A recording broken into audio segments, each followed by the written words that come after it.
Get ready for the PUBG Mobile Super League we all have been waiting for. The teams that have qualified will gather in Katowice, Poland, where the tournament will be held, and teams will face off against each other on the live stage from May 15th to the 9th of June.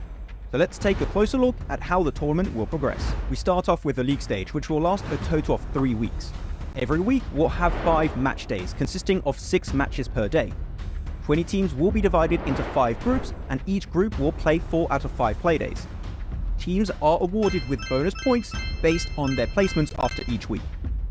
In the second and third week, the groups get reset and are grouped based on their weekly placement points. The top 16 teams at the end of the 3 weeks based on their combined score of each week will be moving on to the finals, where they will compete for the title. Additionally, half of the bonus points they've earned in the league stage will be added to the finals, giving them a crucial head start going into the finals. The finals are spread over 3 days, where they will play 6 matches per day. The top team at the end of the tournament will be crowned winners of PMSL EMEA Spring 2024. Additionally, the top 4 teams will also be moving on to the PUBG MOBILE World Cup 2024 group stage, whereas 5th place will be moving on to the survival stage. The pressure and stakes are higher than ever, so tune in and watch your favorite teams and pro players live in action on May 15th.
Hi everyone, PUBG Mobile Metro Royale Chapter 20 is coming soon. Curious about what new content there is? Let's take a look. Our focus for this update is on bettering your gaming experience, so we've added a series of improvements. First, we've added quick action functions. Starting now, you can tap to repair all items at once on the loadout page, and you can open multiple gift packs at once in your inventory. We've also improved the firearm status at the start of the match. During the preparation stage, firearms will be reloaded by default and will be set to full auto firing mode. These improvements all aim to save your time while improving efficiency. Additionally, you can now earn EXP from Metro Royale matches. In other words, playing Metro Royale will now contribute towards raising your player level. If you bring a companion into Metro Royale, they will also earn companion EXP. Chapter 20 also brings brand new honor rewards and collectibles. What's different this time is that after you get certain gold collectibles, they can be displayed in your personal space of the main lobby. You also have the chance to unlock home collectible decorations. Place them in your home to show them off to your friends. With the new version update come enemies who've already infiltrated Metro Royale's Arctic base and Misty Port. While you're out exploring, stay vigilant in these areas, as Striders are active there. Oh, and we've also added two new firearms in this update, the P90 Cobra and P90 Steel Front. Don't forget to try them out. That sums up all the new Metro Royale content. Chapter 20 is about to begin. Hop into PUBG Mobile Metro Royale and experience it for yourself. We wish you all successful evacuations and bountiful loot.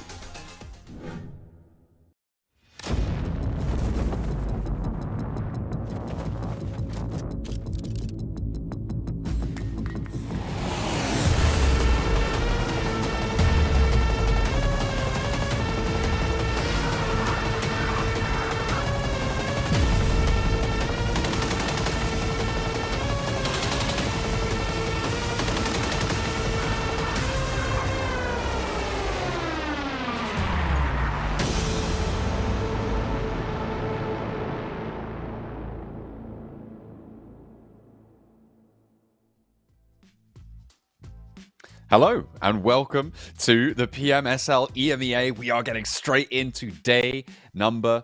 I think we're up to day number 4 now, isn't it? It's pretty crazy. It's going pretty quickly, right? It's Saturday. It's the weekend. It's just begun, but it's going to be just some more PUBG Mobile action here for teams looking for their chance to secure a spot in those finals later on and get some all-important bonus points too. And if you want to find out exactly when we'll be going live at all times, check us out over on our socials. You can find those underneath me and John right now over on pubgmobile.europe.official at Instagram, PUBG Mobile Europe at YouTube. And I just missed the TikTok one. Oh no, but hopefully you guys snapped the picture of that at home so you know exactly where to be going. Let's take a quick look at the prize pool coming up here. See what these teams are playing for going forwards. Participation reward, 40,000. So for just turn up, you get yourself a nice chunk of money, John. Absolutely. Some nice little bonus there. That's $2,000 a pop for each of our 20 teams competing. Of course, only 16 of those teams are going to be going towards the finals, where that big old chunk of 227,500 sits in terms of those rewards. Those prizings going to be pretty sweet up there. But there's a couple of other things going on as well. The show matches, the challenges, and the player bonuses as well. So we'll be interested to see how those get distributed. We've seen 2 of those challenge bonuses go out already, going out to NIGMA Galaxy and towards Team Spirit, who were able to win out those 2 challenges on the previous days. Yeah, I mean, going ahead will be today, Navi selected them, but here's our finals prize pool, which will be happening right at the end of the tournament. Still got another 2 weeks after this one concludes to find out exactly who's going through to that one, but $55,000 for that first place prize. A huge chunk of money considering our tournament here at the PMSL EMEA, and I'm sure any one of these teams would really love to get their hands on that. And not only that, but the beautiful trophy, which still needs lasers pointed at that little crystal at the top there. Oh yeah, I mean it looks like a little bit of a loot crate, right? Dropping down on top of it. It's got that kind of vibe. But yeah, you're right. I think laser show is definitely the way to go, because we've had plenty of other pretty showy plays happening over the course of this tournament. Let's take a look at some of the highlights. I believe most of these are going to be from yesterday's games. Of course, kicking off on Sanhok, things I believe ended up getting pretty interesting towards the end there. Yeah, I mean, it was a curious little Sanhok to start things off, and it was Gladiators being able to take away that chicken dinner at the end of it, which I don't think many people expected, considering this is historically a very, very bad map for them. But you can see them here. It was a nice lineup, but Gladiators weren't able to do too much more than that with their day, which is surprising because it was like the flip-flop, right? Usually they do pretty well on Miramar and Erangel, but there you go. Sanhok for them did well on that. Did pretty poorly everywhere else. Falcons, though, still putting in a little bit of numbers over the place. But this brute force here is really a little bit of a focal point just for this pre-show. I think they've been doing really, really well. And the numbers might surprise you when we show them to you later. You'll have to wait and find out for that. Moneymakers were certainly making their mark yesterday as well, with another 2 chicken dinners, which should be pretty happy with over the course of the previous day, given that they hadn't really performed at the highest level. Something to be noted about today as well is that it is going to be the last day's games for 4 of our teams, right, including Brute Force. Brute Force, NIGMA Galaxy, Team Spirit, and Twisted Minds going to be playing for the last time this week today. So they'll be setting that bar. It'll be interested to see where Team Spirit step up to in terms of the top of that table, as well as if Brute Force can try and chase them down a little bit. NIGMA Galaxy as well in Group E. All of these teams have that last chance today, so they're right at the top of the tables. It's going to be a chase to see if anyone can catch up to Team Spirit before their final day. Yeah, and I think for Team Spirit as well, this last day that they're playing, it's a little bit nerve-wracking, right? Because you've got to put up enough points that you maintain that #1 spot, even though you'll just be an onlooker come to that final day, which would be a little bit unfortunate. But for them, they want to be able to grab those bonus points, bag them away for themselves, so they can earn that extra little bit of oomph when you come through to the finals, as we will be distributing those bonus points there as well, which makes it a little bit easier for you when you do head on through. Some really cool plays that happened yesterday, and realistically, I think that actually that little play there is a funny one, because far too many times we are seeing that buggy play been sent in. You get up close and personal as quick as possible. You get the rundown, you get the elimination, but too many players are getting wise to it now. Just the quick sidestep into the 180, very practiced maneuver at this point. Yeah, the buggy plays, they are starting to get read, downloaded, and ingested into teams' playbooks. Here are the overall rankings as they stand. Obviously, Team Spirit 159 to 136 in second place on the Moneymakers. Brute Force 131. Moneymakers not going to be playing today because blank. We've had A, B, and C sit out. What group is next to sit out? That's right, it's Group E who sits out, and Moneymakers are sorry, Group D will be taking. Wait, have I got this the wrong way round? I think I might have done.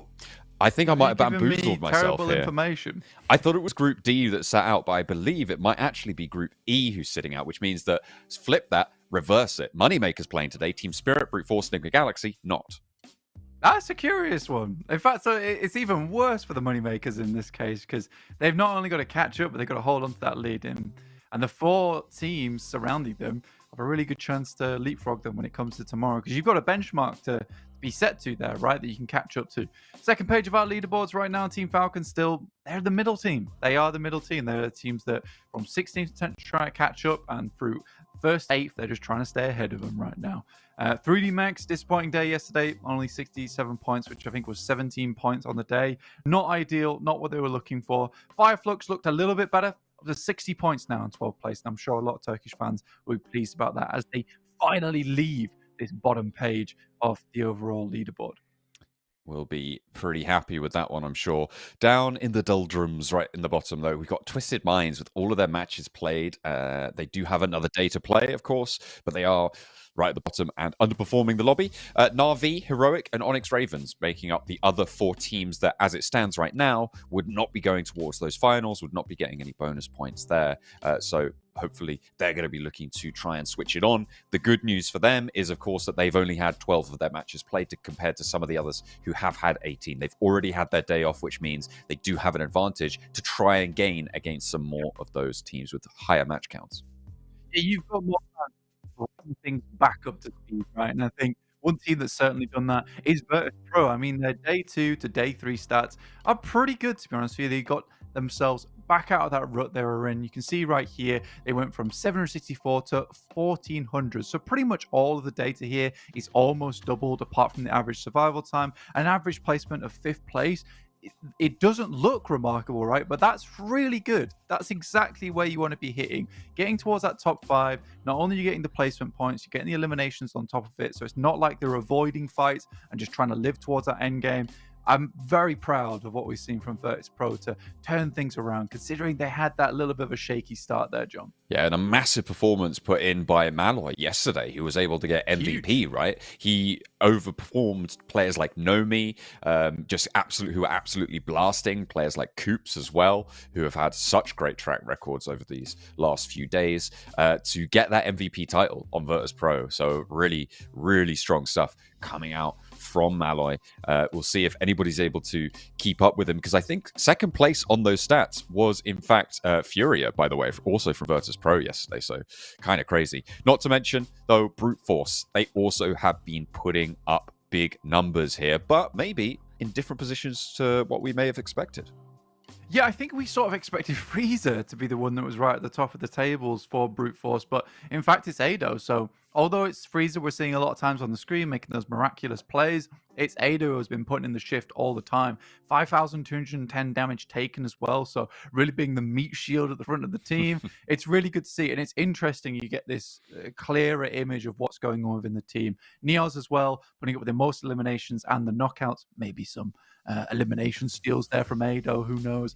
But overall, not what I was expecting whatsoever. So a really good pickup there onto Ado for Brute Force. So we'll see what they can get done tomorrow, as they're not playing today.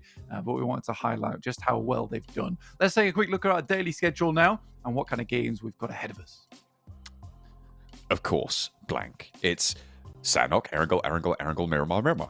As it has been, and as it will continue to be till before, I believe, the finals. The map lineup might be slightly different, but this is going to be your schedule every single day, so you know when you're going to be seeing which map on the beat. Of course, that punctuation mark in the middle, that TDM challenge that was thrown out by Malloy yesterday over towards Na'Vi, so we'll be seeing that later on as a little treat.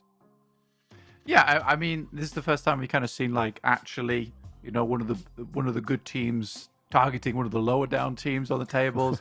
Not so much beef there, maybe, but good stuff for Virtus Pro. That'll keep them nice and happy about this one. These are our groups for today. So 3D Max, Digital Athletics, KAOS, FLUX. You got Virtus Pro, IWNRX, Na'Vi, and Gladiators currently playing over on that top bracket.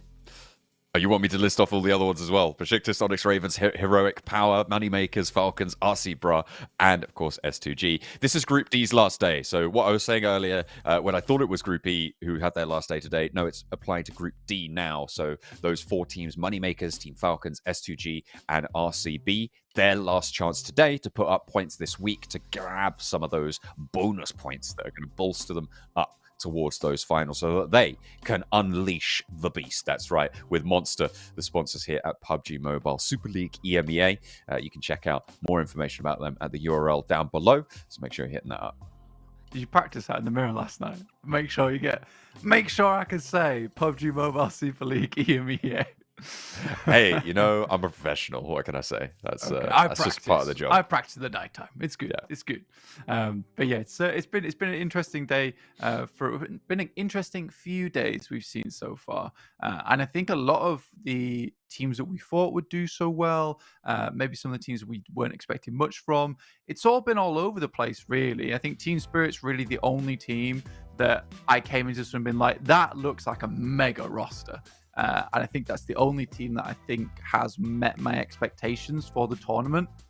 Everyone else seems to be a little bit not where they're meant to be right now. Again, it is early doors. We're only through to day 4 right now. We're just finishing that first week. A lot of times in that first week, teams are just figuring one another out.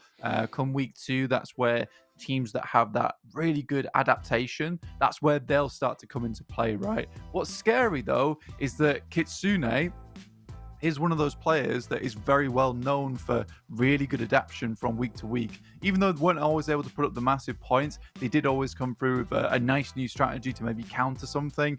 So I'm not sure Team Spirit's going to be knocked off this top of the leaderboard anytime soon.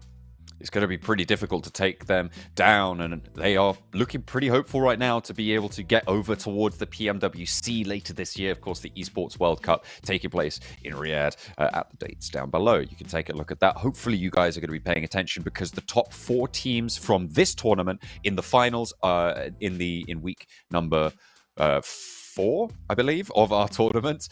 We have the finals. The top 4 teams from those games will be moving forwards to the group stages of the PMWC. And not only that, the 5th place team will get a shot at that survival stage. Not really where you want to be. You want to be going through top of those groups, but you'll take it. If you're in that 5th place, I'm sure they'll be glad to go anyway. Absolutely. I mean, any way that you can get in towards the PMWC is really, really good.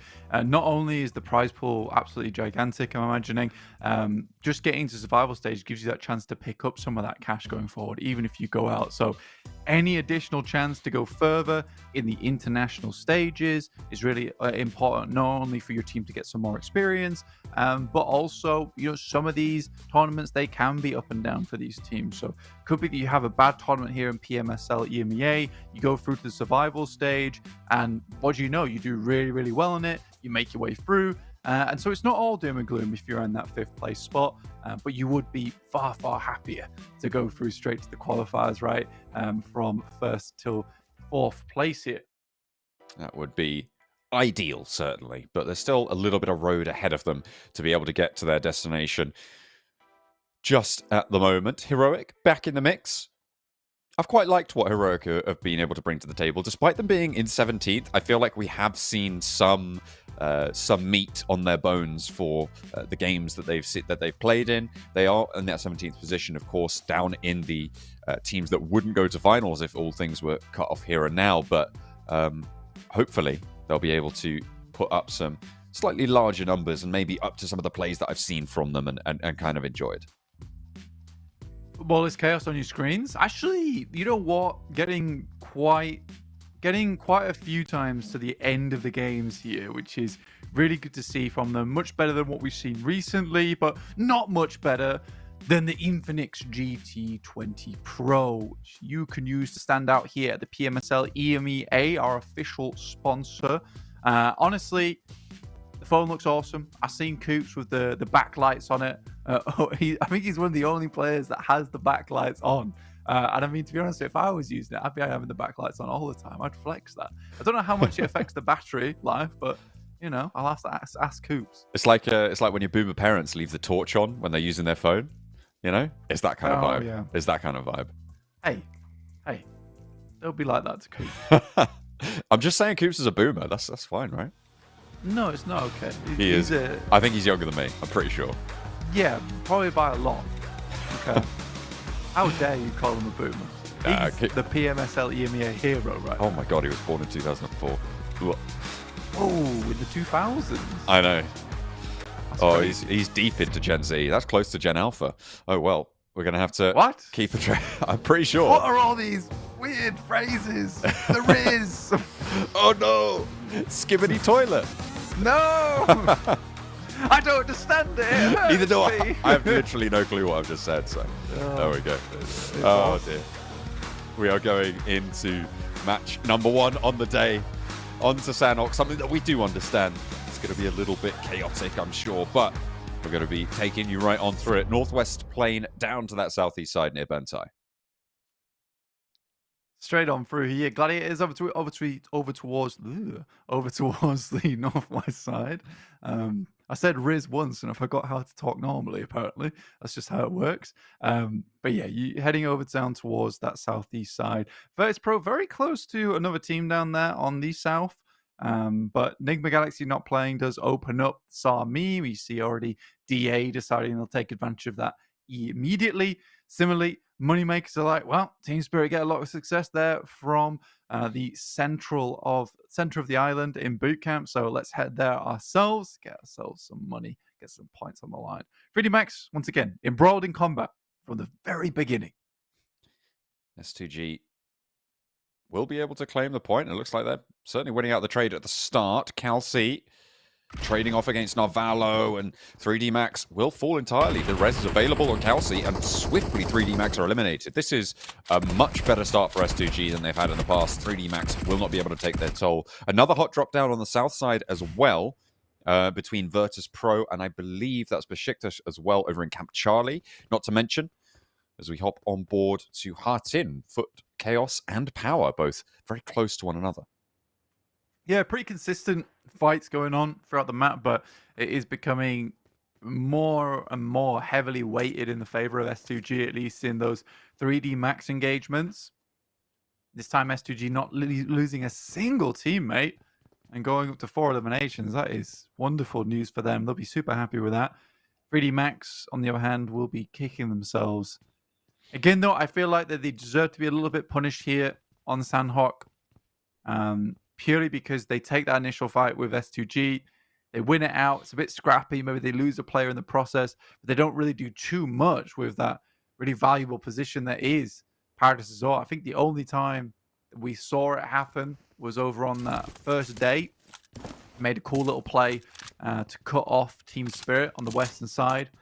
Team Spirit got wise, and then that was that. There was nothing really else happening from 3D Max's position on Paradise Resort. So I think this is an opportune time for 3D Max to maybe reevaluate some of their decisions. Figure out how best they want to approach this one going forward. Yeah. IWNRX, love the movement from them right now, moving far down towards that south side. Get themselves on the western edge of Quarry, looking to cut off teams that are coming out from Bantai into Cave. It's like Power and Foot Chaos are going to start to pop off now, though. Doka Machine having 2 of his teammates fall over. Power taking control of this engagement right now. 13th place on the table. We're going to try and put themselves a little bit higher up as well. Flush confirmed. Points starting to go over their way. Another knock to look for the res. Kairos does get his teammate back up. So 3 players for Foot Chaos. But they are split up. 2 and 1 right now. Dan, maybe taking a nade there. It's a hefty chunk of damage, but the nade won't take him out of the game just yet. Al-Haji has cornered Doka Machine, though. Ooh, dangerous enemy to come up against, and there it is. Al-Haji immediately taking the knock on him, and then shutting him down straight afterwards. Footballists realised that, damn, without Doka Machine, this is impossible. Let's get out. There's no value in staying there anymore. They can just get out of dodge, or try to do so anyway. We'll see if Finan's able to get some shots on their backs as they run away. From Hartin on the northern side, this is a replay of that Paradise Resort fight. Razy just absolutely tearing them apart there. 2 players go down to him, including Robs, by the way.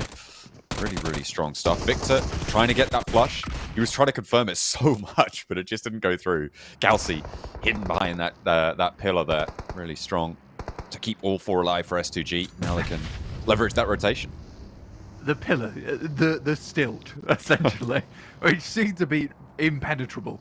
But unfortunate for Victor there, not able to get the flush. At least one elimination would have been nice, but not to be. IWNRX, talked about this rotation earlier, headed down towards that south side, cutting off teams in Cave. Already they find 1 player from Heroic. Really nice stuff. This is a great little hillside to play off of. Already they're taking control of it. We'll have to worry slightly about RCB as well, though, coming through from the tree line on their western edge. I think maybe at this point you've pushed it a little bit too much. You get the 1 knock, move back, try and take control of some of the compounds on that north side. It's getting dangerous now, John. So Wolf pushing up towards Heroic now. Ragnarok down. Can they find a pick on either side? It looks like both of them just going to fully disengage from this one. IWNRX want to skedaddle for the time being. S2G with FLUX just down the hill from them. They're playing on the east side of Quarry now. They're starting to wrap around there and over towards that cave position. Starting to put out their feelers. FLUX, similar story, playing just down to their south. Again, I think S2G is not really giving up any advantages they're given in these games, and although they have looked slightly lost in a few of their matches, I think that overall experience that they've had from plenty of international stages allows them to make these quick fire decisions on their rotates. They do get caught out sometimes, but they're one of the more intelligent teams, I would say, inside the lobby. Again, from Paris Resort, getting past Falcons, getting straight towards that eastern side. It's not the best position to be in, but it's one of the locations that gives you a lot of high ground. If the circle does come over to you, it's pretty much a guaranteed win. So for S2G, they just take the best location they can in the moment. And remember, they're moving in from Paris Resort. It's quite a long journey they've had to make here, and they've gambled on a position that most teams probably won't want at this point in the game, but will benefit them later on should the circle move that way. So I really like this from S2G. Does give them options into the future as well.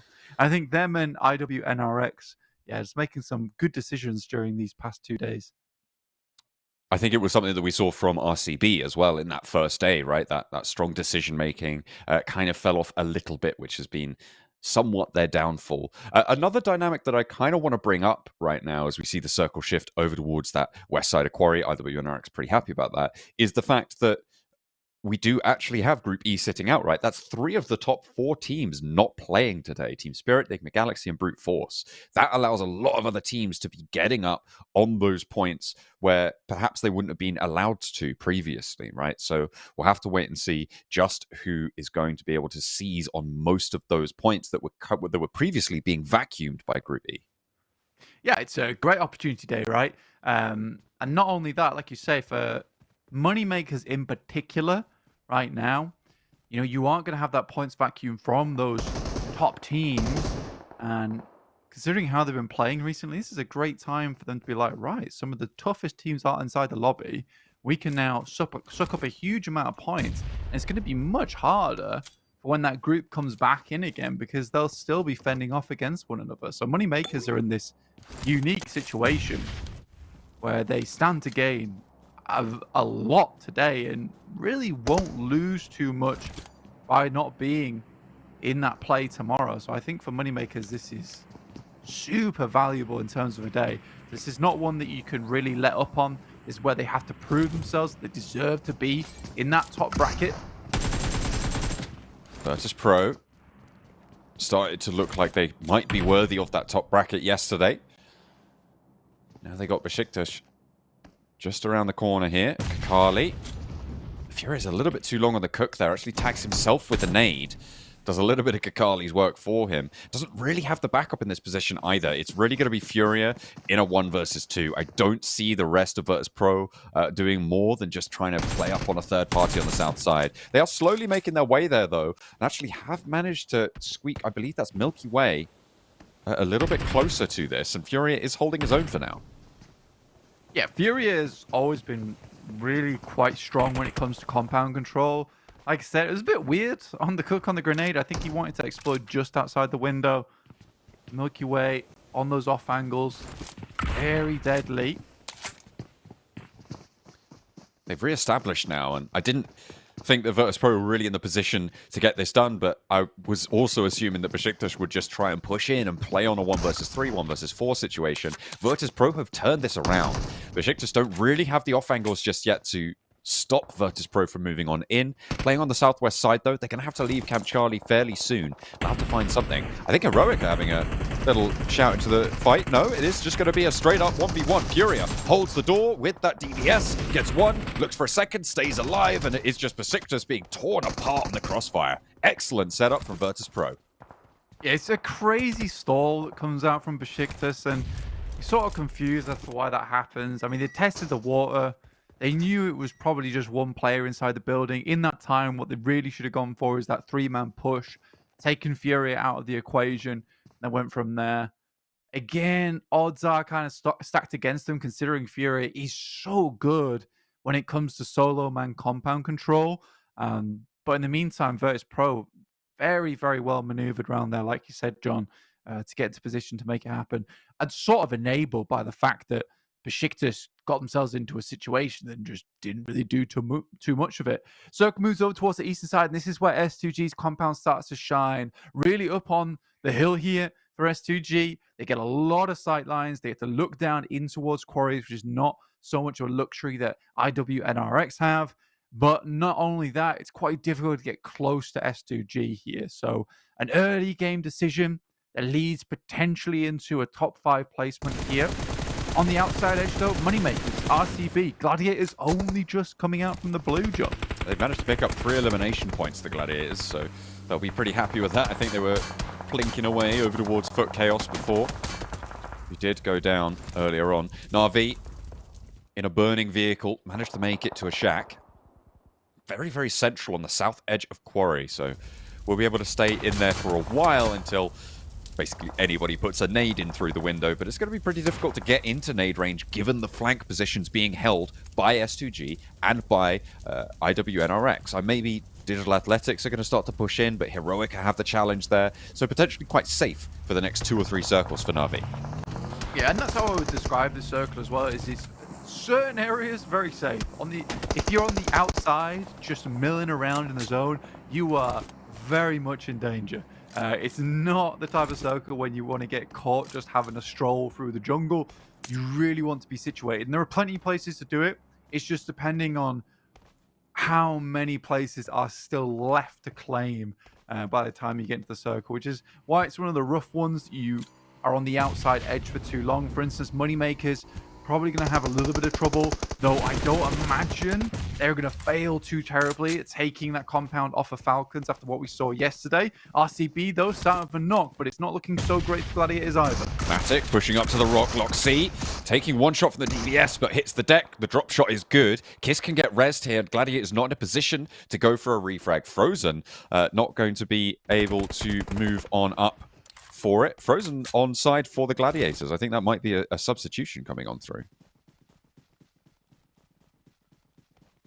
The Gladiators still keeping things nice and cheeky. They do eventually go down. RCB, though, back up to 4 players. They pick their moment there, decide to go for the res. Understand that Gladiators just aren't in a position now to continue aggressing towards their position. They know they need to get further in towards the circle, which will be heading towards stage 4 soon. And it really could commit to anyone within this side. Quarry obviously being that really rough position in this circle where it does cut east and west. You don't want to be moving through Quarry at all at this stage of the game, so rotates become a little bit more difficult. And S2G, man, this is the circle I was talking about. This is pretty much a guaranteed win if they play the cards right. Yeah, I think if you keep everybody at bay on that northern side, it's just going to be really, really difficult to do pretty much anything at this stage against this position. Unless, barring like 2 very, very hard shifts south, I think it's pretty much done and dusted at this point for S2G.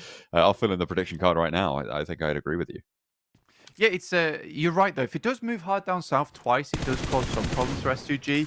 But then it's a question of, has S2G done enough in that moment to guarantee safe passage down towards that south side? And with that kind of spot where it is the highest position in the zone within the circle, you can scout the land, get a pretty good idea of what's going on. Really, the main competitors right now, surprisingly, is Moneymakers.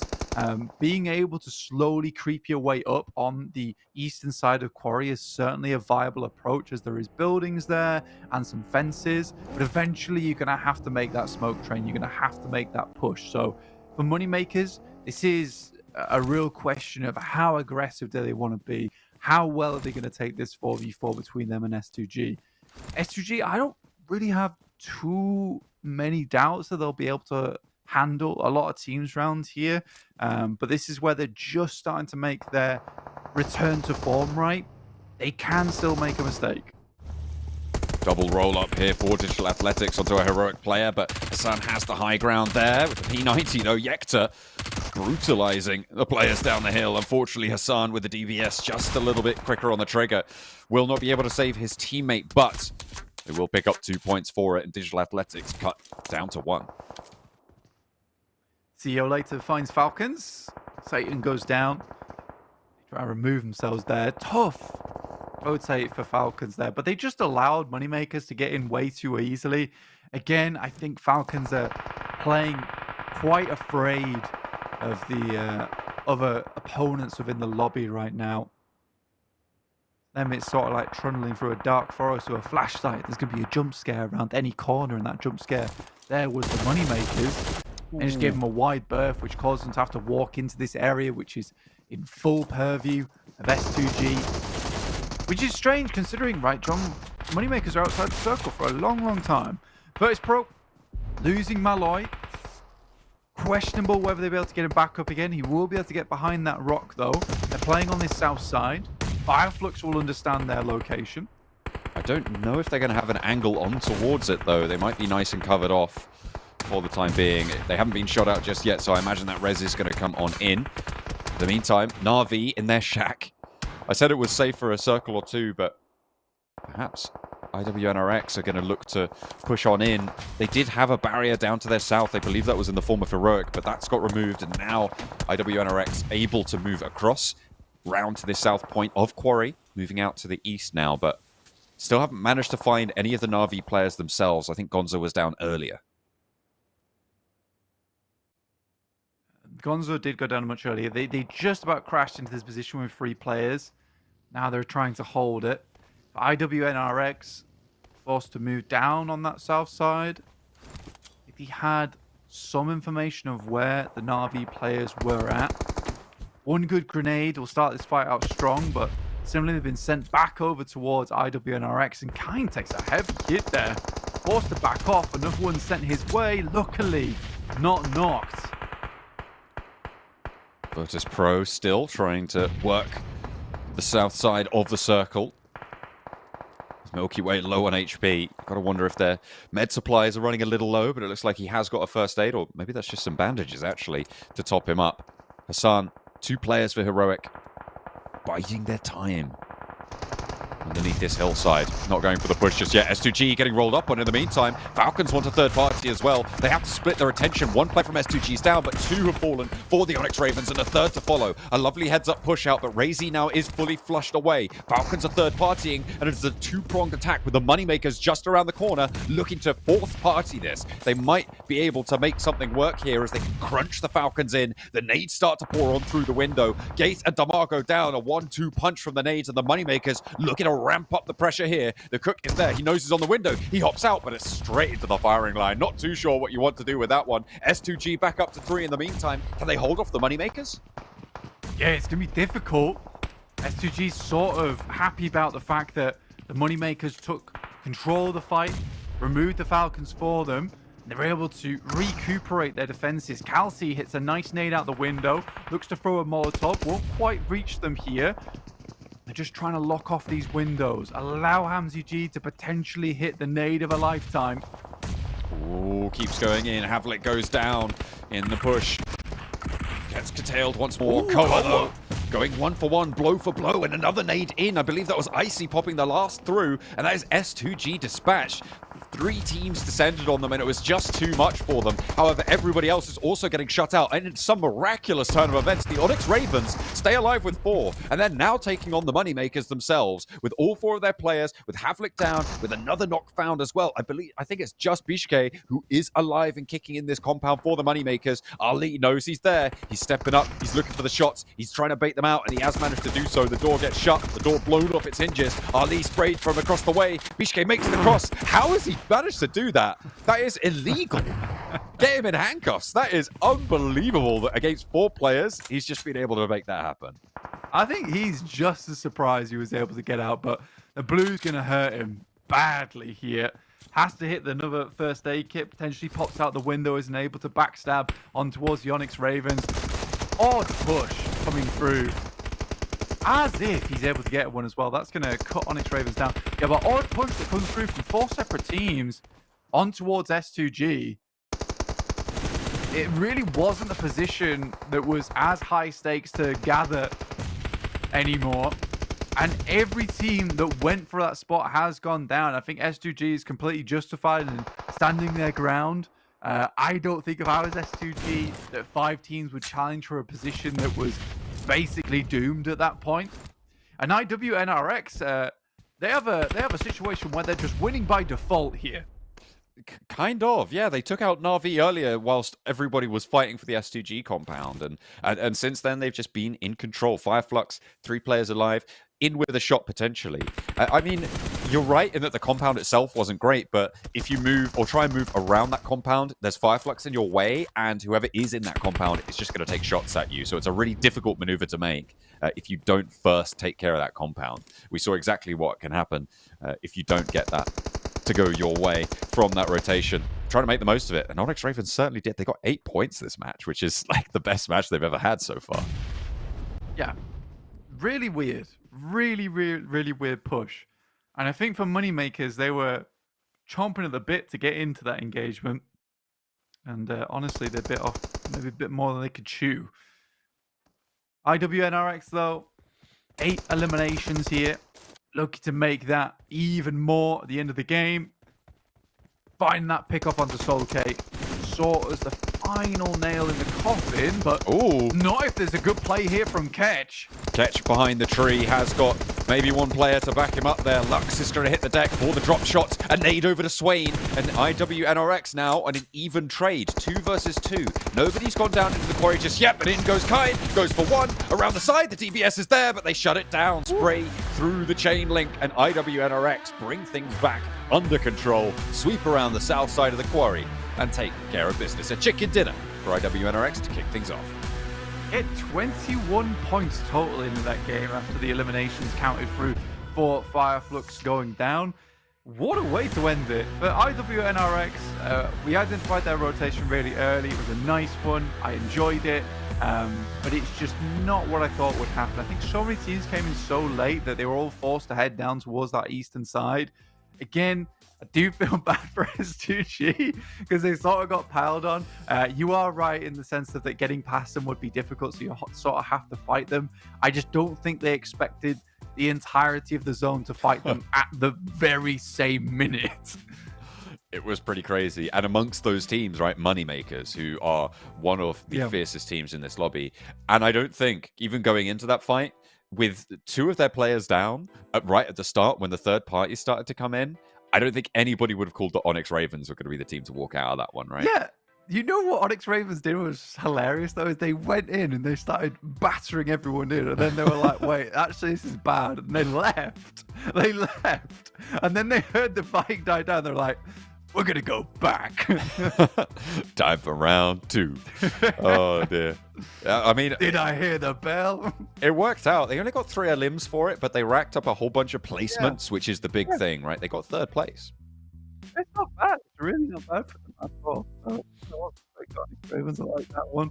But yeah, Moneymakers, a good time for them, I'd say, for today. You know, it's remaining as one of those teams that is very strong. And I didn't get a chance to talk about it considering there was basically all hell had been let loose in that moment, but they made a really good rotate during the midst of that, because as the circle pushed down towards that south side, they opted to head into quarry, which is honestly a big no-no. It's a big no-no move, but at that moment they understood that most likely the guys on the western side were also rotating down towards the south to take care of business. So for them going into quarry, there would be absolutely nobody looking that way. It's how they circumvented their way in to get that side swipe onto the compound S2G was in. So I thought that was really well done. Again, Moneymakers, nothing short of perfect when it comes to timing those little micro repositions, and I am a huge fan of it.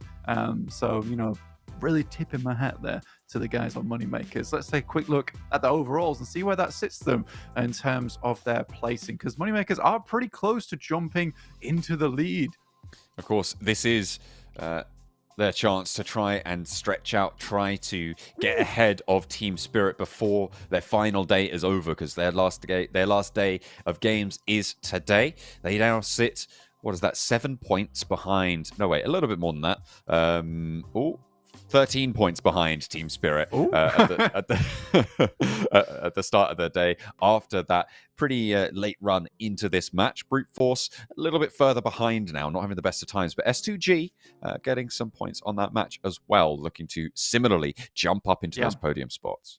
It's IWNRX, which is the big conversational point here. Only 13 matches played and 123 points, just 4 points behind S2G with, I think that's 19 matches played now.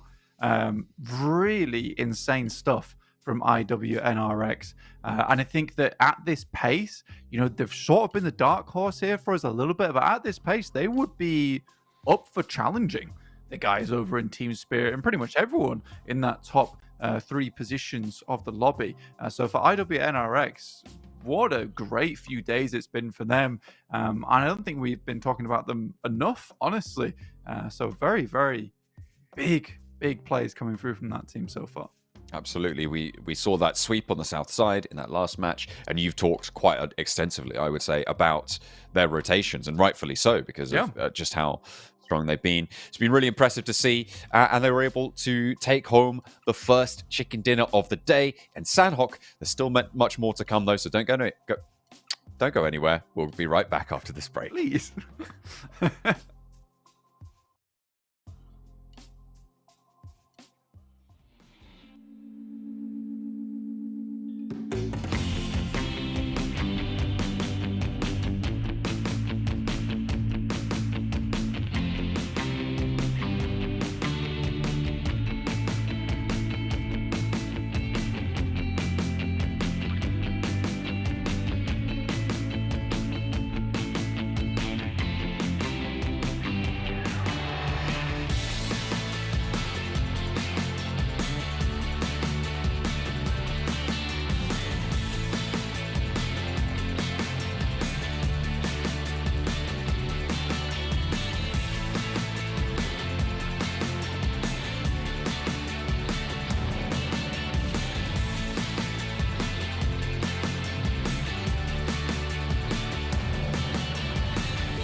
Yeah, there we go. IWNRX able to take the first... well, not unable. They were able to take home that first map over on Sanhok just now with a nice rotation down the west side of Quarry, following up with one of the craziest 4th, 5th, 6th parties we've seen so far on the east side of that Quarry in the S2G compound. Yeah, some awesome plays coming through from all these players currently. It's great to see overall. I'm pleased that we do have this penultimate day happen where some of the top squads are out. The blinding light, one player there, shining down. IWNRX on your screens. These guys looking happy. Some strong plays from them. And again, with those 3 strong teams just out of the running now at the top of the tables, gives a really good chance for IWNRX to stake their claim towards the top side of the lobby. Because remember, the way that we're playing these groups means that these guys have got less games played overall. They're currently on around about, I think, a 60-point average per day, which is pretty silly. That's all buy-in. Oh, interesting. For the moneymakers, we saw a substitution as well on the Gladiators, right? With Frozen coming in previously from the Mad Bulls roster as well. So maybe today's the day that some of these teams go for the switch up. The last day of games as well for the moneymakers. So we'll see if that's going to play out well for them. Yeah, could do indeed. RCB definitely a bit more pensive on this side of things, thinking about how they want to improve their gameplay. Onyx Ravens, the Boxers, back at it again. But here we go, heading into Erangel now. Our first one of the day, followed by 2 more very shortly. But we're starting on the south side of the map, heading up towards Severny on the plane path. Cutting down the middle of the map there. Should be very, very accessible. It's maps like these where teams can get exactly where they want to go. It's really interesting to see how that dynamic affects things, how teams approach things when they have a very favorable setup for them to be getting on with. Highest damage, by the way, still NoMe by such a massive margin there. That's like 2.4 thousand damage difference from him in first to second place on Ada. Yeah, it's sort of nutty overall. So, you know, he's doing something well for himself, which is good to see.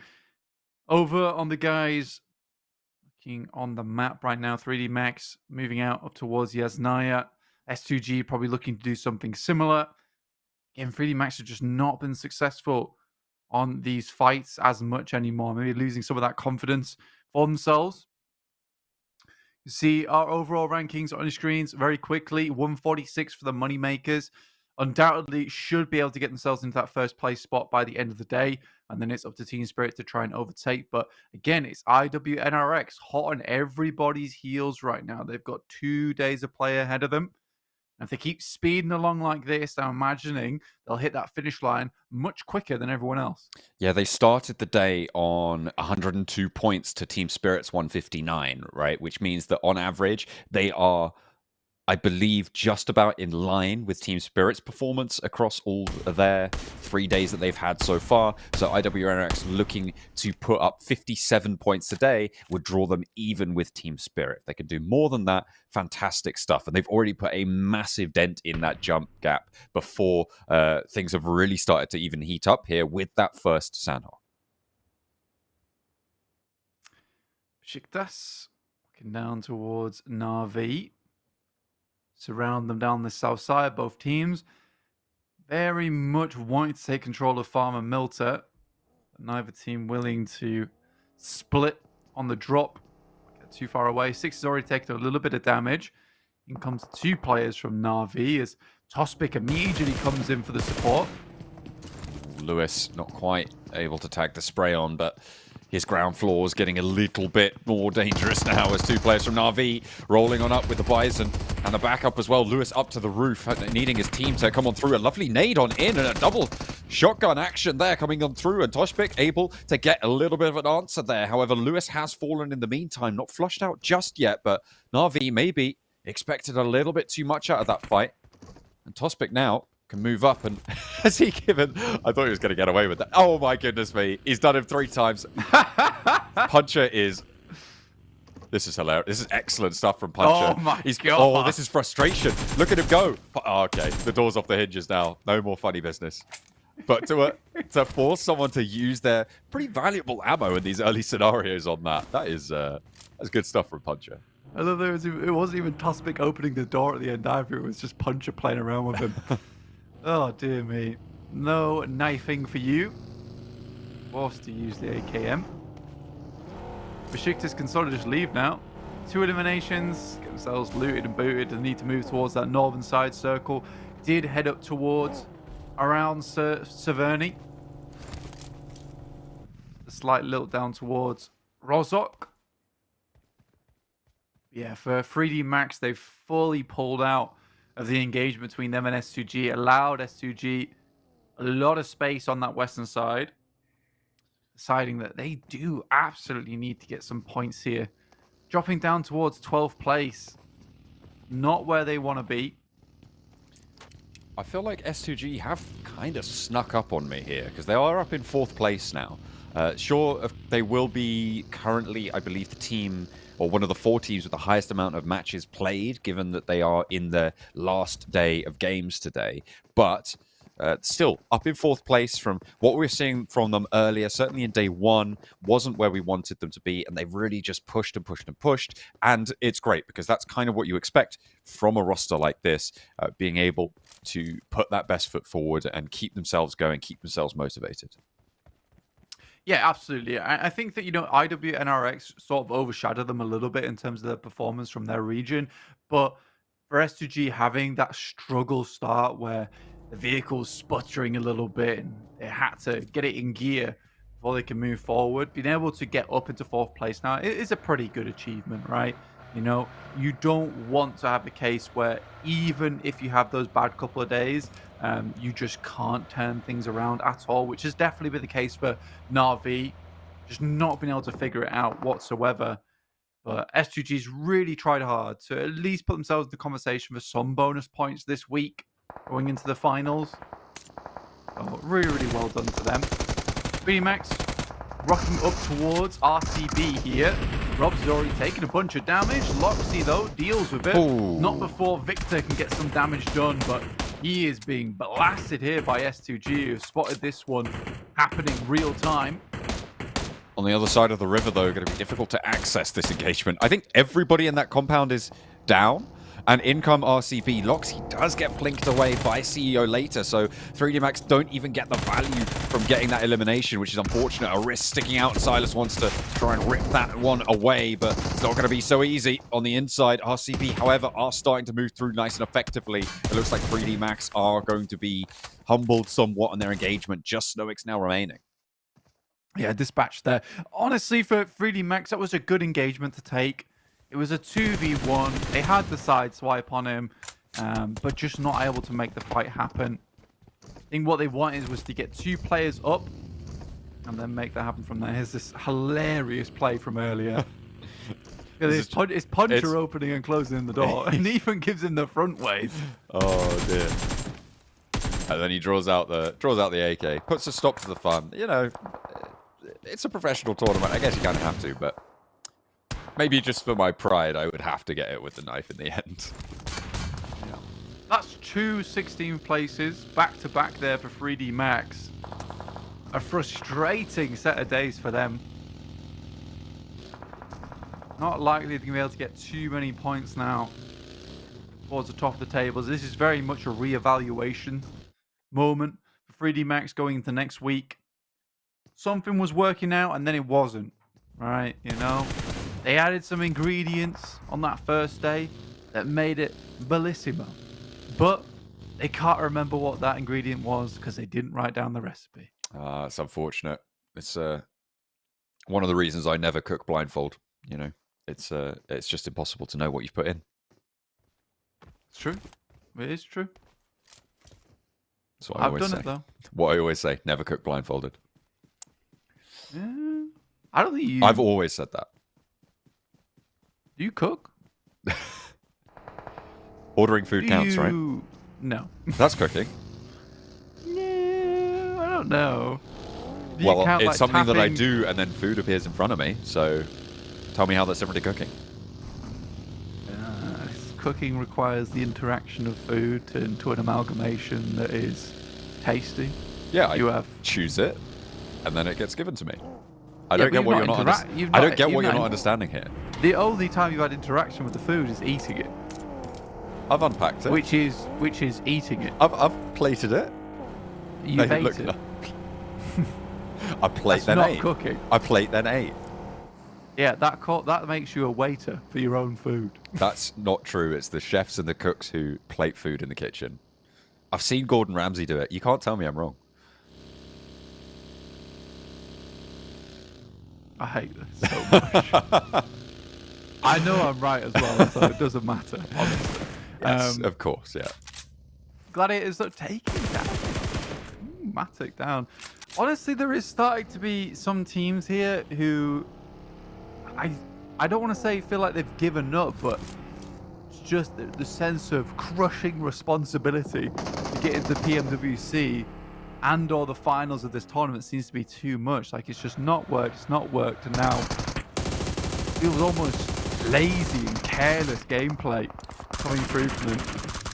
It's not been ideal. S2G trying to make their way around the coastline. This lake is so treacherous, though, and Falcons have already posted up. It's just not going to work out for you when there's a crossfire like that. S2G losing multiple players there. 2 players will fall down. But they do make it to the northern side of Yasnaya with a little bit still left to go in the match, I suppose. You're right, and I just want to loop back on what you were saying about potentially some lackluster plays. I feel like Gladiator is kind of the primary culprit, right? This is 3/4 of the team that dominated the region for so long. You take Kitsune out, and it does feel like they just haven't got the same thing going on. I mean, even when Kitsune was in, it was still looking pretty bad, right? And so, honestly, I thought that by splitting up the players, maybe adding some new blood into the team, it would reinvigorate them. It just hasn't. Yeah, it's a decision made by Kitsune, which he is reaping the rewards from. And I thought by giving Matic maybe a little bit more free reign, right?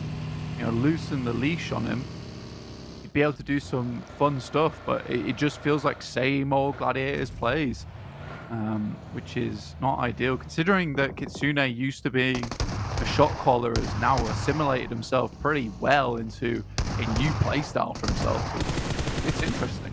Onyx Ravens looking to rush on in towards Poser. Will catch him out, dropping from the window there with an off angle. They lose Vigors, which is unfortunate. BEŞİKTAŞ might have a little bit of a response, though, as they do rally in too late to save their teammate. But Ali with a nade onto Tospik does slow their roll somewhat. Kakali, position known. Lewis as well, jumping out with a shotgun. It is going to be going the way of Ali as well, and the spray to turn it around. Onyx Ravens, okay, Ali is stepping up for eliminations, taking out the entirety of BEŞİKTAŞ. Unfortunately for them, Na'Vi seem to have an angle. Only 2 of their players left standing, but they'll be able to get away for the time being. Drop those smokes, try and stay up as 3. Onyx Ravens, I've been asking them to do this for so long, is just take some fights, right? Finally, they take a fight over in Sanhok. They're like, actually, we can play the game. That's cool. Let's fight some more. They do another fight here on Erangel. It goes well. And it's paid off. Now they have an opportunity to get into the circle. Ali looks a lot more confident. This is what you need to do. You can't just cruise in these tournaments. All right, there is no autopilot. Sometimes you got to make some plays, feel a bit more comfortable, because I would say that Onyx Ravens have never felt like they've had a warm-up coming into any of these matches, and I think that game there on Sanhok was one that they sorely needed to get the muscles pumping just a little bit. See if they can continue to go for these reps as this circle goes on, because they are going to have to move. A hard southwest shift on this next circle puts the hills down to the east of apartments and school pretty powerfully in their power holding on that junction right now in a really solid position. The lining of those Yasnaya fields kind of occupied completely now, and S2G with their 2 remaining players after their mad dash around the north side of the lake could be curtailed somewhat. It's going to be a difficult move to make, and it looks like they're going to do so on foot, which is quite interesting. And you were right, by the way, Old Boy is in for the moneymakers on that south edge. They're playing as 4. We'll see if they'll get the results. Is this a mistake or is it a big play? Is the question, because old boy needed some reeling in on the old line. He's with the rest of the team right now, though.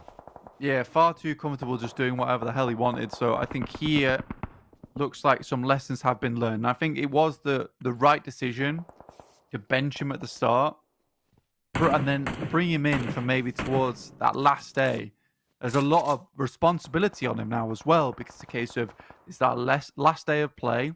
They want to set a benchmark that's going to be difficult to catch up to so they can remain in that first place spot when and if they take it. So it is sort of a big day to bring old boy in, right?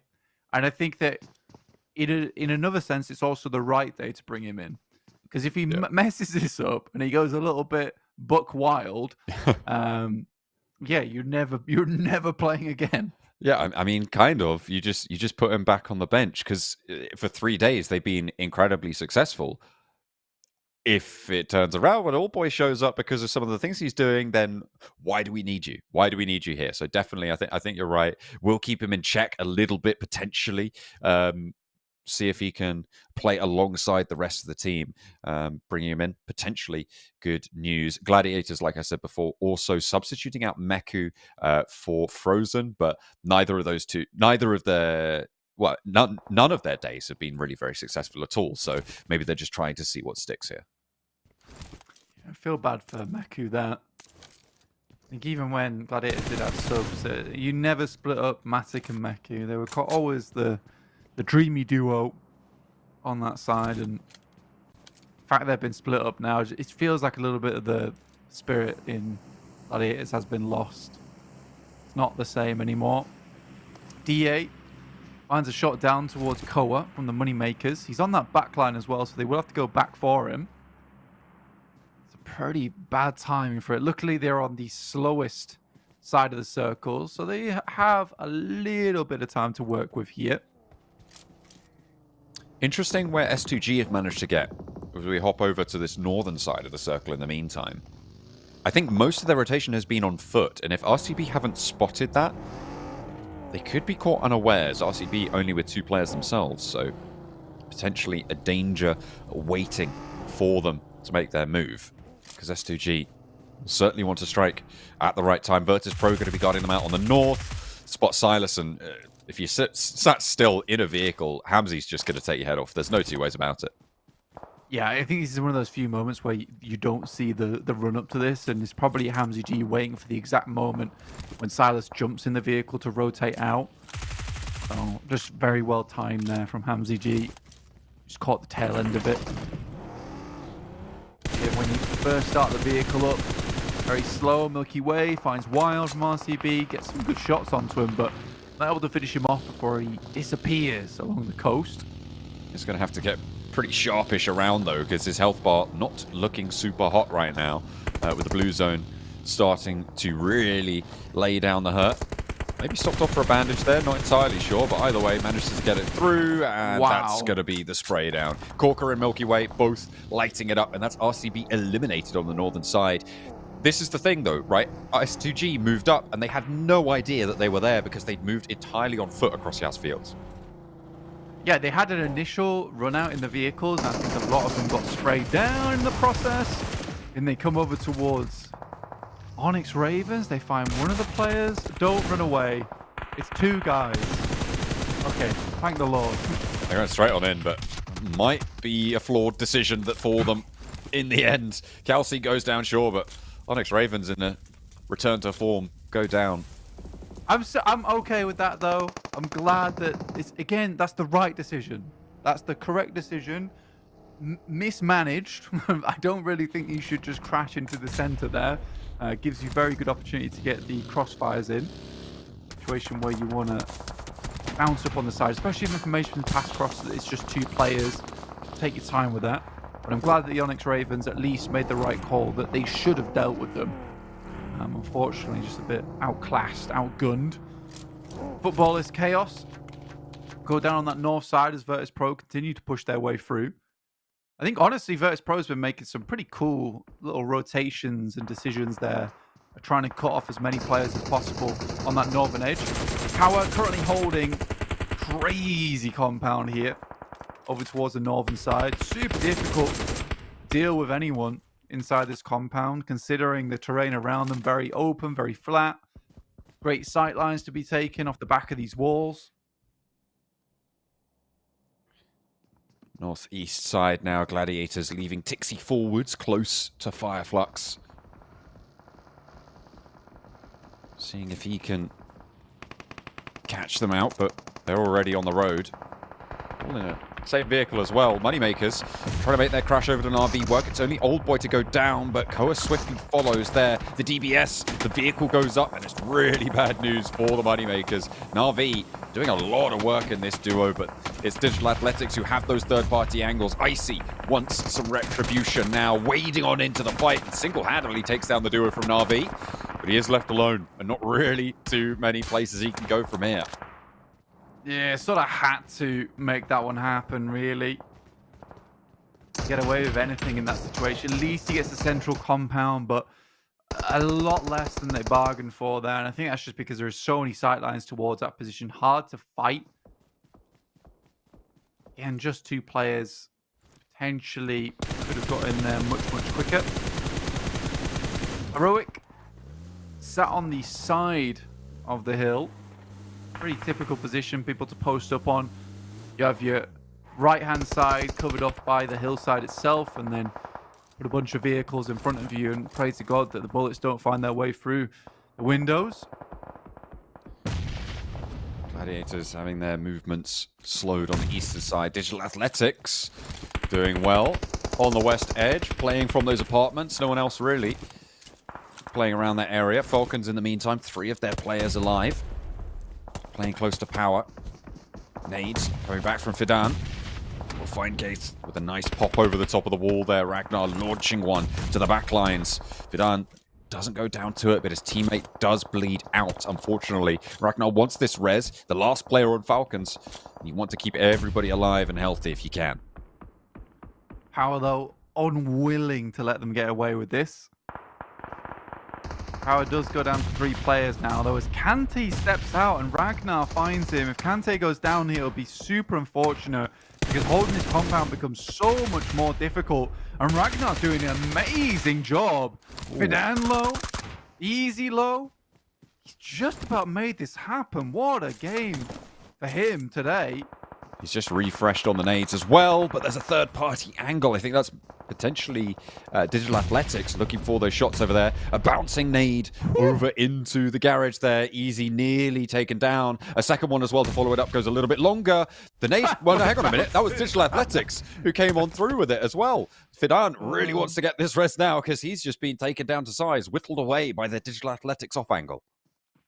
I love that the nade bounces off the top of the garage. It would have taken out both these guys, but in the process at least removes Kante from the equation. Off the back. Very tough, though, for him to get in. A super unfortunate scenario here for Power, John. Consider, if you look at where the circle is right now, they had almost a guaranteed game for them. Just not able to deal with Falcons as they came in. Let's talk about IW Next Ruya for a second. Again, they're deep into this match. Again, a decent chance to perform well here. Potentially a difficult rotate ahead of them, but they are in pretty deep. If they can get rid of Heroic, then they can operate on this east side of the road pretty carefree. The nade in over the top, the spray down from Kind to surround anything that Heroic are thinking of doing, and the backup there to take down the player on the tree. Looks like Heroic had no idea what just hit him. IWNRX taking 6 limbs now. Just so you know, the initial nade that did about 80% of Heroic's health was a nade thrown from the back of a speeding vehicle. Moneymakers, just icy, not long for this world. But again, IWNRX, I sort of need a replay on that one, on the drive-by nade. I've never seen something so accurate like that, tossed out the back of a vehicle. That's the kind of thing that you want to do, but cannot do consistently. Let him apply for like Dude Perfect or something. It's kind of nuts to be able to hit stuff like that. But IWNRX now have cleared out that side, right? They're up into the top 4 with a really solid shout at getting this chicken dinner as well. 6 eliminations and a really great conversion off their first match. 57 points were needed today to draw level with Team Spirit for them, which is kind of the mark that would put you amongst the strongest teams this tournament, given that they will all then have played 3 days of their matches at the end of today. So if they can get ahead of that, that would be a good indicator that they are the team to beat, which kind of was the case after their first day. They seem to be just incredibly strong. I think they had like 78 points on the first day. WNRX now looking for their back-to-back from Sanhok to Erangel. Fairly good lineup for themselves. Again, the compound of the northern edge, slightly problematic, but 4 vehicles available for IWNRX, so rotational gameplay still very much available at this point in time. Somewhat problematic. The fact that Ragnar's still here and they've just let him hold on to this spot is silly business. Finally, Power decides that enough is enough. They've had it with him. Not without its cost, though. It looks like he might be able to do something there. Digital Athletics, they've spotted players over there. They've got the roof angle coming on through to control the entirety of this open ground, and that will stay in this next circle.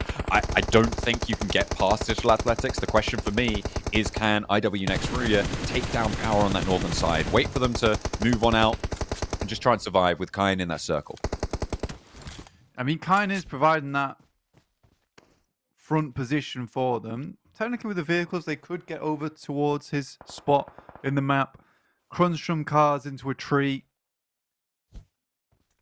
The issue is it's still far off from stage 9, and stage 9 is really what you're going to need to force DA out from that position. It's sort of one of these moments where if the circle moves over towards the west again on stage 8, really difficult to get DA out of this game, and it sort of is just their game to lose.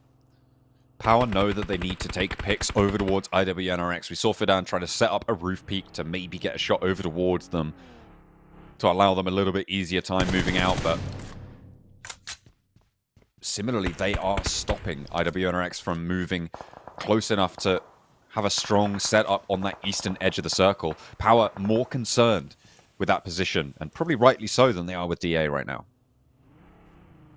Yeah, I mean, for Power, they understand that next zone they're done, right? So they need to get as many bullets over towards IWNRX before that next zone comes through, because they'll be forced out from this compound. Unfortunately, they've not got anything really effective done here. So this next circle will push them in. They'll be out in the open. DA should be able to take some shots over towards their way. Swain remaining on this back line where he still has that possibility to potentially see where Power are leaving off to, but nice smoke trail. Despite that, Zed Wolf still to hit those shots over towards Fadam. Pre-firing on the angle. Nice control, suppression over there. And with that knock, it does allow them a little bit more leeway to move down this ridgeline and use the trees that they couldn't really when there was 2 angles to worry about from that northern side. Power now fully gone, and now IWNRX have got a decent chance at just guarding out DA, because DA have not taken the time, not taken the opportunity to move out to any of the cover that sits in front of them. It's sparse on the south side, but there are a few places that maybe they could have started to look to push a player. Yeah, I mean, I think you hope for the circle to head over towards the west, but there's a potential where, you know, they have all these vehicles available, they move them out the compound slightly and just get going as soon as this circle hits, because they're in real dire straits now. If IWNRX comfortably handling Power, considering DA had better angles towards them, now they can just sit here, wait for the circle to shunt the guys from DA out. The major thing going for DA at the moment is the fact that they've got around about like 3 or 4 grenades on every single player. But IWNRX, they had so much time to set up this line. It's going to be hard to hit any comfortable nade over towards them. But with Frozen going down, troublesome pick off there. Suppression can come on through with the nade line being established forwards enough to be able to hit, or certainly worry, Digital Athletics there. And kind of in a position to get this res. Zedwolf, the point man here. If he goes down, that's when IWNRX are going to start to worry. Unless they can get some trades on the sideline, it would be a pretty big gap to be able to open up here. Zedwolf still holding behind the smoke. The shots from the top of the hill trying to answer. And Zedwolf standing strong on that point. They'll know he's there now and will start to nade it out. Scarface doesn't take him down with that nade. I thought that looked good, but they just continue to roll these stones down towards Digital Athletics, and they are getting so much value for it. Taking one, getting that flush. Zedwolf moves out to the rock, but the nade can still go in from Scarface. He hasn't gone for that first aid, and the cook is still there. This should be the end, you'd imagine. There's no way you get away from it for that long, but in the meantime, the rest of the team has moved around. Kind spotted. And a little bit of an equalizer here. 2 players, but down to 1. Just Scarface in the dirt. Frozen. Wants to get the heal behind the tree. They do have the inside track on the circle. They don't need to rush this. Swain has a nade in as well. He launches it long, right over the top. And that's going to be the end of Scarface. Yeah, it's a really nice lineup there from IWNRX. And a very much deserved chicken dinner that comes through for them. Pumps their scores even higher in the leaderboards right now. And the back-to-back coming through for them is huge. Honestly, for IWNRX, a really smart bit of gameplay towards the end there. They knew they had nades to deal with it, and there was a player on the edge in Swain, that had not been seen yet. He had the nades. They provided the information of where he was playing. In the case of just tossing on the top. At that point, DA had no idea where any of these players currently were. Yeah, a really, really strong game from IWNRX again. It just shows you how well they're playing out these matches. And for DA, again, a little bit of a mistake, not leaving that compound soon enough, really banking on the fact that that circle would go across to them.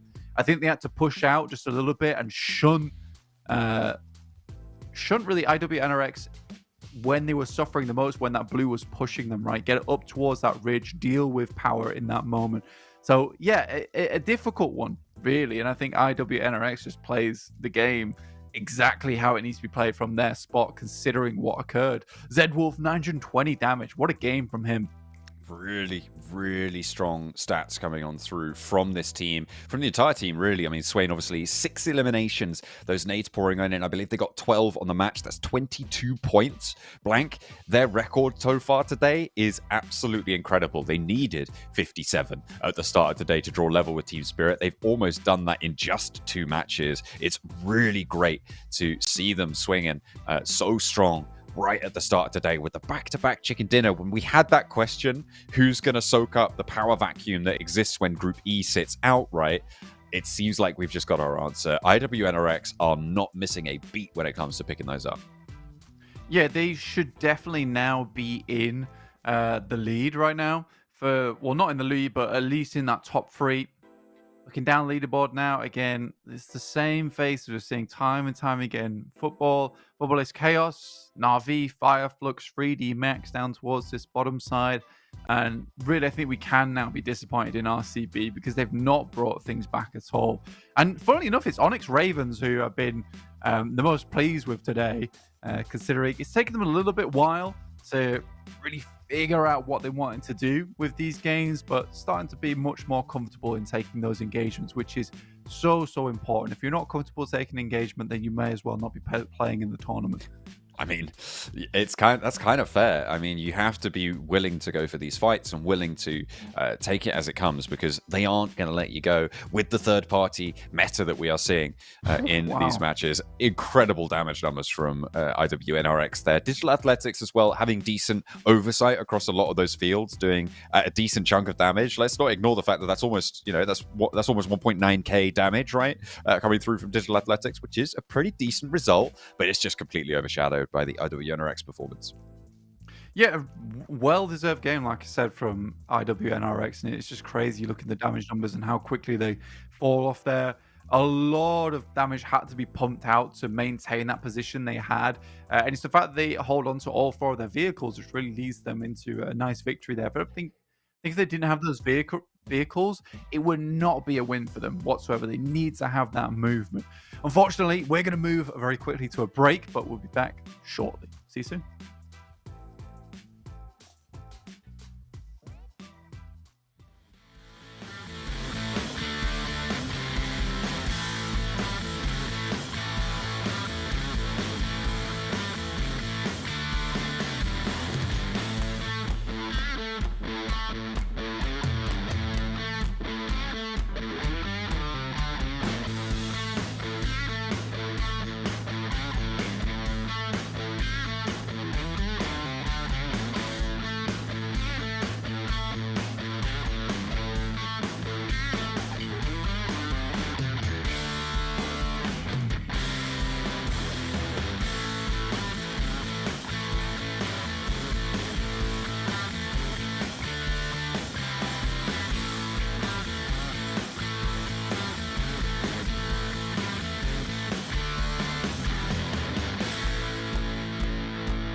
PMSL EMEA, we are back at you with another map of Erangel. We're going for our second map of the day of it and our third match overall.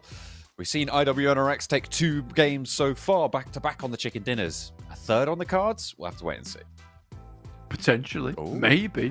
IWNRX, though, really strong recently. And I'm excited to look at the overall standings when we do look at them next, because where they'll end up will be pretty interesting, considering how well they've been able to do for the past 2 games and where they were at the start of the day as well. So, honestly, very, very exciting stuff. Look at that. Our producer is awesome. And they're currently in 3rd place, 145 points. Wow. Wonderful stuff for them, setting them up to just behind the Moneymakers. And look at that. Moneymakers have 20 matches played, 6 less is IWNRX, which just shows the amount of points they've been able to put up every single game. 10-point average, basically. It is really quite impressive to be able to maintain that sort of an average in this lobby. We did see Virtus Pro as well, still up in 8th place, still trucking along, trying to get something done. Haven't seen too much from them in the first 2 matches. They have been present and had some decent engagements, but I don't think we've seen what we've wanted to continue their strength so far. We'll have to wait for that a little bit, as well as 3D Max. Really quite disappointing again so far today in the first 2 matches, but hopefully they can turn things around here. Yeah, man, I'd be honestly curious to see like their day 1 versus the rest of their days so far from 3D Max, just because it has been fairly abysmal, right? Considering they're able to do so well when they first jumped into it. It looked nice, and then it has just all gone downhill since then. So I think we keep harping on about 3D Max just because it's a similar situation to RCB. I've stopped talking about RCB now because it's been enough amount of time that I'm just like, look, I think that first day was definitely a false positive for that team. And I'm just waiting to see if they can get something done, because there were so many alterations that came through from so many teams so very quickly that I think some of these squads just haven't been able to catch up whatsoever. It has been slightly unfortunate, but I mean, every team I think still, even at this stage, has a chance to be towards the top of the tables, maybe except for Twisted Minds, but we'll have to wait and see. What I think I really mean there is that any team who you might have thought could have a chance, it does still have a chance to be towards the top of those tables, even with today's games still left to play. So I'm hoping that people who have had that fall off can push back on in. So RCB, they only do have those 4 matches left to play now, so we'll have to wait and see if they're able to make the most of them and jump up there, try and get as many placement points and potential qualification points for later tournaments this year on board. Yeah, again, it's a very important tournament now, and more important than it ever has been, really, because we're cutting out a lot of the middlemen now. It's just straight. This tournament has so much effect on what happens throughout the rest of the year. I'd say spring is probably the most important tournament, even when we go into next year, just because it determines whether you go to PMWC or not. Your fall tournament is also very, very important, but you've got more time in that fall tournament to maybe bring yourself back up to speed so you could potentially get a qualification into PMGC. So yeah, I think that it is interesting the way it goes. So you got to bring your A game at the start of the year. I think it has been such a long time since our last PMGC, between then and then moving into this PMSL EMEA. These players have had a long time to scrim. They've had a long time to figure out who they want their teammates to be. So if you're not bringing your A game now, there has been a serious amount of undervaluing of your time. And also, not only that, the consideration of the players sort of trying to figure out who they want to play with. They've also got to figure out if the orgs want to keep them on board. If they don't perform, then perhaps, they'll need to figure out something else with the org. Could be difficult. But either way, whoever they field, they're going to be playing on the INFINIX GT20 Pro here, and the official smartphone of the PMSL EMEA. Is the boys on your screen living it large today? 2 chicken dinners, looking for potentially some more here. Averaging around 1 chicken dinner per day so far. They're averaging 1 chicken dinner per match right now today. Oh yeah, I mean so far, but it is starting to ramp up, right? Who knows? Maybe they get another one here on Erangel as we jump right into it. Plane path going down from the southwest up towards Lipovka. Bit of an awkward one, I would say. Really just cut off a lot of that rotations up towards the northern side. Some teams that like to play in Georgiapol. We do have a lot of teams that play towards Georgiapol, Hospital, even Zaki sometimes. This will cause maybe some traffic jams, possibly. But we'll see. We'll see. Have to wait for that for just a moment, but it looks like, yeah, Moneymakers out towards Primorsk, playing out on that west side. First circle, still a little bit off from popping. Gladiators heading down to Sosnovka military base on that south edge, whereas they normally do head up to that Georgiapol area. I think when we've seen them drop out in this area before, they tend to just grab those vehicles on the west and try and play back up towards the north. It might be difficult, though, because IWNRX seem to be playing around that west bridge mouth. Yeah, this is a difficult rotation to be making. Again, for the Gladiators, if they just wait and bide their time a little bit, usually IWNRX is a bit more concerned about getting towards the center of the circle. Again, it's a playstyle that has very much worked in the past for a lot of teams. Will be difficult for them on this one, but I imagine they still will make that early move, getting vehicles, decide that Ferry Pier is probably not the best one to be sitting around for such a long amount of time. The loot there is not amazing, and you do have to cycle a fair few compounds to get yourself up to speed. We are on esports settings though, so plenty more weaponry all about. But yeah, an eastern circle means rotational paths available on that eastern bridge. Na'Vi, though, typically do like to get into a bit of a melee with BEŞİKTAŞ in the early game, which would be presenting a couple of guards on that eastern bridge and turn their attention to you once you start to make that rotate. There you go. IWNRX already on their bike, pedaling away towards the circle itself. Trying to get there as fast as possible. From that western side. Right on the east in Milta Power, 3D Max, not in Yasnaya Polyana. They're leaving that one to S2G this time around. They'll try to have a bit of better luck here with the circle popping out that way. Good news. IWNRX still a little bit... They're not going immediately towards the circle, but they are grabbing those vehicles early, as most of these teams start with at this stage. It's just, it's been that way for quite a while now, but it's definitely solidified that all you go for, you don't really care about getting that loot. It's the vehicles that are the highest value property in this early game. Absolutely. It's definitely where the big money comes in. Over towards 3D Max, like you say, down towards Milta Power, making a change from their original drop spot. Virtus Pro, though, happy as can be. Starting in Lipovka usually, so give them a decent rotational path out. Do have Falcons over towards their northwest, but playing as a 3. Ragnar's not quite with the team just yet.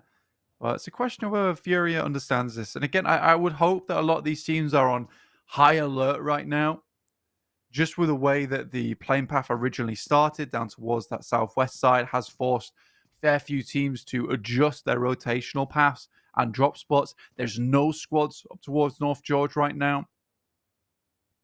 Yeah, they'll have to be a little bit more cautious here, John. Furia moving pretty riskily. I feel like he doesn't know there's a player there. Or if he does, he's being a little bit carefree for it. There's an elimination found. A Gladiators player went down to an Onyx Raven. I think that was AZ on the south side. Gladiators have not grabbed those vehicles and gone north. They've just stuck around to loot a little bit on this military island. And they're playing on as 3. Facing off against the Onyx Ravens. Both competing for those bottom spots.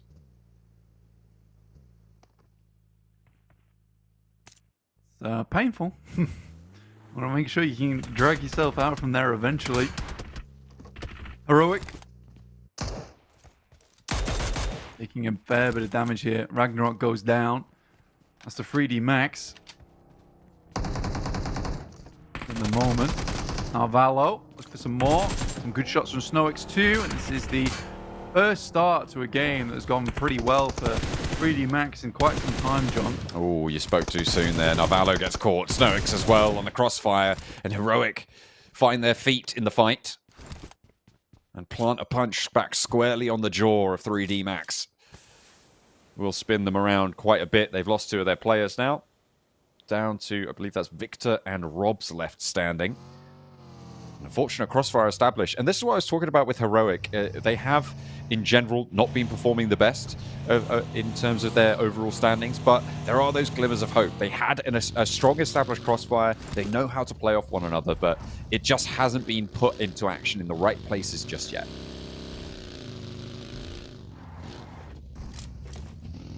In the meantime, S2G still happy to be sat around in Yasnaya. They can move down later on, but I can imagine why they haven't made these moves just yet, John, considering where a lot of teams are already in this circle. They can't make that quick play for a central position. Work this one through. Virtus Pro, though, being hunted down at the moment. Boss Furia. Mart still causing problems towards them. Malloy with a couple of grenades in the back pocket. A Molotov to force him back, but Satan trying to get behind them here. Pushes him back off the vehicle. A pretty heads-up play in the top window to get the spray down for Milky Way. Over towards Satan moving forwards. Nade being cooked, but he's already into the ground floor, but Corker has the response. And the nade from Milky Way, actually the thing to find it. Bouncing it out the window or down the stairs. Either way, it's going to find its mark. But they start to hop out, and it's a shooting gallery. Vulcan's going to pick that one pretty easily. And Virtus Pro continue today's record of not really having the impact that they'd want to. IW next through you, though. They've certainly been having an impact. And Foot Chaos going to be feeling pretty annoyed about that one. Another nade from Doka Machine. At the backline, does get the flush onto a player, but goes down almost immediately in response. Zedwolf falling. Pretty brutal, though, for IWNRX in this position. Yeah, I mean, losing Zedwolf, he's been consistently one of their best players on the squad quite some time now. So losing him early on, not ideal, but again, it's just a big crunch on this eastern side. With the circle and the plane path coming together like that, it was not fun for any of these teams to work around. Was to just figure out these positions as they go. Almost coming to stage 2 now, though, John. Na'Vi down towards that south side. Yet to take any casualties yet, which is a rare occurrence for them, to be honest. Love to see it. And still going. Usual spot from RCB too. Sat over towards that top side of shelter. Hasn't provided them too much shelter in the past, though, as they allowed quite a few teams to just bobble on in and take it away from them. This time, though, I think so many teams are far more concerned with their own safety. They've not bothered to move over and cause a bit of nuisance for RCB just yet. Looks like Digital Athletics might do, though. They've been slowly starting to move their way closer to the northern player Silas of RCB. Who are playing us 4, but only 1 player up on that north position. That is going to change things up just a little bit. RCB now in much more danger with a hard north shift on this circle. Cuts Yaz Fields in. Mansion Compounds now back in play, and you can see immediate response coming on through. You said it's unlike Na'Vi that we see they haven't taken a casualty. Well, there you go. There's your Na'Vi casualty. But an immediate migration back up north, really on the cards now for every single one of these teams. S2G move fast, RCB as well, looking to get ahead of the game. Yeah, I mean, for S2G, this is the easiest rotation of their life as well, considering the fact that when they make that initial rotate, they've cleared out all of that space beforehand, so they know exactly where they can go and when they can go there. Here's that nice couple of shots coming through from the Falcons earlier on to take down the guys on Virtus Pro. They hunted down earlier on. Yeah, for S2G, picking themselves up a great little spot down towards the south side of Yaz. And they'll be comfortable with that bit of high ground quite some time. I think it's actually the high ground they were able to take and win out over in PMGC just a couple of years ago.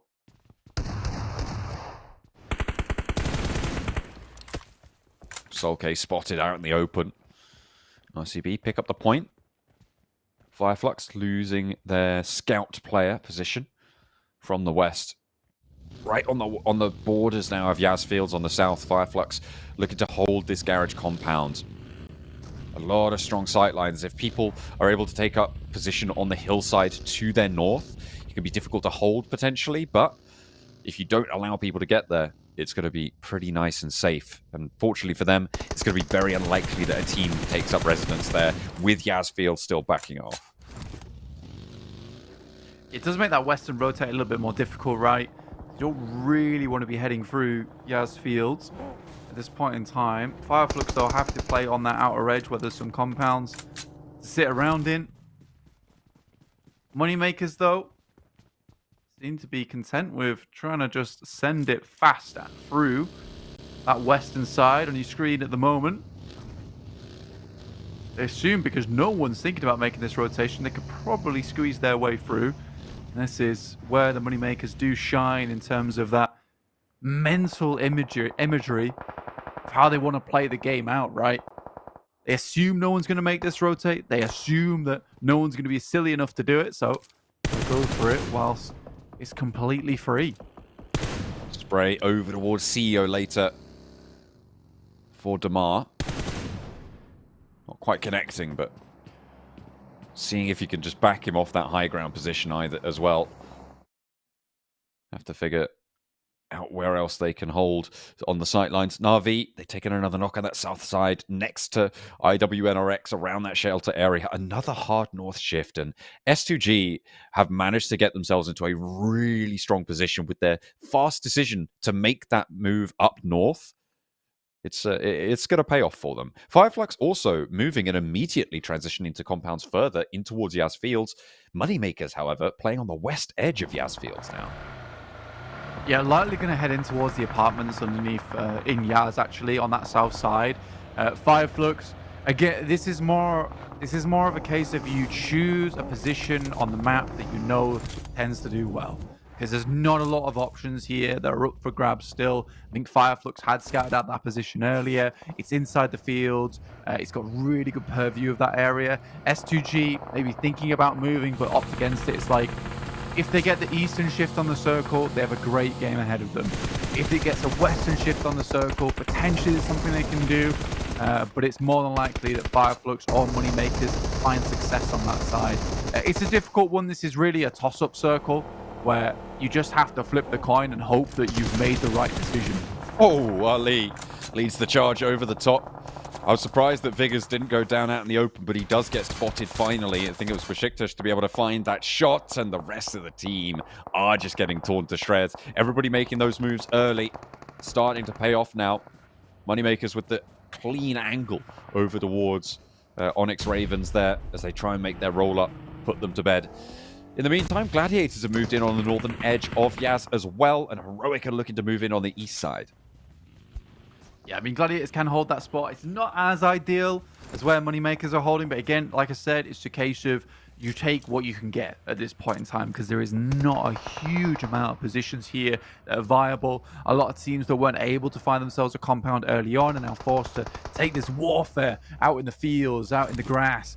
One of those such teams is Na'Vi, currently battling against BEŞİKTAŞ in front of them inside the dip. They'll keep them safe for a little while longer. DA, RCB, IWNRX down towards that south side. A little bit slow on the rotates, but makes sense considering where they were starting from. They really are at the back of the queue, those three teams.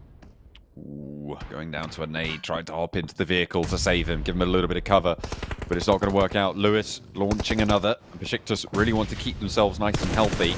Gonzo pushing around to spot out Al-Haji. Fidan maybe trying to go towards him, but strafes away, changes his angle across vision. Woo, and the rundown there cannot beat out the vector from Gonzo. Gonzo actually potentially getting away with this. I'm not sure how, but he has made it happen. Almost got squeezed between two buggies. Squashed like a bug itself. And here's the circle shift over towards that eastern side. Again, this is what I'm talking about. It's the toss-up, right? You get a western shift, Moneymakers, FLUX, super happy with that one. Big grins on their face. But in this time around, it is shifting over towards that eastern side, in which case it's S2G.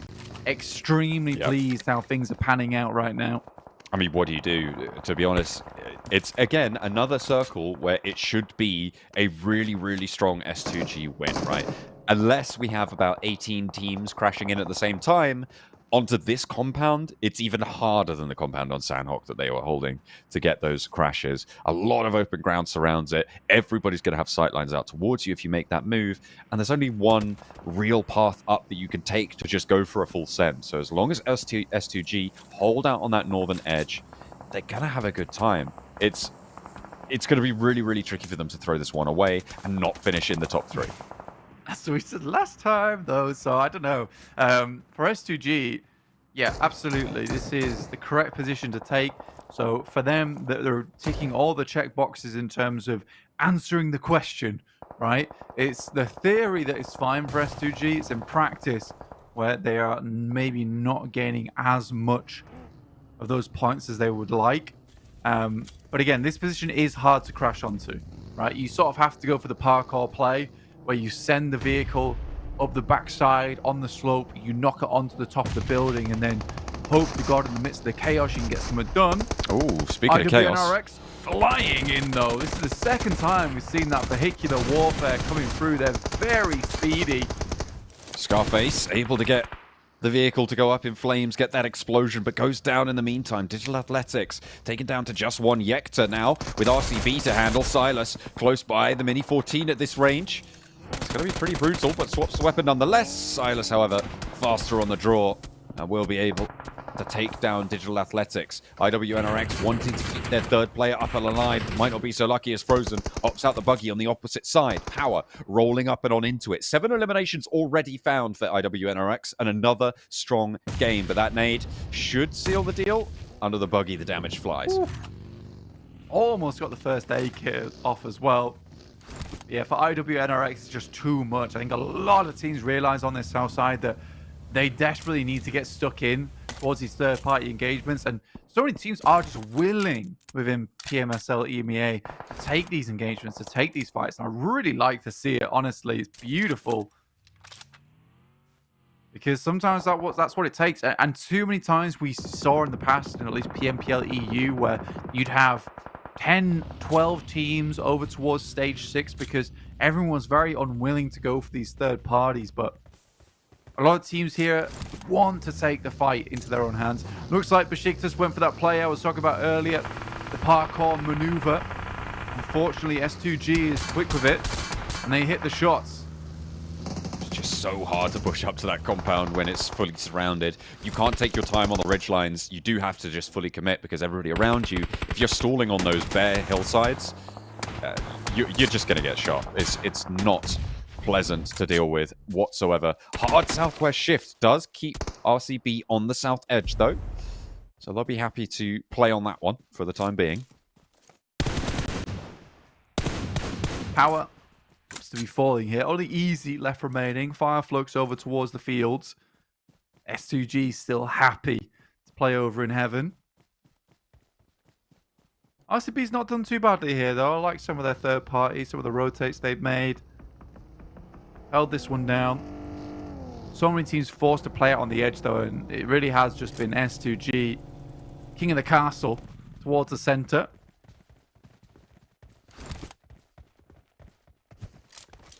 Redistributing the loot on the south side.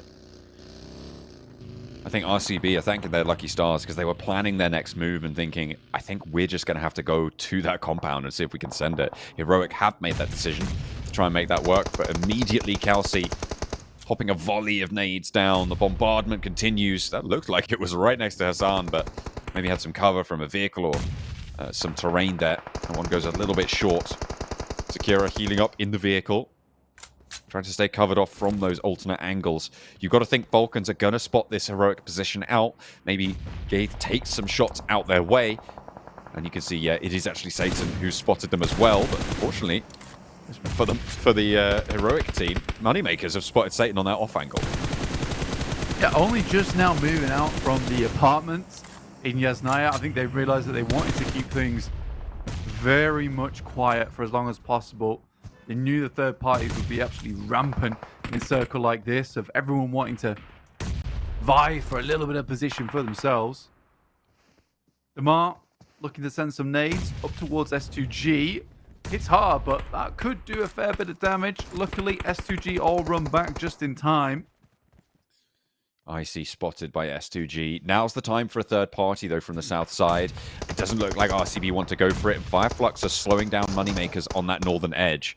So no third parties really potentially to pop off here. And it is just the nade trace. That looked like it bounced off of Damar, right off his face there, which is really quite unfortunate. But he goes down nonetheless. And I think the Falcons are done and dusted, eliminated 7th place with 6 elims, a decent run into this match, and you can't really hope for much more when this is your only choice to go for the assault onto this compound that S2G hold. See you later. 6 eliminations, 600 damage done as well, so a clean amount of damage been dealt here. Coming through from them. FLUX looking to leave the fielded area, but Moneymakers identify his position nice and early. You're going to force them to struggle to cross this road.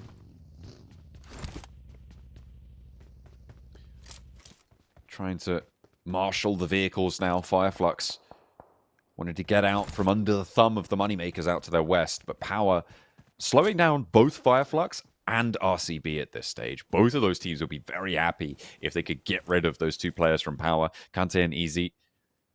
They aren't going to move just yet, but the circle pops quite central on this circle, and it keeps the S2G compound in. And at this point, I've got to say it, S2G can't throw this away. I mean, potentially, they can get a good game off this one. I mean, if they can control the entirety of this eastern side, which they're attempting to do, they've got information down towards RCB. I think Kelsey was able to scout that one out earlier. Heroic still has been a bit of a thorn in their side, but they have tabs on them. I think they just couldn't be bothered wasting too many more grenades from them there. Here's CEO Later's nade. Literally bounces off the poor guy's noggin. Can't get more accurate than that. Soulless launching a couple of smokes over towards the south side to cover off their rotate now. They're done with Power slowing them down. They just need to get on the road now. CEO Later's high ground is just so brutal, though. Silas has made his way up to the ridgeline, but you can see just across the way it's FLUX, it's Power who just have sightlines out to here, which is what makes assaulting this compound so difficult in the late game. Yeah, the high ground is ridiculous, and the amount of flat land around them makes it very difficult to get up towards this position without being spotted. And they've done a fantastic job holding down both the compounds here, because there is a world where you can slowly make your way up, get into the most northern side compound and share it, but S2G's been very greedy, and rightly so. You don't want to let anyone else up into that position. Soulless actually getting hit by Ray-Z there. Really long shot from him. Goodness me.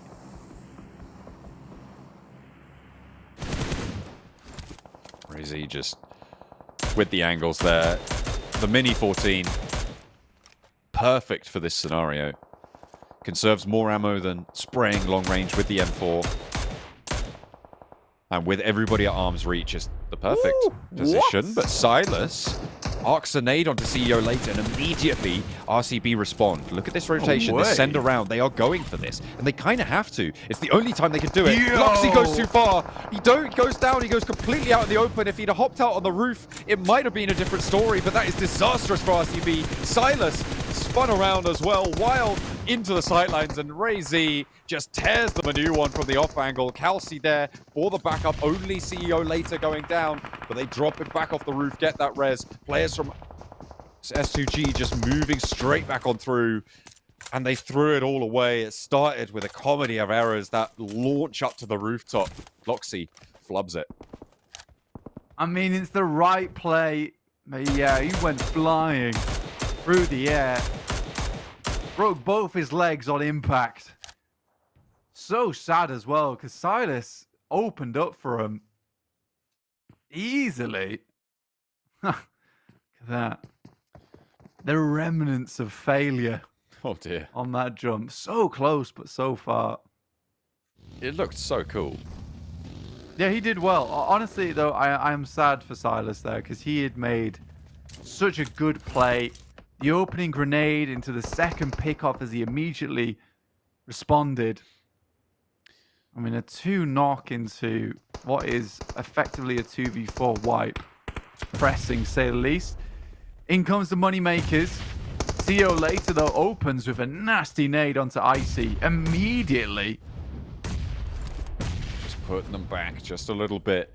They know they only have to hold on this northern side. They're not too worried about the western edge anymore. They were able to get enough picks over there to know that if that dash comes through, they'll hear the vehicles rolling up and be able to respond. A nade onto Hamzy G confirms the flush. He was knocked earlier as well. So now S2G are down to 3, and Icy is back up. So 4 players for Moneymakers. They seem to have breached the northern side of this compound.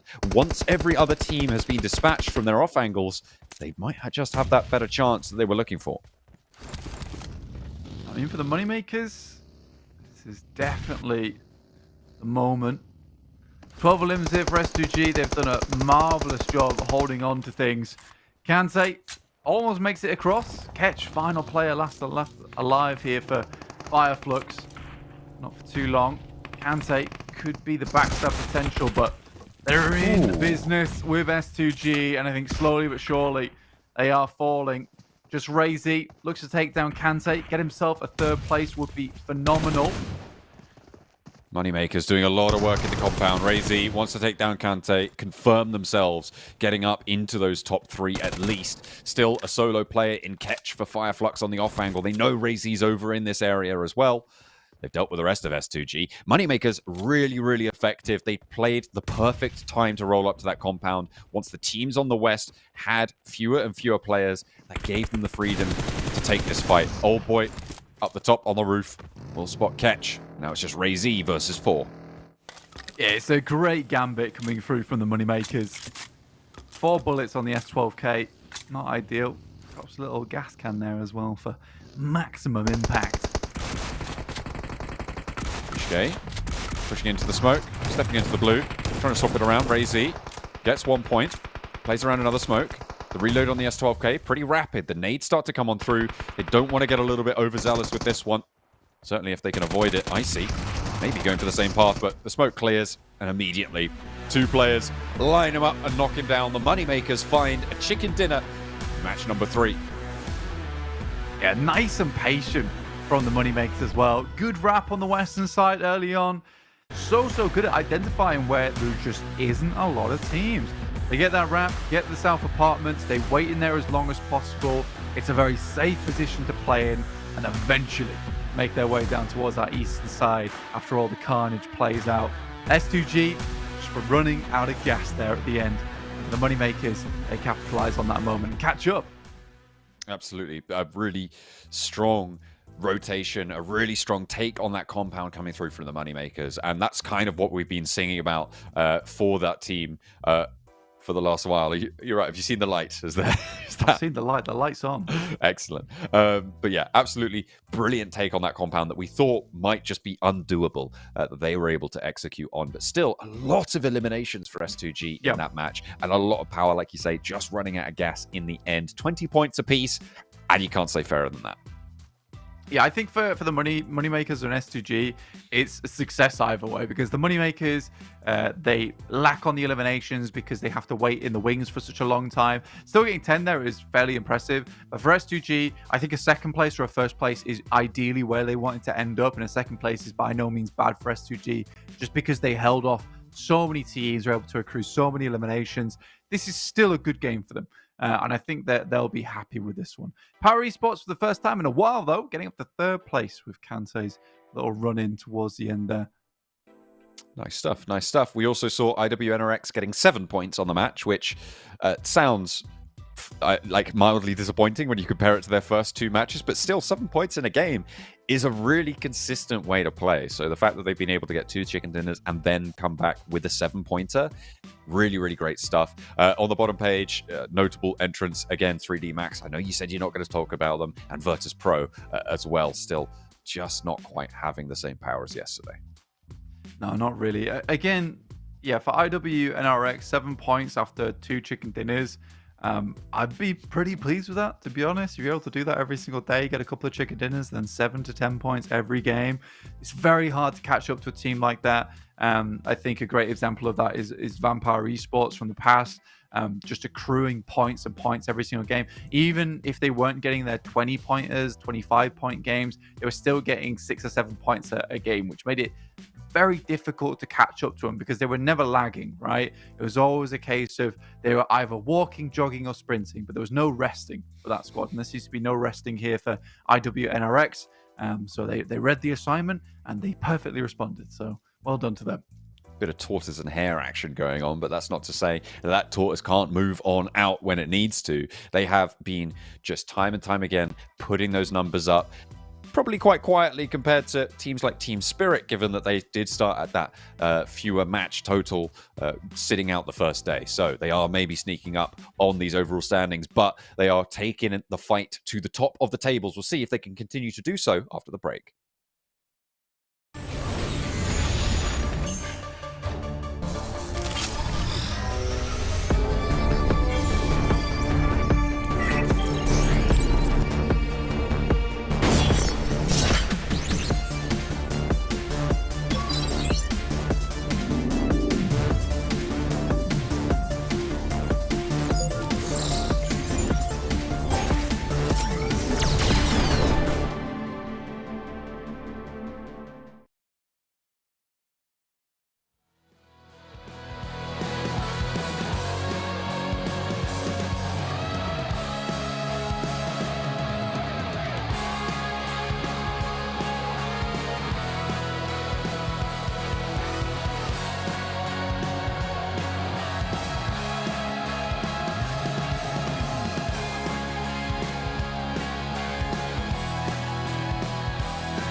Hi everyone, PUBG Mobile Metro Royale Chapter 20 is coming soon. Curious about what new content there is? Let's take a look.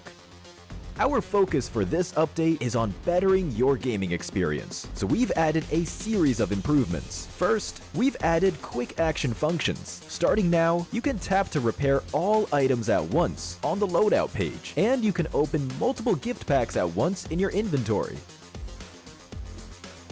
We've also improved the firearm status at the start of the match. During the preparation stage, firearms will be reloaded by default and will be set to full auto firing mode. These improvements all aim to save your time while improving efficiency. Additionally, you can now earn EXP from Metro Royale matches. In other words, playing Metro Royale will now contribute towards raising your player level. If you bring a companion into Metro Royale, they will also earn companion EXP. Chapter 20 also brings brand new honor rewards and collectibles. What's different this time is that after you get certain gold collectibles, they can be displayed in your personal space of the main lobby. You also have the chance to unlock home collectible decorations. Place them in your home to show them off to your friends. With the new version update come enemies who've already infiltrated Metro Royale's Arctic base and Misty Port. While you're out exploring, stay vigilant in these areas, as Striders are active there. Oh, and we've also added two new firearms in this update, the P90 Cobra and P90 Steel Front. Don't forget to try them out. That sums up all the new Metro Royale content. Chapter 20 is about to begin. Hop into PUBG Mobile Metro Royale and experience it for yourself. We wish you all successful evacuations and bountiful loot.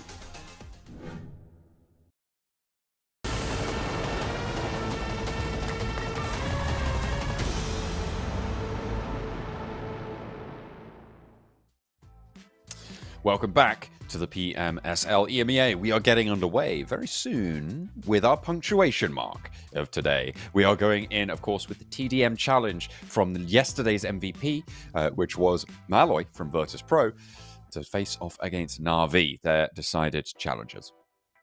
Indeed, another TDM match. Amazing stuff for us here at the PUBG Mobile PMSL EMEA. I think that's 2 PUBG Mobiles. Awesome. From Awesomeness. the PUBG Mobile, PlayerUnknown's Battlegrounds Mobile Super League SL, Europe, EM, Middle East, and Africa A. Unleashing That's the beast here at the, I'm not going to say all that again, the PMSL EMEA. UTB. With Monster Energy. Unleash the beast. Our official sponsors here at the PMSL. Here's the lineup here. Virtus Pro versus Na'Vi in the Warehouse Challenge for Week 1, Day 3. Let's get it. Let's get it on. Let's get it on with the beast. Unleash the beast in the warehouse. Here we are, Na'Vi. Starting things off versus Virtus Pro. Will Virtus Pro win this one out? Because typically, if you win your TDM, you do really well for the rest of the day. And this is the first time we've kind of seen a call out that hasn't been a grudge match. The first 2 certainly seemed that way. It was NIGMA Galaxy versus Moneymakers, with Coops calling out Moneymakers and BEŞİKTAŞ having that link to NIGMA Galaxy, previously playing with them. And of course, the one after that, Nomi from Team Spirit calling out the Gladiators, with Kitsune's old teammates littering their roster. But a bit of action on his screen right now. Na'Vi taking the lead, surprisingly. Didn't expect this one. Furia taking some shots. Gonzo taking some shots. Both people taking some shots, you're right. I've seen it. Puncher. Dancing pretty happily around there, but won't quite find the elimination. A little bit of an equalizer from Virtus Pro. Very, very action-packed here as it's 6-6 with just over a minute gone. Yeah, we're even Stevens once again. Virtus Pro, up close and personal. Bringing that lead back just a little bit, but equalized by Na'Vi.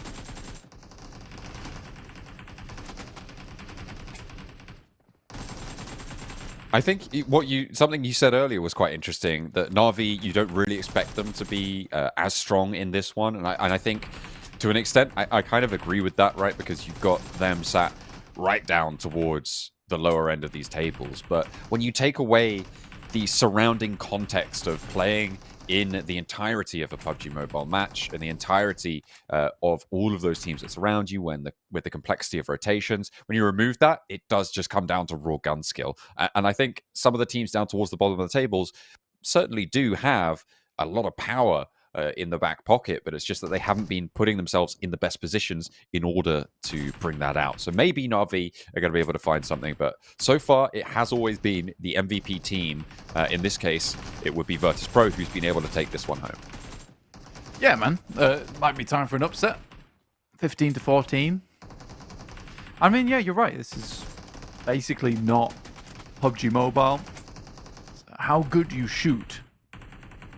Right now, Na'Vi's doing some good shooting. But Virtus Pro bringing it back, 17-15. Ooh, they're all lined up here. Bit of an interesting maneuver, but AXA will find at least one of them, which makes this gambit a little bit worse for wear. Not quite the bowling ball he needed to roll down those pins they lined up for him. It's always very difficult. Going more than 1-for-1 in this game mode, really, really tough stuff. You need to catch someone unawares. And that's where the points differences start to come through. Virtus Pro, currently, a little bit more surprising. Yeah, I think every single time we've seen a TDM, it's been pretty close. Right now, Virtus Pro staying fairly ahead, but with that, Na'Vi actually brings it back up to speed. Nice and easily. Milky Way on the corner. 22-22. Na'Vi getting some good shooting done here. It is being traded fairly evenly. But it's just going completely even. All the way up to 25 points now. Virtus.pro, they haven't been having the best of days today, which maybe might affect their performance here. It was a great reset for yesterday to try and bring things back on in and make sure that you could reconsolidate, but losing your call-out match is going to be real rough if they aren't able to pull this one out the bag. And given how even it is, it definitely could go either way. Yeah, it's weird as well, considering like some of the top squads just aren't playing in the lobby right now. So you'd have thought Virtus.pro, after yesterday's performance versus some of the toughest teams in the lobby, would be able to do something. I mean, there is sort of that interesting dynamic of some teams play better against better teams, right? Because maybe they are able to read into them a little bit easier, or they've got their strats figured out.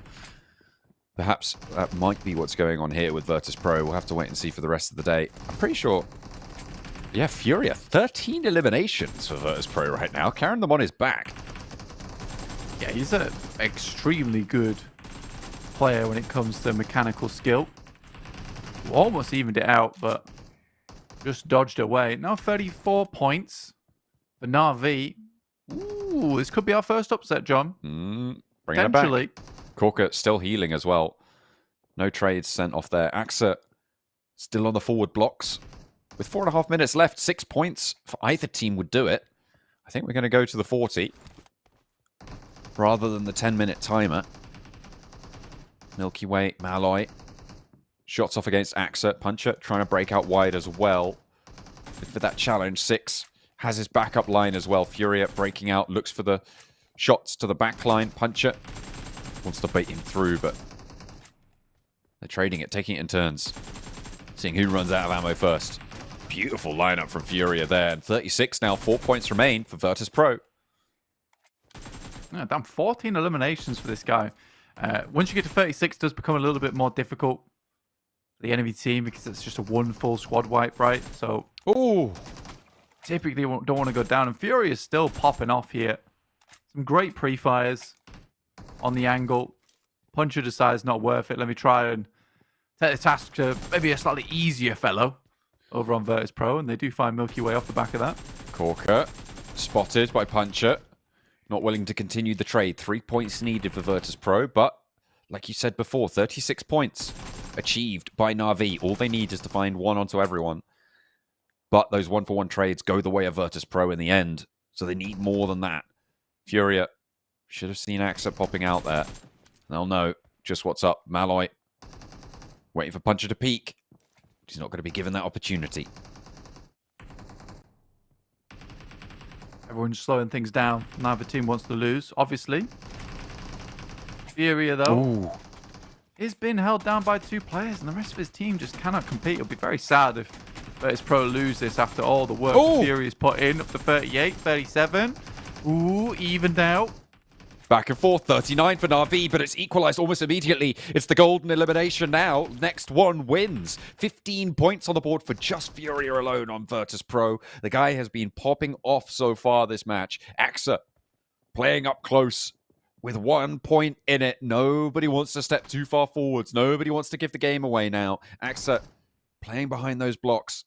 Gonzo looking to move forwards, wants to play it safe.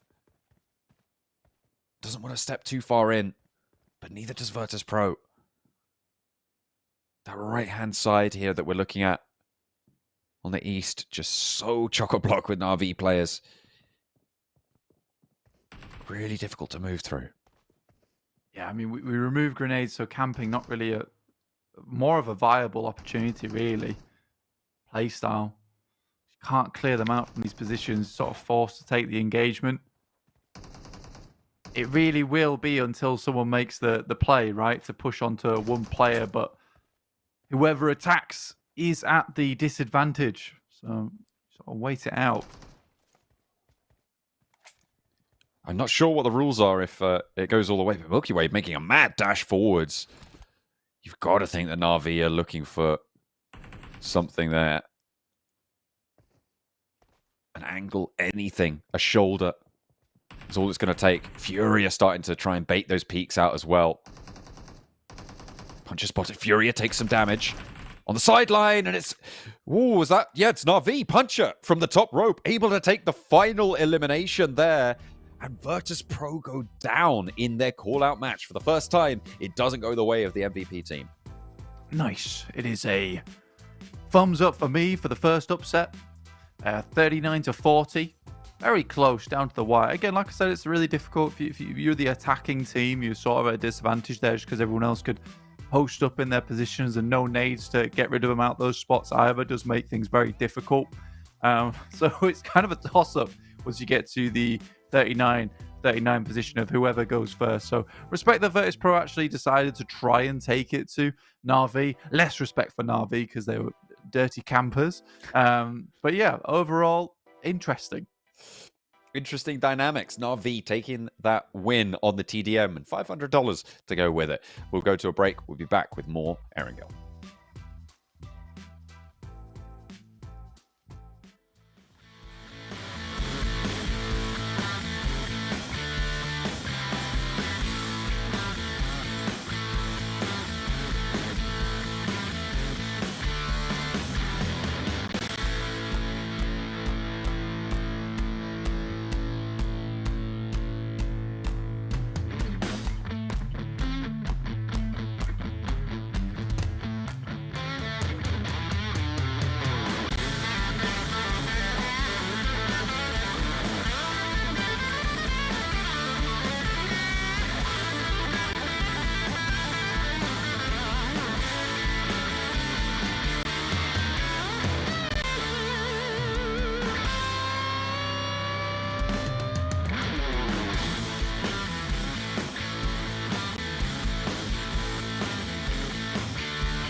They have to rack up the eliminations. They need to start to find the points required to get around it, as Classic are just being a bit too passive on their side. But now the next fight starts. It's between SBG and Nexus. SBG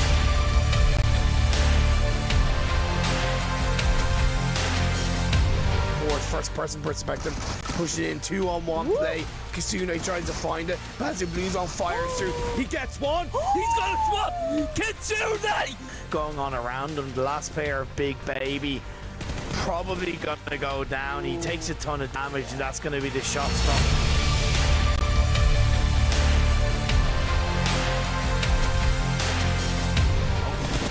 Will find EXO as well as Doran as they're passing. Both don't have too much utility, I don't think. That's a nice nade from Fury. It should do a lot of damage. Gets them both down to half HP.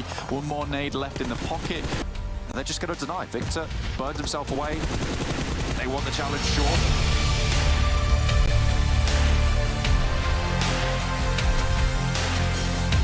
And he will find it. Limbo is there, and there's the spray from Meku. He drops him too, and Keep is in danger now as Dagestan might fall. They want to flush this one out. There's an off angle you can see just on the left side for Matic. He needs to be careful, but spots the player crawling. Eel is there. Will look for the shots over the top of the rock, and Matic looks to close it down for Gladiators.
our third Erangel is up and ready and waiting to get on and stuck in to the last grassy pastures of the day, and the last grassy pastures as well for Group D, which has got some pretty key and important teams in there. Moneymakers, Falcons, S2G and RCB. All of those 4 teams will not have any more Erangels this week after today and after this match.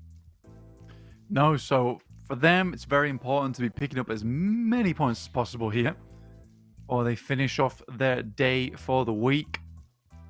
We head into our final day tomorrow. Your monster been drunk there by Koa. That's how he unleashes the beast. By getting his monster in towards the halfway point of the day. Very important. That little switch that you can flip just in the middle of the day. Engage the afterburners. Making sure it all works. You know, you're in your final day. You know, tomorrow you're going to have the day off. You're going to have a 3-day weekend for these teams in Group D, which I think is kind of actually probably quite important. I'm thinking about the strategy of where you want to be for like the best result in terms of those groups. Like which days do you want to sit out? Not entirely sure, but something you do not want to be sitting at is that PMWC later on this year. Esports World Cup over in Riyadh is going to be incredible, and 4 of the teams from this tournament will be qualifying for the group stage, with that 5th place team going into the survival stages. That'll be all happening between the 19th and the 28th of July, so make sure you don't miss it. If you didn't already know, that's 2024. Okay, it's not next year; it's this year. It's coming around soon. Whoa, that's really soon, actually. It is. Better book my flights. Better book my flights. Go and have a look. Have a peek. Yeah, have a little peek. Yeah. I won't tell you anything. Early. I'll keep it secret. Chill. Hey, don't do that. All right, I'll tell you. Nobody else, though. Thank you. I appreciate that. But yeah, we'll be heading into Erangel. Probably right now. I hear music. That indicates to me things are happening. Whoa. On the screen, which they are. Western plane path here from Sosnovka up towards shooting range. So we've had a whole range of plane paths today, all over the place, really testing a lot of these squads, these teams on how best to rotate around the map right now. And this one is no easier than the rest. Wonder if we'll see Gladiators go back to that military base. It didn't work out for them so well. Their normal drop spot a lot further north than that. With a plane path as it is, you've got to imagine they're just going to go back to basics on that one. The fact that Team Spirit isn't playing today and Nomi is still 2,000 damage ahead of Koa is insane. I mean, the guy's just on a different level. What can you say? He's pretty unstoppable. Yeah, it's a little bit silly, honestly, coming through from Nomi. Knockouts at 39. I mean, Coops is winning in terms of eliminations, but that's just because he's been picking up more of the eliminations from his teammates who've been knocking as well. So overall, Nomi is really being a massive fragger for that team. Won't get to see him again until tomorrow, though. For the time being, some of these squads will be playing out their final matches. That's Moneymakers, S2G, Regnum Kaya Bra Esports, as well as Team Falcons. They will be finishing today. And look at that, a South Circle as well. So it's been some very curious Erangels today. Pretty tough way for Moneymakers to have to finish them off. But luckily for them, they're down towards Quarry in Primorsk. So they do actually have a pretty decent approach down towards Sosnovka, which I imagine this one will be. This is going to be pretty quick for a lot of teams to get to that bridge. IWNRX need to try and hold their nerve on that front. Virtus Pro and S2G taking shots out towards one another on the north side of the river. And the Falcons actually yet to fully touch the ground. Remember, this is S2G's last Erangel this week. They're up into 3rd place. They'll be setting themselves up to go a little bit higher up the tables than maybe than 3rd place that they'd like to be up towards right at the top, obviously, but I don't think that's going to happen with Moneymakers sat up there in that 1st place position now after their games, with Spirit as well still just about ahead of them in that 2nd place. Yeah, just still pumping slightly. For S2G, though, I think this has been a pretty notable week for them. You know, going from down below on the leaderboards and making their way upwards has been fantastic. The monster truck rolling through and the parade on the back getting absolutely rinsed, though. They have had a nightmare there, and actually they're going to run it all the way down. 3 players pulled out. There was an answer onto Virtus.pro's backline, but only Milky Way falls. He's got a player to back him up. CEO later, left alone, and it might be notable on the week, but S2G fall right flat on their faces as they try and get across the bridge towards Yasnaya Poliana. Virtus.pro, this is what I wanted to see from them today, that we haven't quite been treated to. And they aren't going to let this one go either. They are on the chase. Since it doesn't matter if you win or lose on the TDM, stonks still go up.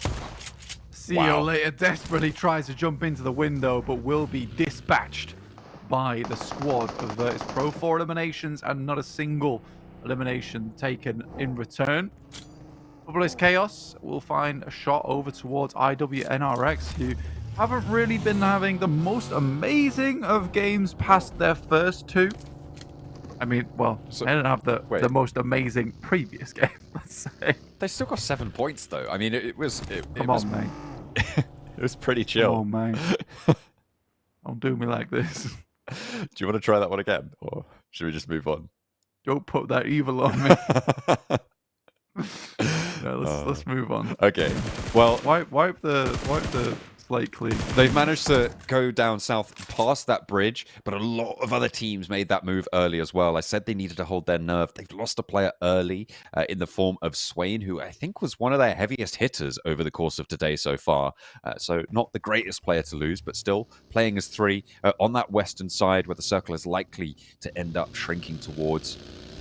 Might have a good time of it, but they want to send to the south side of the airstrip here. They are going pretty deep into this one. I'm not sure if I agree with this too much.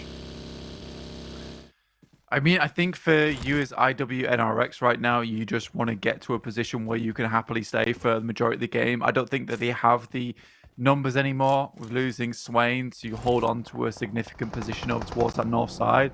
So I can sort of understand why they're just sending it, bottling it down towards that south side. Just live out and get 7 points, right? You know, that's fine. That is true. Onyx Ravens.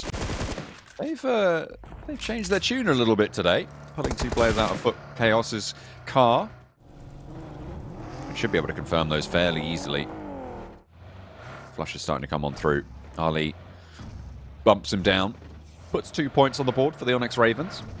They don't want to be going down in those low placements. They want to try and keep their morale up, keep their position above 16, try and get into those finals. Yeah, it does feel a little bit like the boys from Onyx Ravens have certainly decided to change their tune a little bit coming into today. I've said before, I'm a huge fan of it. This was some great shots coming through from Corker. And again, when you're in the back of the monster truck, I think you just hunker down. You don't step up and try and take shots back because you are so exposed in that thing. And it forces your player character to stand up. Yeah, I wasn't a huge fan of that one. I think as soon as they saw Virtus.pro should have diverted, they had time to do it. They didn't quite have the vehicle numbers as well. I mean, in the front cabin, obviously, it's a lot safer. But yeah, being in the back. Tricky stuff. Yeah. C block in the meantime on Sosnovka. Al-Haji putting nades towards Kakali, who has exited the building. He spotted him. Pre-fires the wrong angle there, and Kakali spins him around. Gives him what for, has a nade, it's cooking. Wants to put it back in towards the stairwell, worried about that window up top, hops in. And has now got backup from Tospic. Kakali's played this well, but he's still got a little bit more to do. Lining up down the corridor, shotguns await them. Should they pop through? Tospic cooking the nade. Drops it around and does a little bit of damage to Fidan. Can they find the opening on the back? It's going to be a little tricky. Uh-oh. In the meantime, Falcons come in. They'll take down Kante, Satan, with a pumpy. It's all popping off here. I didn't expect for us to lose so many players so quickly. We're down 10 already. The game's just started, John. I mean, it's that mad dash, right, down south with S2G obviously going down early. That's padding out those numbers quite nicely. But the rest of them are stragglers, except for this engagement between BEŞİKTAŞ on the south side, trying to hold themselves together. And Power in that south edge of the C block. Both of them losing a player now. So they'll have to try and keep control of their respective areas of that military base.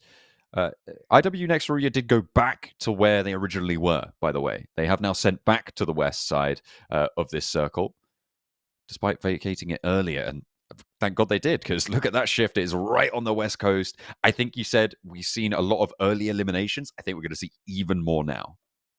Yeah, there's so much water in this one. There's only so many places this circle can go. It would be maddening to see this one go up towards the north side, in which case RCB and Heroic literally thrown a lifeline. Just want to talk about S2G really quickly, because it kind of plays into what they've been trying to do, which is just get a central position as soon as possible. But you do need to be at this level of competition, both a master of edge play and center play. And certainly you can lean further towards one side than another. Nice little clip there from RCB. You can certainly lean further to one side than the other. But in a situation like that, S2G is so far away from the circle, man. I think at that point you just, you know, it's a gimme to be like, look, let's just get looted. Let's get as many vehicles as possible. And we'll just play edge. Right? They were sending it as fast as possible to get towards Sosnovka. And sort of overzealous, in my opinion. I think that's some mega overconfidence there, thinking that you could get to Sosnovka before any other team, despite being far on that north side. I mean, they might have just been scouting that road for more vehicles, right, and get to Yasnaya, get looted, but I guess we'll never know, because Virtus Pro stopped them dead in their tracks. RCB holding out against Heroic. Nicely on this northern shore still. Trying to sweep them out as time goes on. 3D Max, they need to put up a good performance now. They want a chance of staying up there in the conversation with the big dogs. But they've been lackluster so far today. A chance to play that off angle, play that outside chance now on the northern shore. Yep, they do make it in though. Nicely though, of course, very here. Victor takes a heavy rattling, but will be able to get out. Close to unconsciousness, though. Survives. Team will have to slap him awake, get him back into this game. Heroic right now, Heroic Moneymaker's in a good position at the moment. I was going to say, Heroic are further south on this very pier position. Strung out, really, and probably going to have to go for the swim. And like you said, Moneymaker's in that good position on the western point, playing on those cliff sides, going to see anybody going for those swims. Yeah, it's a great position to be in for the Moneymakers, because you have, like, all of the water to your back. You're mainly only focused towards that eastern side. The only thing about playing that position is that you are on the low ground and you give up that high ground to Onyx Ravens as well as Falcons. Roll over the top. Power trying to push into the Na'Vi position. Easy. Doesn't get it done, but his teammate does. Al-Haji on the off angle lines it up. Gonzo now trying to get that off angle dealt with, but Power not going to let it go too easily. 2 players alive, and 6 isn't close enough by to go for the res straight away. Has to sail on in after the fact. Al-Haji moving vehicles out of his path as he goes. Bombastic movements up this ridgeline, but still, the reses can stick. 6 gets 1 back up. Axa now back in action. Finds the backline though, and then back down to 2. Axa's next, and Al-Haji doesn't stop until he's stopped. 6 is the one to do so. Puts him back on knees.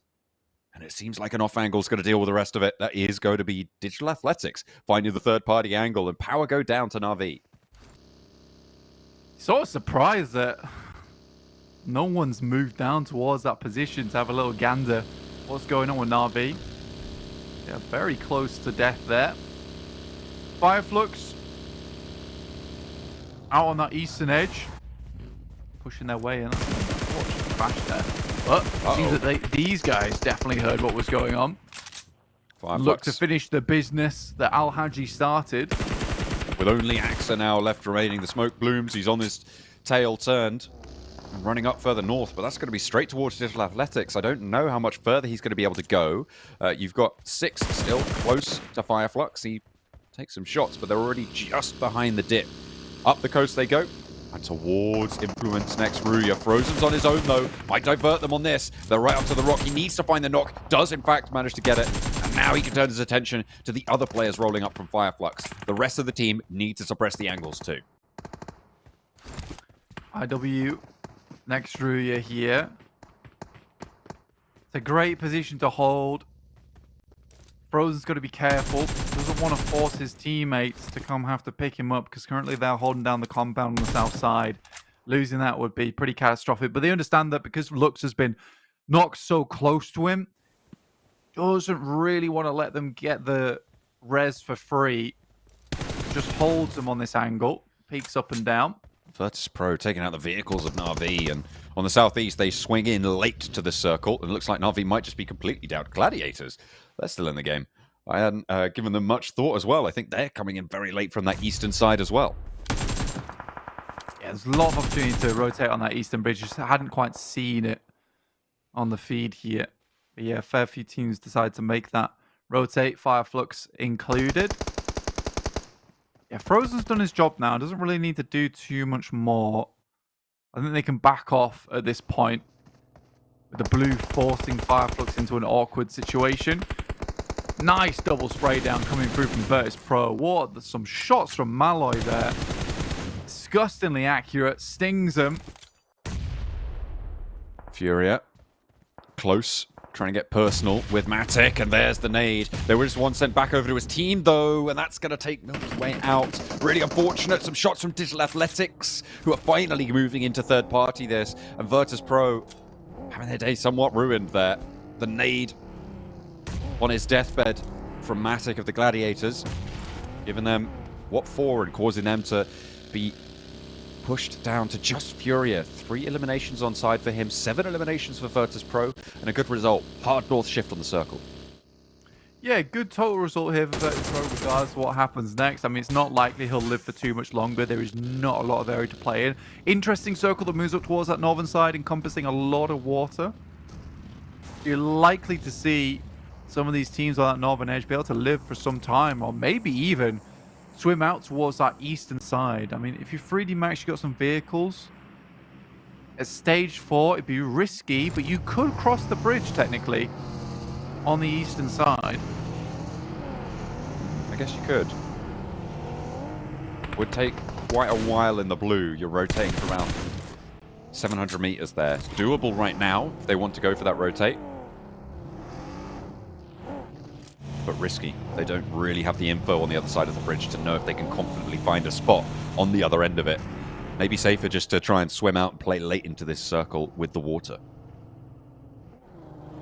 It's odd that there's just no one there on the bridge. And again, it's most likely because we did get such a hard shift over towards this northeast side.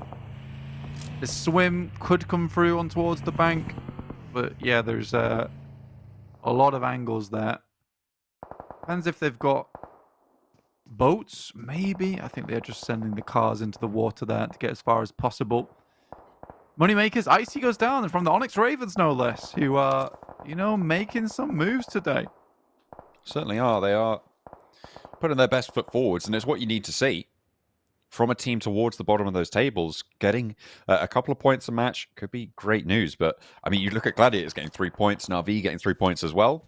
When the teams around you also do it, it kind of takes the wind out of the sails on that front a little bit. Up and down gameplay right now for Moneymakers and RCB. Difficult for RCB to do much here. They need to get around to that headland further north, but as soon as they do, BEŞİKTAŞ has the angle, and with Old Boy peppering them with nades, it's going to be so hard to get out of the water here. That's a good nade as well from Old Boy. He's got 2 left, but most likely it wants to hang on to these until later. BEŞİKTAŞ is able to find Wild as Old Boy provides that information back towards him. Super interesting circle. No one really with a hugely dominant location within it. I think BEŞİKTAŞ probably in the best spot right now with the compounds directly in the center. So many teams forced to play on the edge here. Kiss gets knocked. Potentially shots coming out from BEŞİKTAŞ. He's doing a pretty fantastic job here on the coastal side. Silas enveloped by the stage 5 blue. Very soon will hurt. Koa going to have to reposition from that high ground. The nade bounces almost No perfectly onto Wild. The geometry helping out. Oh boy, that was insane that hit. Goodness me. Kiss goes down to the drown damage. Oh boy, shots onto Silas. And it is a matter of time for RCB to fall over on this one. This next circle brings it back around the Onyx Ravens and BEŞİKTAŞ. RCB slowly been taken out, but yeah, you're right. Moving back down, and it's a good circle for anyone on the southern side. I think they're pleased with this, just considering that I think no one wants this to end up in the water for too long on that northern edge. It's just a waiting game for when the fishes are going to emerge from the water.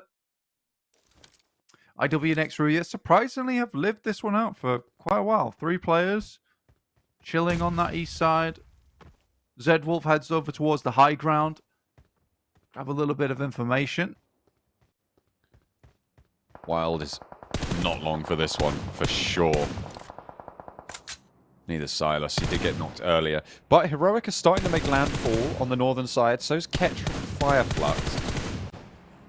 But I imagine that BEŞİKTAŞ are going to be dealing with them, and they're going to be more worried about that angle than looking over towards Bishke's angle here. I like that a lot. That's some good scouting there from Biscay. Unwilling to believe that he could only be in that location. Especially with the 3x as well. It really does limit a lot of your vision. Being able to catch that out of the corner of your eye. Some good reflexes from Biscay. Ooh. Nasty shots onto Robs, but he's got the smoke cover and he can answer with shots of his own, but it's not really going to be that effective. Has to see it in his mind's eye, and with Zedwolf lining it up, he's got a teammate at his back as well. It's just not going to go his way. Usually does go down and get flushed to Heroic players. They were in the water, so not too sure how that one was able to be pulled on over, but either way, Volt takes down the forward position for Moneymakers, and that actually is going to put them at a real disadvantage here. That is completely a change of events, so how I thought it would go. How on earth did he manage to sneak out the water in front of him? I mean, Moneymakers do make a mistake there by putting too much emphasis on finding those eliminations onto RCB. If they just roll down the coastal side, they might have a better time of it, as opposed to jumping in the water, which is basically a death sentence for them. Wow. That is... Do you like what INFINIX Ruya are doing, though, John? You know, immediately taking that high ground on the eastern side. They understand there's going to be a lot of people coming out of the water now with the circle moving down towards the south. So they're just going to try and pick up points. Ooh. SnowX needs to surface for Air, and Kakali is ready and waiting from BEŞİKTAŞ. A nice nade over the top spot to catch, and FLUX will fall with it. 3D Max still floundering about now with Victor in the water. Staying alive for the time being, but you've got to think that they know he's there. It depends what the count they had was here. He doesn't have any more nades, though.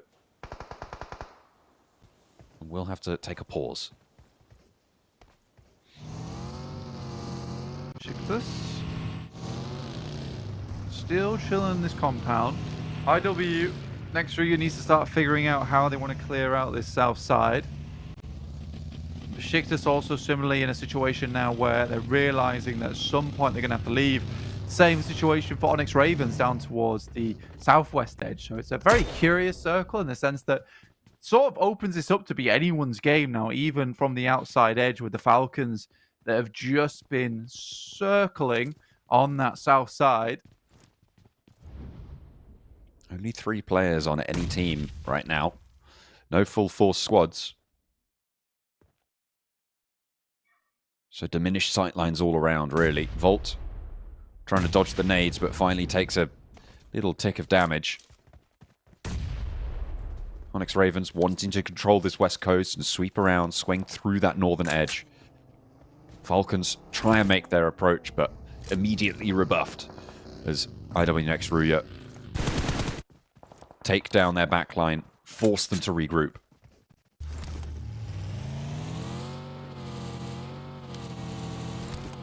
Yay. Still one player into this, Yetka, getting awfully close to INFINIX Ruya. And like you said, some good shots over towards the Falcons here. Unlikely they'll make their getaway with some beautiful shots from these guys. Surprisingly, no one's been knocked just yet. Frozen continues to work his way up. Looks like Onyx Ravens will be able to steal some of these eliminations away. How has he not seen Damar? I think he's just trying to confirm the knock there. When you know there's several angles looking out that way, you want to be the one to pick up the points. Looks like they won't even do it. They are going to split it around. Oh yeah, Onyx Ravens, I don't think got too many out there. Either way, one. IWNX Ruya gets 6 points now on the board. All 3 of them still alive. On that south side, Yekta, I don't think they're aware of his position, or if they are, then they're not really doing too much about it. Frozen completely broadside to it. I don't think they did know. He goes up, he goes for the flush, and he will be able to find it. Yekta not going to last too much longer, but that is really, really dangerous now on this hillside for IWNX Ruya. Yeah, I mean, that's an unfortunate play, but really a rookie mistake. You see the smoking vehicle on the rock. That is something you absolutely should be checking. Bit careless there from IWNX Ruya. Very uncharacteristic of them, I'd say. Either way, 7 points on the game. Top 5 position. I think they can call this game a success at this point. Definitely. Definitely keeping up appearances for them. I'm pretty sure we're going to be seeing one of them be the MVP at the end of today if they keep this going. It's pretty tough to call which one, though, because they've all been pretty solid when it comes to it. But 4 eliminations for Frozen, 3 for Zedwolf. They've certainly been the standouts today in this match. Yeah, I mean, Swain also been picking up a lot of eliminations coming through. Nice little circle shift here for the Onyx Ravens. Potentially the first Onyx Ravens chicken dinner. Ooh. This could be it. It's always a curious circle, this one, on an ending. Because a lot of times if you are that team playing from the southeast side, you have a little bit of an advantage for the third party that comes through. You can just rock your way down the hillside. Now, it does mean living up until that point, though.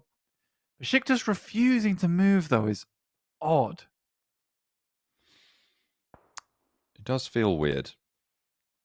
I think they have an idea of where Heroic is, so just waiting for the blue to similarly push them out. Yeah, absolutely. The way Lewis is looking here, that would make sense. I mean, they see that smoke bloom. Heroic know that they have to move as well, and they are going to have to move first. Ragnarok and Volt trying to get back behind those sandbags because Kind also has the angle on him. Ducks out into the smoke, and actually Lewis takes a lot of damage in response, but Zedwolf there just lights up Volt on the off angle. Ragnarok going to be going down very soon next, but is any damage going to be dealt towards BEŞİKTAŞ? Zedwolf turns his attention out that way, takes down Tospic, the first to roll out, now the duo in the buggy, trying to move over to take care of Heroic, but he's already gone down. Saleh now from Onyx Ravens with the shots over to Lewis, finds one and the second as well. That one goes over to Saleh as well. 2 points added to their tally, and Onyx Ravens can start to move out. They have got 3 players alive, but 2 players from IWNX Ruya, you can't count them out. Sort of nut sprays downs coming through from Zedwolf there. I think he did the majority of the damage, despite everything, and a really quick rotate coming through from Zedwolf. Spots one of the players, has to immediately jump out the vehicle, potentially even this up into a 2v2, but it's going to be a hard situation. It's going to be the 3rd chicken dinner on the day for IWNX Ruya, or will Onyx Ravens finally find some food for themselves? Up the top of the hill, Kine with a nade. Being pressured out by Saleh. A reposition down wide. I don't know if they're aware of this position. Coming through that south edge shimmy from Zedwolf. They're going to need to play off one another. Saleh moving out into position to try and contain movement on this side of the hillside. But the smoke's there. Covers off another little angle that they could have used to find an advantage. He's trying to force Saleh around into Zedwolf's angles, but you can see how reluctant he is to do that. He knows that there's threat on this angle, but with the vehicle moving up to the tree, Zedwolf know there's a player there. Pulling out the nade, Saleh repositions away, and Zedwolf tucks it back in the pocket. Yeah, like I said, honestly, that eastern side is so good for third parties. And it really shows itself up here. It's just unfortunate that they lose Frozen, because this could have been easily a win for IWNX Ruya. Now they're really going to have to put the work in to ensure that they can maybe win this one out. But the odds are stacked in the favor of Onyx Ravens, having the vehicles, most likely a little bit of utility extra too, because they haven't had to toss too many grenades in this game. Kind of getting a little bit extra ground there as he hears the vehicle go away, knows that the steps aren't going to be heard quite as close, completely spotted there, and the shots from Kine to push him back off the ridgeline. They're scouting it out, trying to stop him from getting in down. But yeah, Vickers, I guess his position was known, was scouted by something. He does indeed tag on with the nade. The vehicle's still there as hard cover for him, but another cook. And Vickers hasn't moved. He's just going for the heal, and he is outside of the zone. If another nade hits, he's going to have to shimmy down. Kine is just going to send out wide. No, just repositioning the buggy, playing it back. Yeah, scout there. He has to guess on the rotation that Vickers is making, because surely he moves. Oh, so smart coming through from Kine. Understands the exact type of movements these players are going to go for.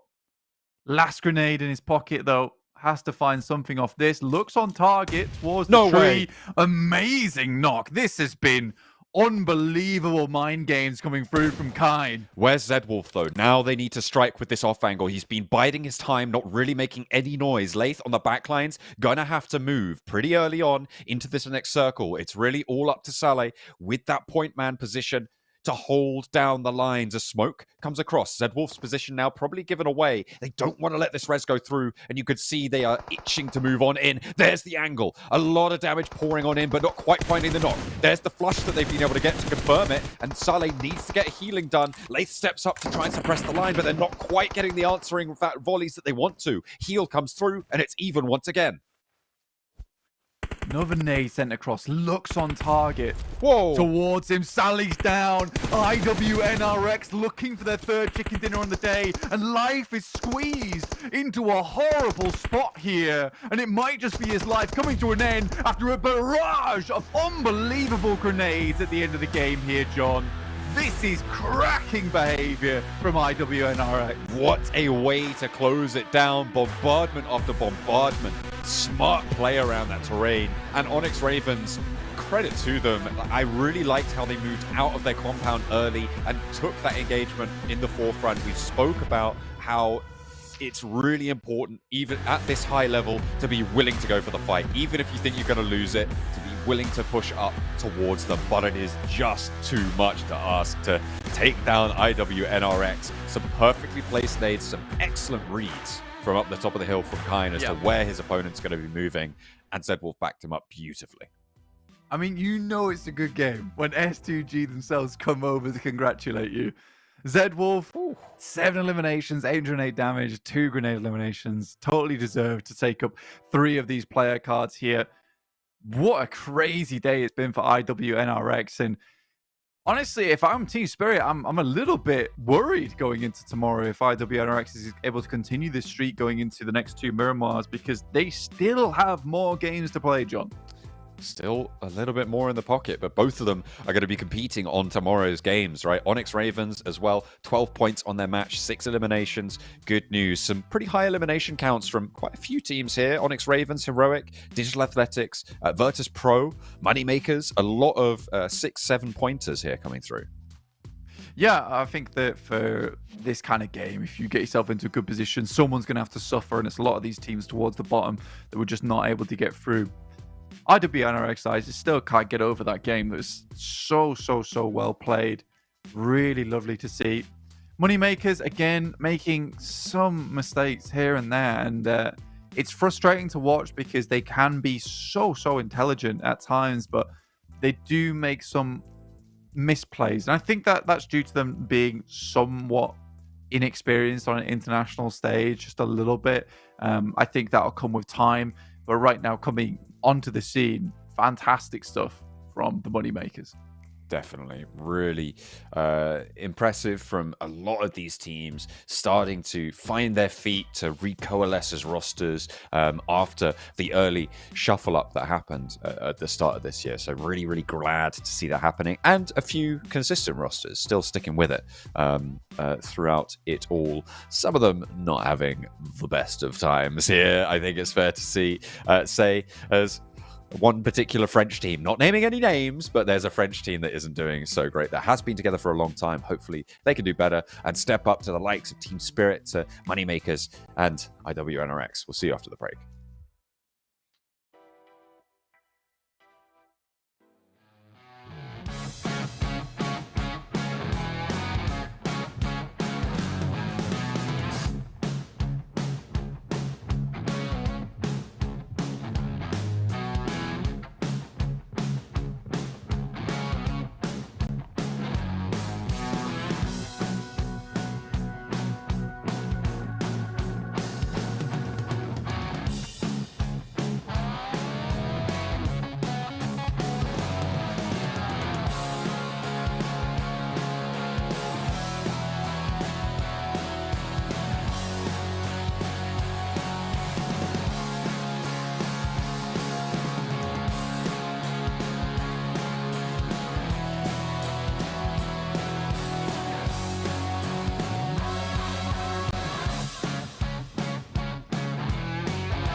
Hi everyone, PUBG Mobile Metro Royale Chapter 20 is coming soon. Curious about what new content there is? Let's take a look. Our focus for this update is on bettering your gaming experience, so we've added a series of improvements. First, we've added quick action functions. Starting now, you can tap to repair all items at once on the loadout page, and you can open multiple gift packs at once in your inventory. We've also improved the firearm status at the start of the match. During the preparation stage, firearms will be reloaded by default and will be set to full auto firing mode. These improvements all aim to save your time while improving efficiency. Additionally, you can now earn EXP from Metro Royale matches. In other words, playing Metro Royale will now contribute towards raising your player level. If you bring a companion into Metro Royale, they will also earn companion EXP. Chapter 20 also brings brand new honor rewards and collectibles. What's different this time is that after you get certain gold collectibles, they can be displayed in your personal space of the main lobby. You also have the chance to unlock home collectible decorations. Place them in your home to show them off to your friends. With the new version update come enemies who've already infiltrated Metro Royale's Arctic base and Misty Port. While you're out exploring, stay vigilant in these areas, as Striders are active there. Oh, and we've also added two new firearms in this update, the P90 Cobra and P90 Steel Front. Don't forget to try them out. That sums up all the new Metro Royale content. Chapter 20 is about to begin. Hop into PUBG Mobile Metro Royale and experience it for yourself. We wish you all successful evacuations and bountiful loot.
It's time to put Erangel aside for Miramar to take its place. We've had our 3 doses of the grassy pastures, and now we're over to the dusty dunes. My name is John Allen. With me is Blank. You can check us out on our socials at the links down below. And we are going to be heading into match number 5 of day 4. Goodness me, trying to keep track of all of the days. They're just whistling by. It's so exciting stuff coming on through. And to be honest, you pick a game at random, it's most likely that IWNRX are winning it anyway. So let's just keep that ball rolling. Yeah, I mean, 3 out of the 4 games played going to IWNRX is really huge, right? That's a massive statement to be making. Yeah. And that kind of momentum only carries through for the rest of the day.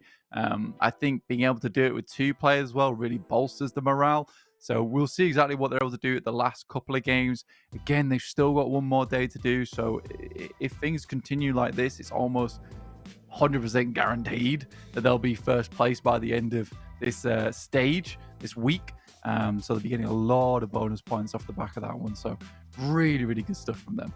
I think the Hard only to talk thing about anyone else. I agree. I think the only thing that you could really call into question with the roster right now is who's getting MVP today, right? I think off at the end there with Kine and Zedwolf putting up a lot of numbers in the late game, it's likely going to be one of those 2, but I didn't really keep track of who was popping off for them as hard in their first 2 games. And it genuinely could be any of those 4 players. In absolutely insane stack of rosters, stack of players right now. Kine, Zedwolf, Swain, and Frozen.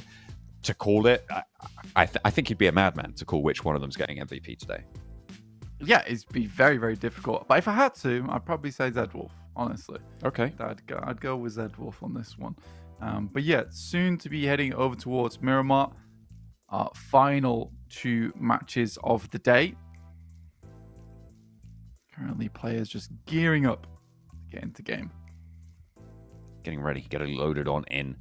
We've seen some pretty nasty Miramars yesterday, Blank. A lot of South Island gameplay. In fact, one of them ending there on that South Island.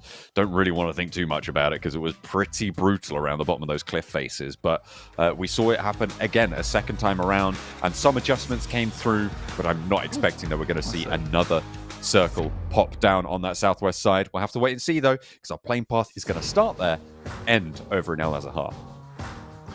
Indeed. Again, like you said, a lot of south circles yesterday. And I mean, we've already had some pretty cruel circles in Erangel. Potentially looking for some more generalized positions on the old Miramar. I think we had northwest, which is difficult to play, and we've had south, which is difficult to play for Miramar so far this week. Something over towards maybe the east side, truck stop, El Azahar, La Bandita. That'd be nice to see here. But players jumping out of the plane. Getting into position, Na'Vi once again for a southern shift. Funny again that Nomi is still ahead in highest damage, but Kine still got an extra day on him to bump up those numbers. 2 matches to try and jump up there, and maybe if you're backing Zedwolf, then I'll back Kine for MVP at the end of today.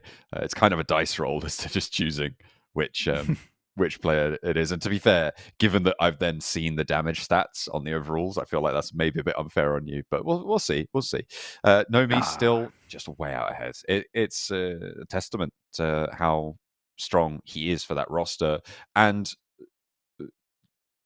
that's just kind of it. There's no one really who stands up to him right now until IWNRX get to face off against them again tomorrow.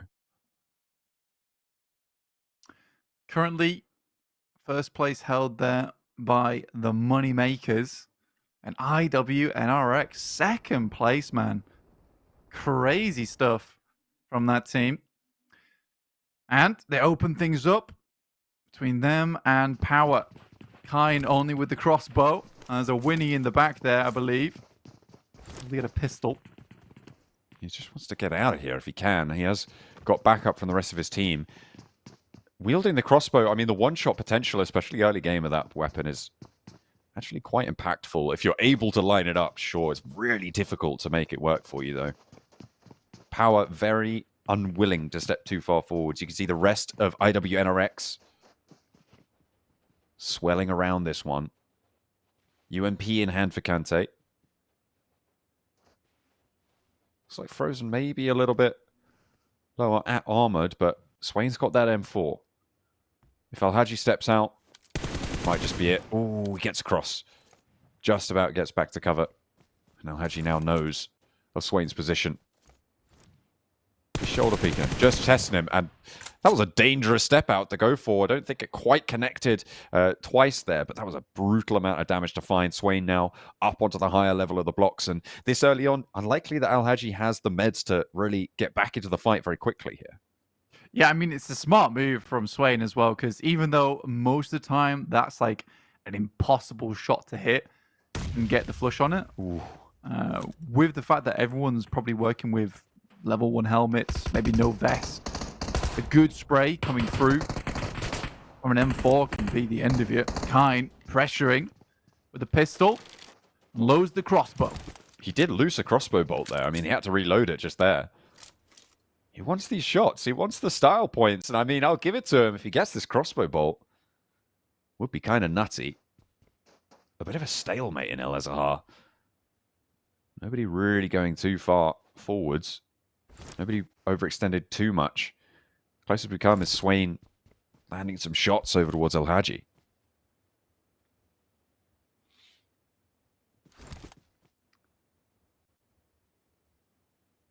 Both teams, like I say, pretty unwilling. And they haven't really got themselves too many good pieces of gear.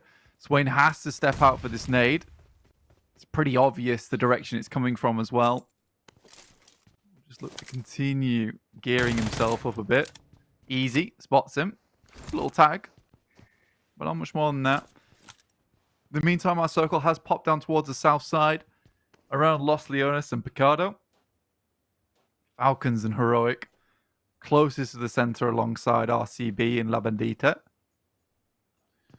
Very familiar part of the map for everyone. No South Island shenanigans this time around, so players looking to make the most of it now. Kine still has that crossbow. And against the Tommy gun, I don't really back it. And Al-Haji finally opening up the bidding here, and it's IWNRX to lose the first player, or at least take that first knock. Now Swain is starting to move. He needs to move on in to try and get that res. He didn't see the nade coming in. I think he might have caught wind of it somehow, though. Maybe call from a teammate. Back off that door. Nade in. Does so. Discipline. This should be a flush for Fidan. Yeah, kind of going down now. IWNRX not able to find it. Al-Haji, though, wonderful stuff from him.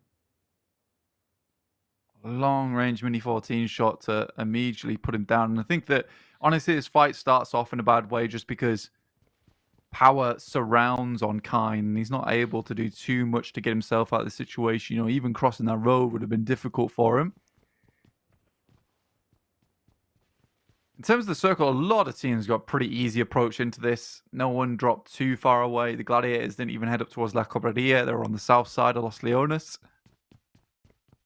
Everyone got a good shout into this match. Virtus Pro over in Montenuevo with El Pozo occupied by Digital Athletics up to the north. Both just scouting out, grabbing some loot where they can. Blue Zone still quite far away. Plenty of vehicles around for them to grab and get on over. Navi moving south from Valle de Mar and going to be swinging around past Partona on that south island and coming in on that south edge to try and play all the way as a backstop on the south. I always hate this position, honestly. So many sight lines from up above. In Los Leones, you can shoot down towards this spot, so appreciate the fact that the Gladiators are just going to go for the more choppy hills over here. You can sit around a little bit easier. Satan scouts up. I think he sees something he didn't like the look of and will move back down towards the rest of his team, or towards that northern side. So good bit of information gathered actually by Satan. The rest of his team has looped up towards the north alongside Beşiktaş and RCB. Rather than just sitting around for too long doing nothing, you can at least gather some information where teams are playing around them should they need to make a southern rotate. I mean, after yesterday, like you said, I think a lot of teams are expecting something a little bit mad to happen. We'll have to wait and see if we're going to be denied that opportunity or not. I've just had a message from Maxman saying, don't talk bad about my French homies, is what he said.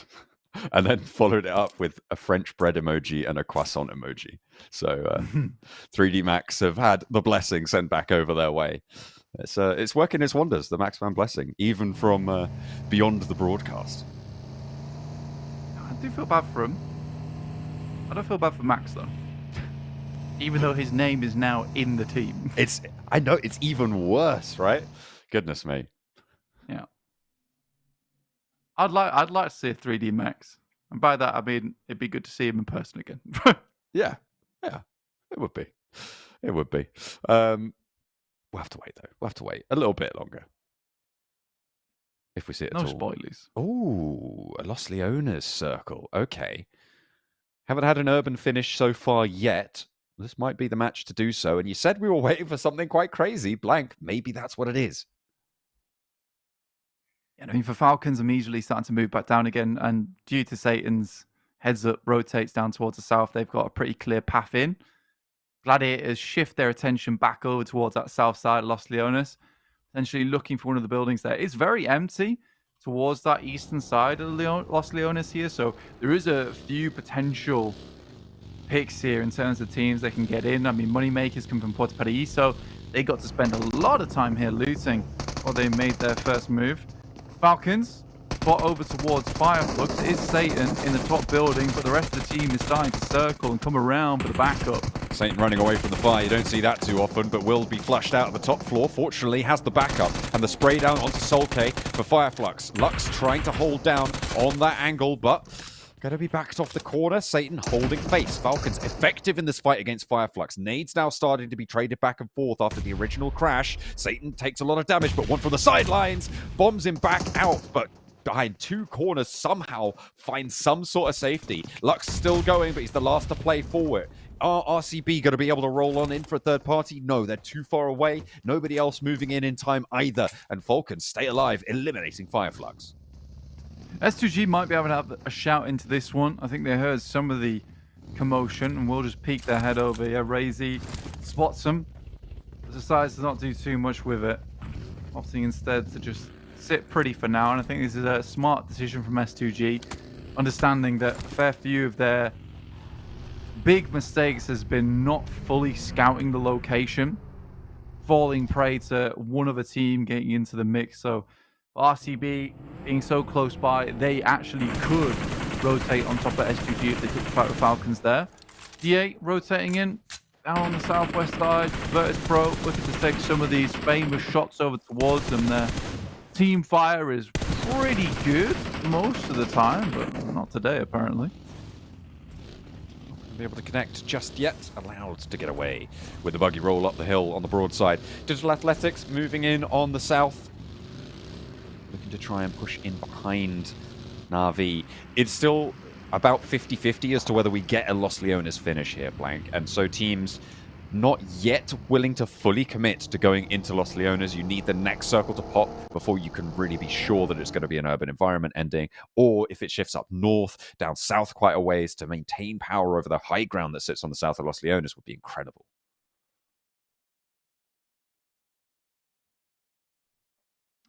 Definitely, it's one of those situations where, like you say, you don't want to head into Los Leones too early.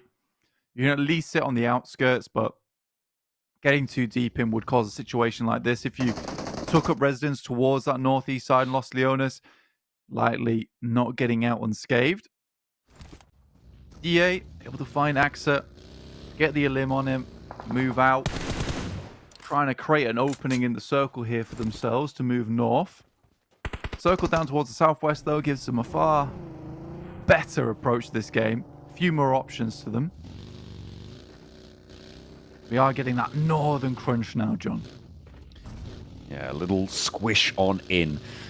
Moneymakers happy on the south edge. Digital Athletics close to Na'Vi. Puncher wants to rebuff them from this position. If Na'Vi can establish control on this area away from Digital Athletics, who today have been sort of third-party off-angle kings in that respect. They haven't really been third-party crashing, but they have been I feel like, in the elimination feed of a lot of important engagements. So Na'Vi going to want to remove that thorn from their side.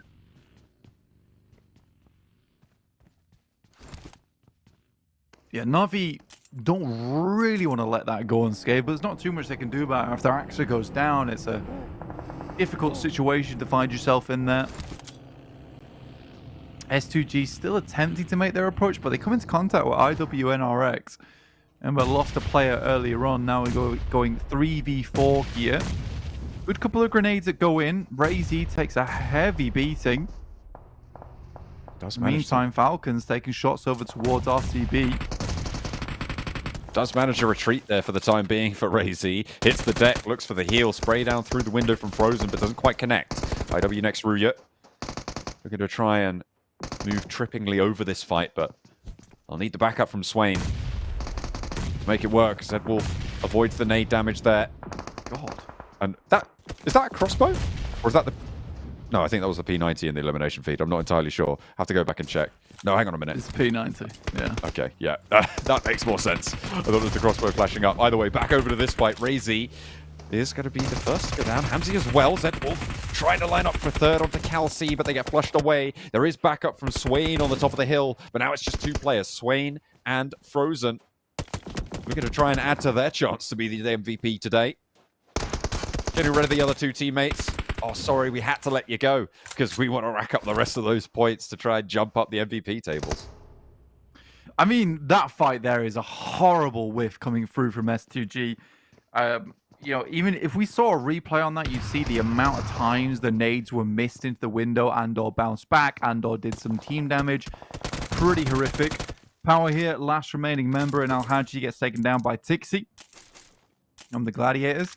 And next circle shifts down towards the south. So once again, DA is pretty pleased with himself in this one. Circle giving them a warm hug on their side of the map. Na'Vi equally not having to move too much here. Moneymakers coming in from that eastern side have circumvented a lot of the action here nicely. And get 3 eliminations to go with it. So not a bad game here from the Moneymakers. BEŞİKTAŞ on the northern edge of this conglomeration of teams. With Foot Chaos maybe going to be a problem in the next few minutes for them, who are further outside the circle and will want to move further in. Pretty difficult circle to navigate now. So all of these teams going to be looking for any piece of control they can have. Right now, Moneymakers on the high ground, I feel like, are the team who's going to stop so much of this northeast side from doing anything. Yeah, they've got a huge purview over towards that eastern side on top of the mountain cliffs. Looking down pitifully upon everyone that's trying to remove themselves from Los Leones. And they'll be happy to put them out of the misery, but not before Footballist KAOS actually moves up behind them here. Old boy preps the nade, but opts against it. Tries to slowly crawl his way away, but first to face now. Has to get a knock or something as the vehicle just runs him down as he was trying to escape there.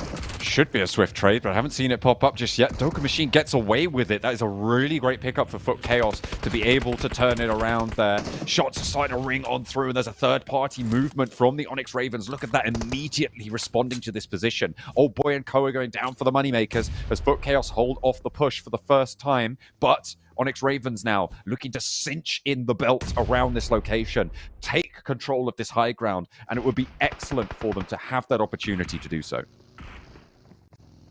Yeah, for Onyx Ravens to pick this away from these two teams would be a wonderful result for them. And honestly, they have made some great improvements from yesterday to today, opting to actually take some fights. And I think some of that, perceived confidence has really helped them. Even if it doesn't go terribly well, at least they're no longer afraid to take these engagements. So I'm positively pleased about the Onyx Ravens. Soccer Machine taking shots down towards Biscay. Well, it's Ali on the backside. Putting up some big numbers today as this guy. He's been really, really switched on today. Really great stuff for the roster. of the Onyx Ravens esports team, taking the opportunity when he hears those shots on the other side of the hill, thinking, okay, at least one sightline is gone. Let's try and be cheeky with it now. Making that work for him. Ali nearly goes down, and another nade soon to follow it up. Could be the one to do it. There it is. Are they going to get the flush with it? Because they are just putting these nades in amongst the pigeons, as they're looking less and less Raven by the nade. Good couple of explosions, though, coming through from Biggers. Ducker Machine trying to just move up through the blue. He knows he's done for, but probably can at least get some information back for the lads on his team. Get into the vehicle, try and get out of there. Surprisingly able to get down the hill, but I think there is a player running up to try and see if he can finish them off there. Doesn't quite hit those shots. He had a second chance, but looked away. Sally allows them to escape with their lives intact. Just about. He's worried about that Moneymaker's position, and I think rightly so. They know a team evac'd that direction, so they'll be potentially worried about that third-party angle. Going down in that position, he's basically done for, so I think wariness and caution may be the better of the two courses of action there. Still, that high ground now isolated off of the next circle. It's going to be really tough stuff to go forwards into this match, because it looks like Na'Vi are vying for this central warehouse on this next circle off against... No, it's just Matic, so Gladiator is not really vying for it in the long run. Falcons pushing up towards RCB, who have unleashed a barrage of nades, but Falcons, they're already in the building. Ragnar gets caught out by the cheeky angle. Always got to check the other. Concrete.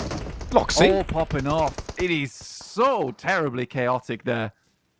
How did Loxy stay alive in that? I feel like 3 people ran straight on into him, and he just rebuffed it time and time again. Nades pouring on in. BEŞİKTAŞ in the meantime against 3D Max will get shut down, and 3D Max keep on going. They've got a couple of players left standing, so see how much further they can go. BEŞİKTAŞ do get eliminated. RCB starting to establish on the northern side, but they are all going to have to move down south.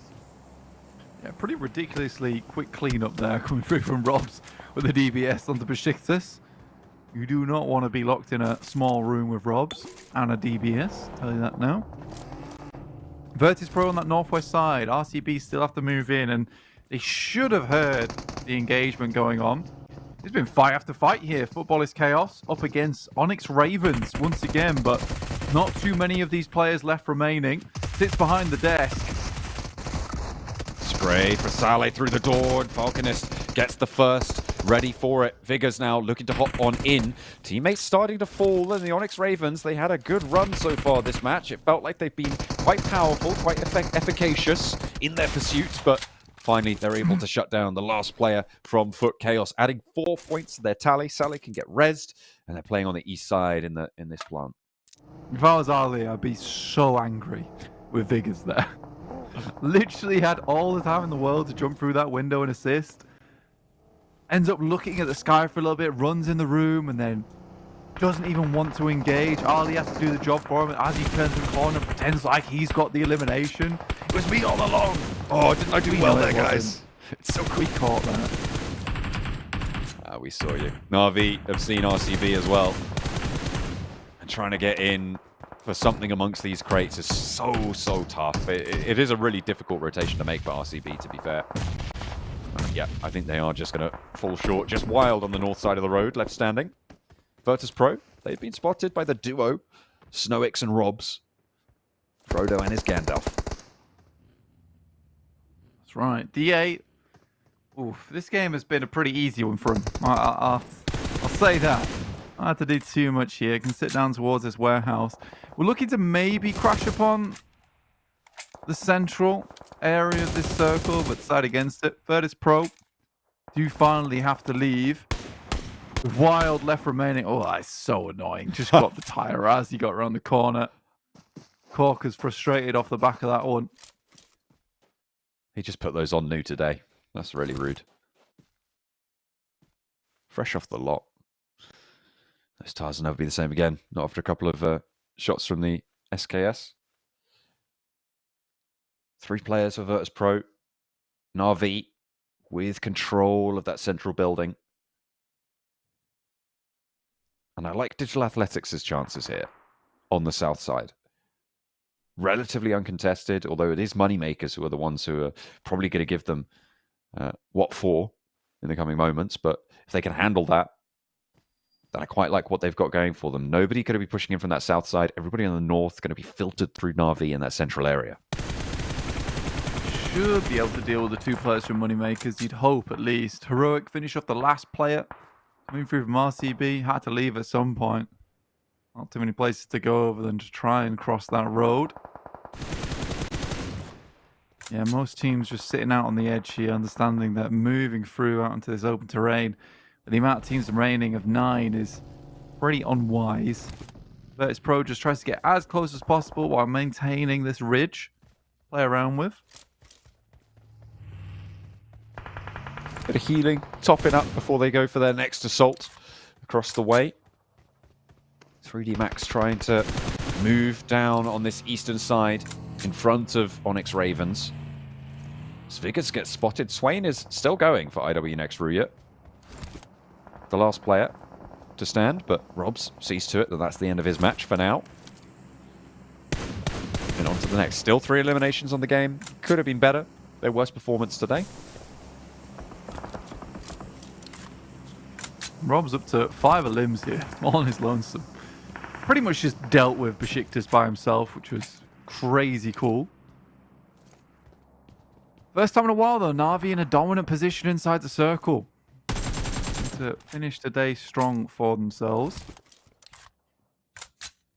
Onyx Ravens, too, getting into a lot of these end games now. Which is great to see.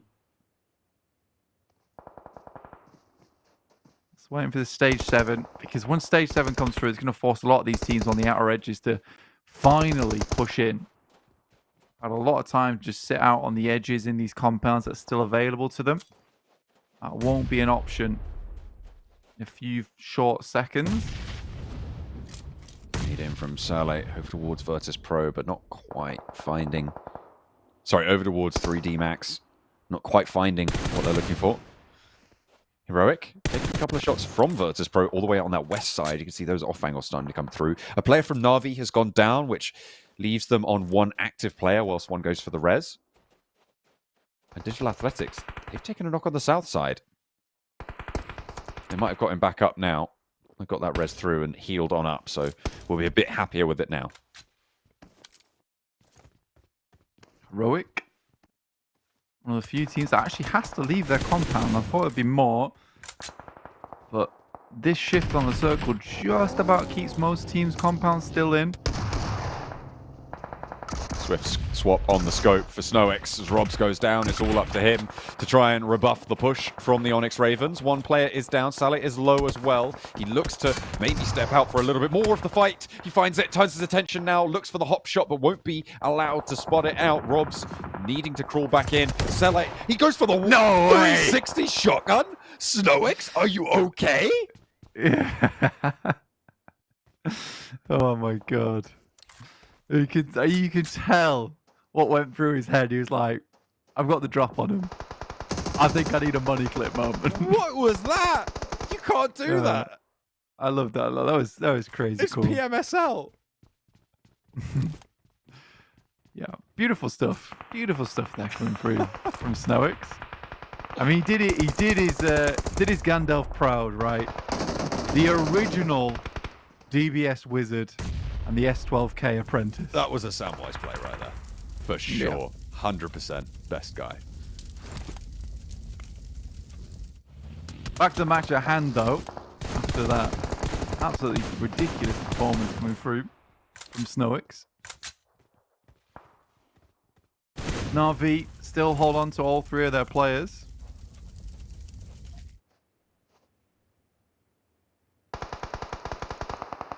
One player from Digital Athletics goes down. I think he's just bleeding out. They didn't take the chance to move up north.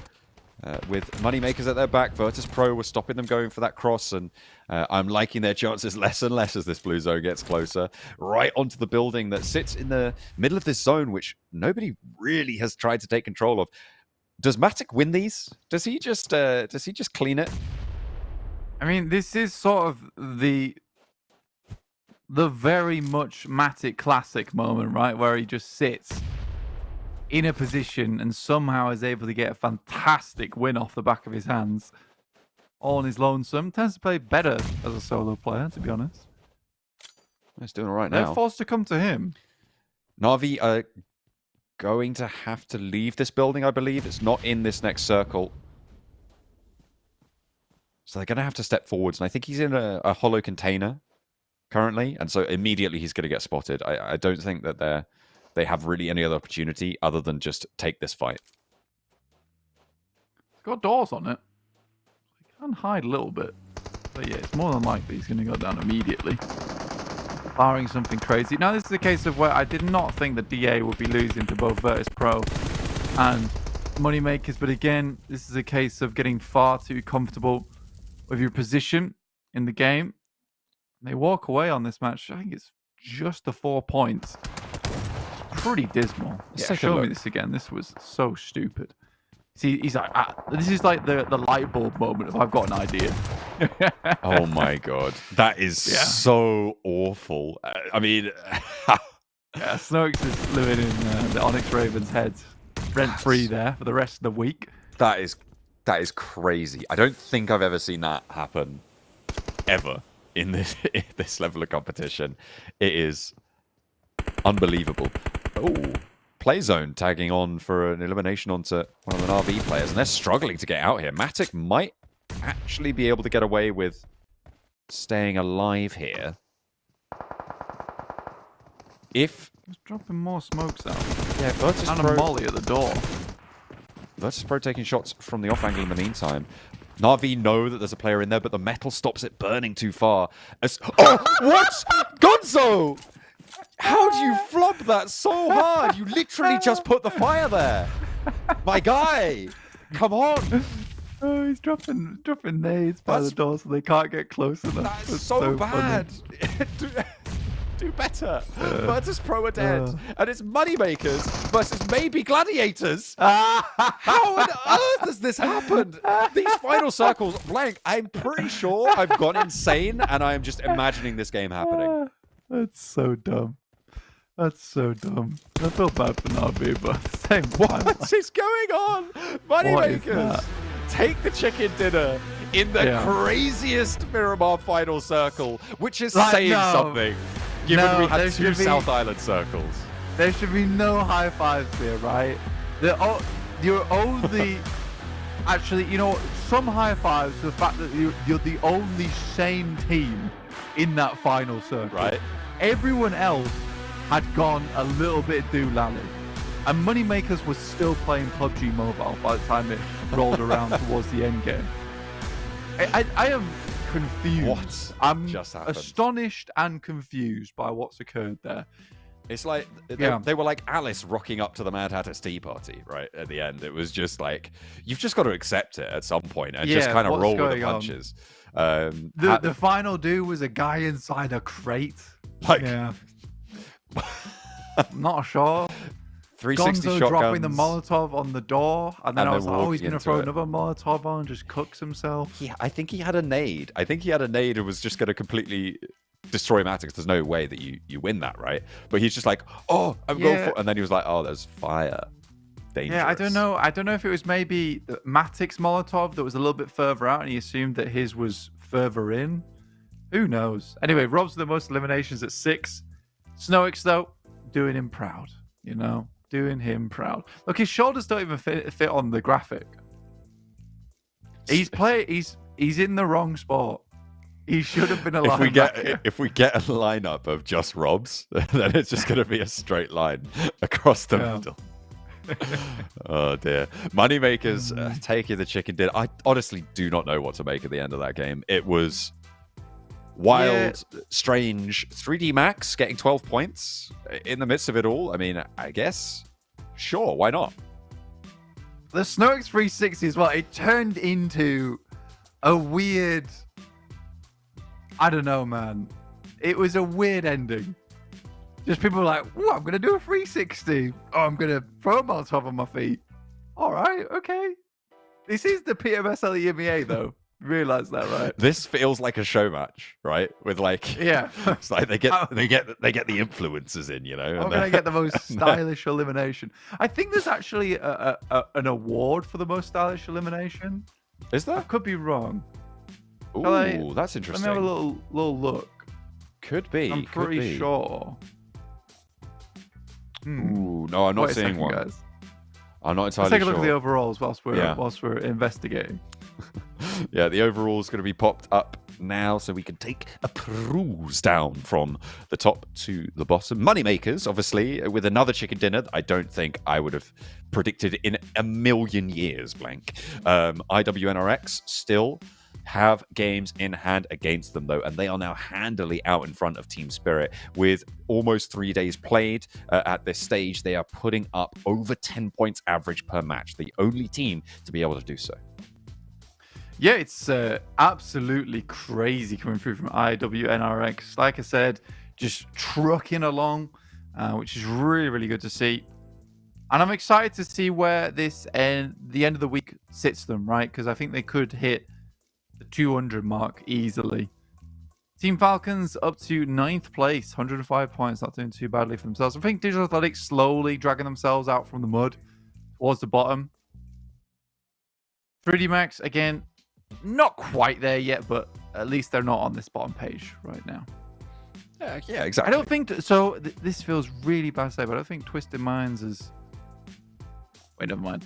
They're not playing today. No, and also they are very dead last, like right now. Yeah, I thought I was about to say they've not got a single point in the last 5 matches. That is true. I mean, that is technically true. Haven't. They've got no points in the last 5 matches because they haven't been playing in a blank. They got 6 more tomorrow. We'll have to wait for that. But after the break, we've got our final Miramar of the day, and also remember the final match that Moneymakers, Team Falcons, S2G, and RCB are going to play this week. So don't go anywhere. We'll be back with maybe a little bit less madness, but More I'm not 360s. expecting anything.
A little bit of sanity has returned to the PMSL EMEA after that crazy final circle in our first of our 2 Miramars today. My name is John Allen. With me is Blank, and we have come back from the Mad Hatter's Tea Party and hopefully to a more centered and stable Miramar.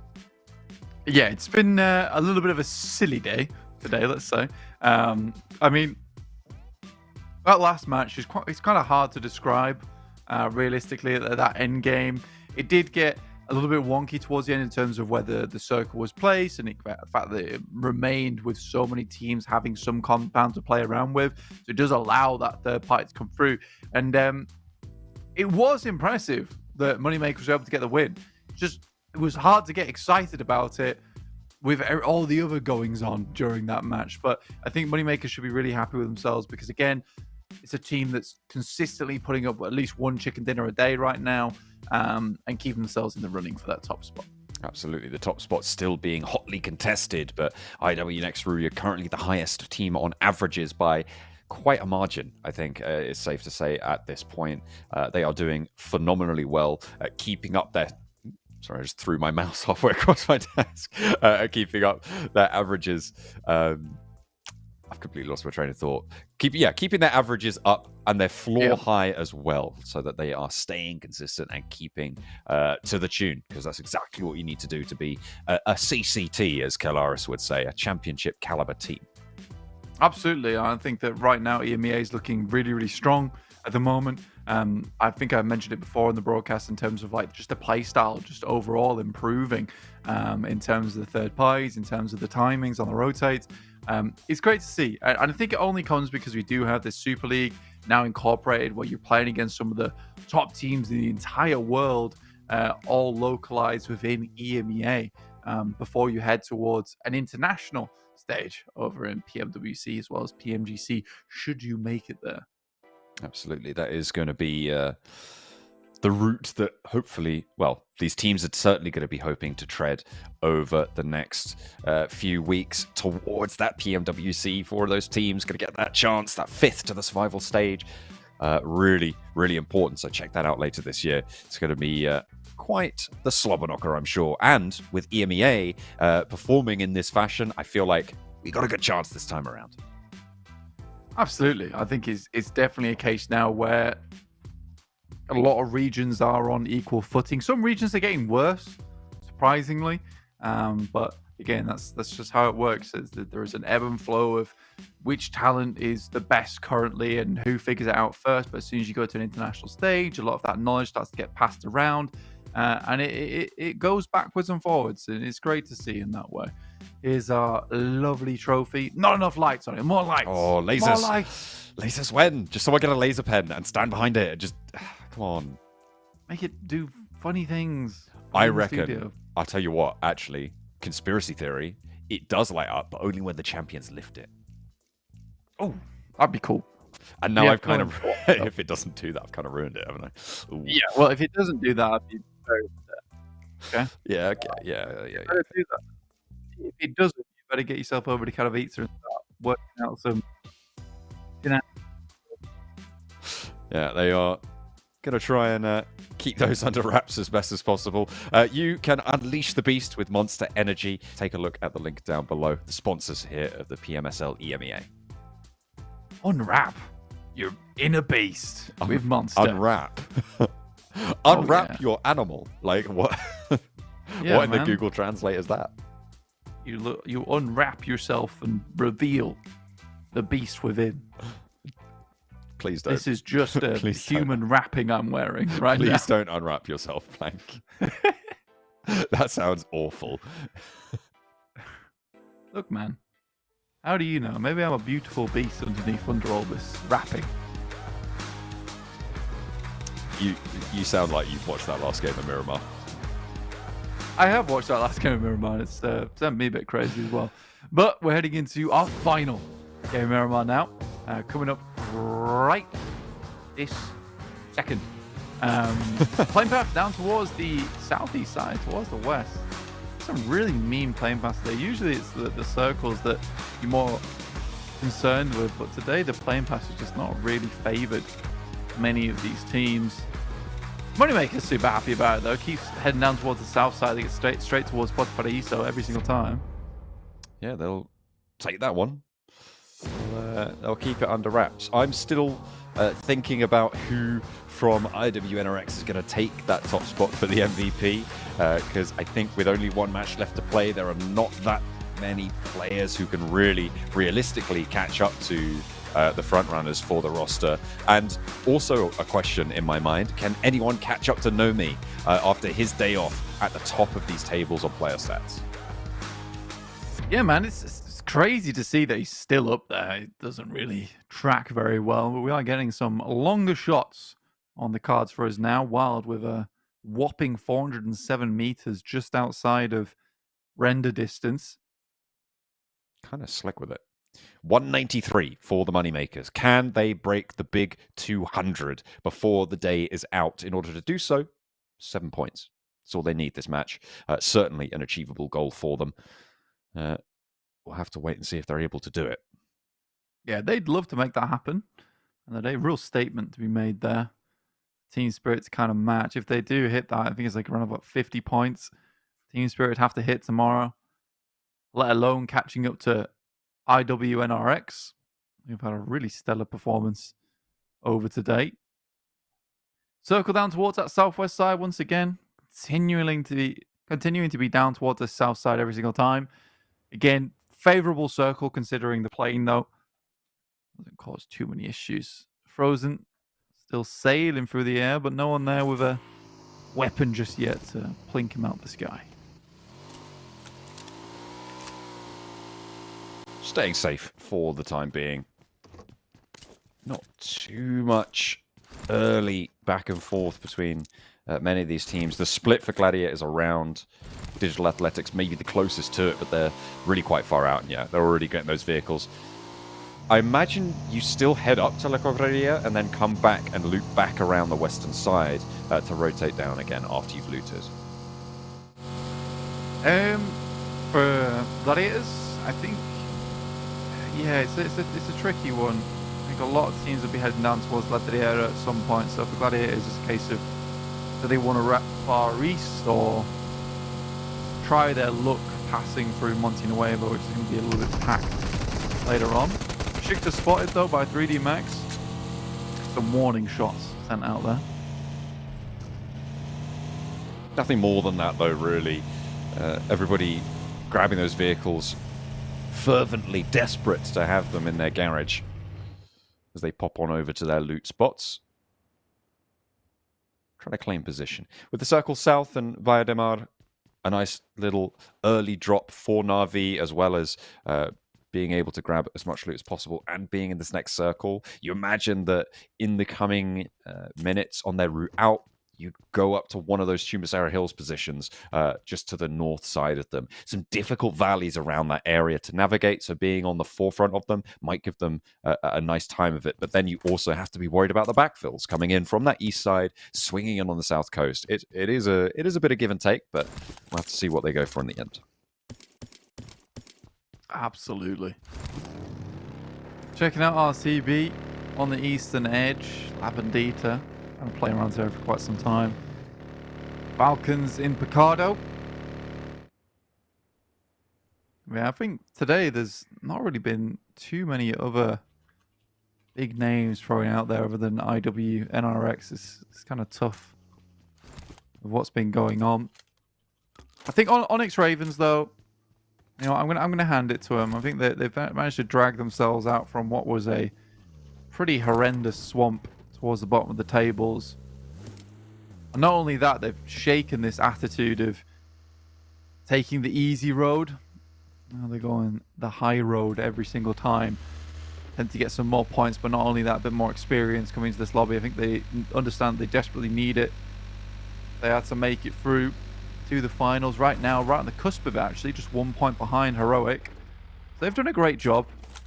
I'm, again, very pleased with them. Trying to keep those numbers up, trying to keep that pace going. That's what the name of the game is here. It is quite a long format for these league stages, right? And I know there are these sort of smaller crunch points, but in the long run, playing solidly, playing well, is going to do you better than getting points, even if it's at the sacrifice of a couple of those bonus points during this league stage. So hopefully teams are going to be able to take the lessons from this week as well and transfer them over into the next and coming weeks.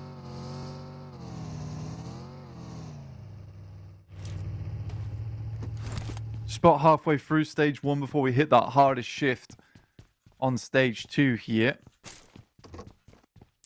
And you'll see a big amount of movement coming through from these teams. Heading over towards the decided upon location. A few squads posting up around Chumacera though. You've got FLUX, Heroic, Footballist KAOS down towards that south side of Minas del Valle. So they're waiting to head their way up in a little bit. Virtus Pro sending fairly quickly. On a bit of a split right now though with Milky Way. On top of Ladriera. On that ridge side, just gathering some information down to where Na'Vi's potentially playing. Digital Athletics. Nice and tucked away in the corner of Montenuevo. S2G just a bit further northeast of them. A lot of open sides on this warehouse, though, for Yekta. And not too much of a threat of it just yet. Everyone's still in their movement phase. Everyone who has gone for their movement is already pretty crunched up in the middle here. Na'Vi stuck down towards Valle de Mar and have allowed Virtus Pro to leave Milky Way in the hills south of Ladriera for them, and now they're going to have to contend with Onyx Ravens as well on the west coast. A team that, before today, I might have just sort of discounted as maybe not that much of a presence, but I feel like they have deserved their reputation potentially as a presence now on this western edge, just to the west of Ladriera, in those hills that roll side to side across that area of the map. Yeah, it's definitely something that they've improved upon. Looks much better now. First Pro actually taking a knock there from Falcons. Again, this split is not working out for them. I don't know why they're testing the waters down towards this east side. They knew that the playing path was far down towards the south. It's likely there's going to be a whole bunch of teams in this area on the south. Luckily, they'll have to get their boy back up again. Should be able to at least. Back in the game. But stage 2 on the shift, very kind this time around. Pretty much dead center of the previous circle. We're looking at those Chumacera foothills. And we're also looking at all these teams starting to crunch their way in, figure out where they can play. Ladriera, quite a big focal point, I would say, for this one, just in terms of the high ground it offers you early on. Yeah, having that high ground position just to the where Virtus Pro are playing right now, really, really valuable if they can keep a hold of that, that is, because a lot of teams are going to be looking out that way. The thing I think a lot of teams are starting to realize, though, is if you go for a push onto a compound like that, you're getting third-partied almost immediately, which means that you kind of settle into this interesting dynamic where you have teams who take a good position early on, and then everyone's like, oh, that's really good, so we shouldn't crash on there because we'll just get third-partied. And therefore, strong positions just become even stronger and stronger as time goes on, until someone breaks that and bucks that trend. Once people are less familiar with going for those third parties, it's kind of a back and forth.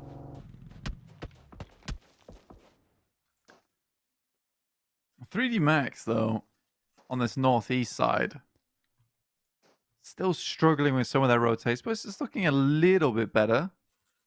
83 points. Still not a team that I think should be underneath the Falcons. Despite that, you know, Falcons are doing fairly well. You know, 9th place, I keep calling them our middle place team. Just does seem odd to me. I would not say... In an isolated room, I wouldn't say that Falcons is better than 3D Max at this point, but they're just letting themselves down right now. You know what? Falcons are just playing an evens game, so you can't fault them for it. Just trying to be consistent with it.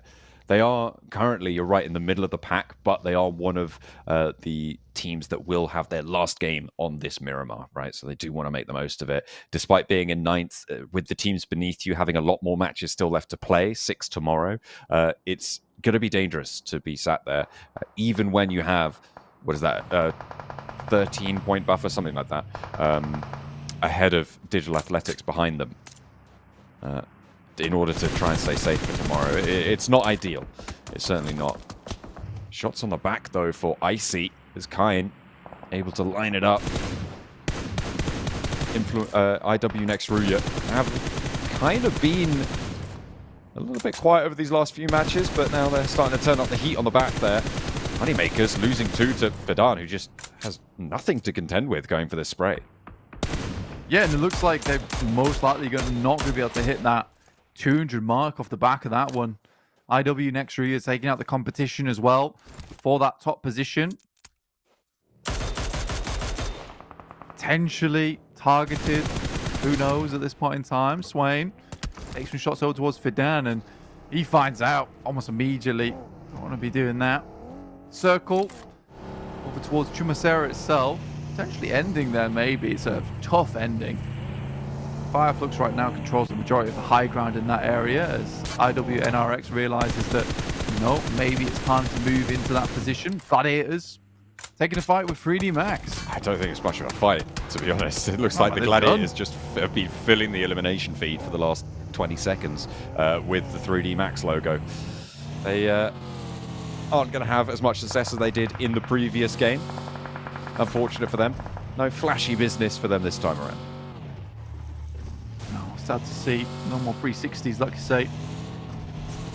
IWNRX are taking a bit of a novel approach here, actually taking advantage of the eastern side of the map, looking to clear out as many teams as possible before they push in. I think they realize that getting over towards that high ground that both Power and FLUX have already taken up inside Chumacera is a bit of a hopeless cause.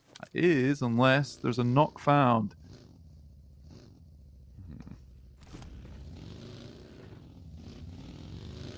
Slow and steady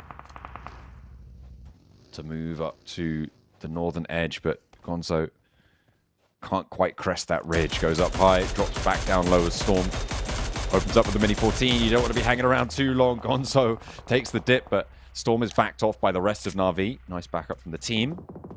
Gonzo should be safe, but there are other angles taking shots over towards Na'Vi. You can see Foot Chaos moving on in and close now, looking to try and take on the bulk of Na'Vi with their player off and isolated on the sidelines. Puncher regrouping on in as nades continue to get cooked by Foot Chaos, but it feels like they're just out of the range where it could be really effective to go for something like this. Yeah, just a little bit out the way here. I mean, for Football is Chaos, there is potential to backstab, but again, these tricky situations, you don't want to really give away that position too early. I like where Lux is currently playing from FLUX. Top of their hill here, relaying that information back that there is a couple of teams behind still. One of the most dangerous pushes you can have for FLUX on that position is through the backside of Chumacera, so if you can shut that down quickly, that's good. He'll push a little bit further in here, see what you can see. Gladiators, though, still in the blue. That's on the eastern side. You can see it here. They're just about moving in now. This is probably prime time for IWNRX to find some more pickoffs. Next circle sends, again, fairly centrally. It doesn't really change much of the dynamics. The big thing that it does change is that south side, right? Na'Vi, Foot Chaos going to have to leave their standoff. And maybe this is where the Foot Chaos position really starts to pay out dividends on their investment of time. As they have that high ground and they can watch for Na'Vi's routes out, slow them up, make it really difficult for them to get anything done. But Gonzo is up and on the hillside now in the buggy.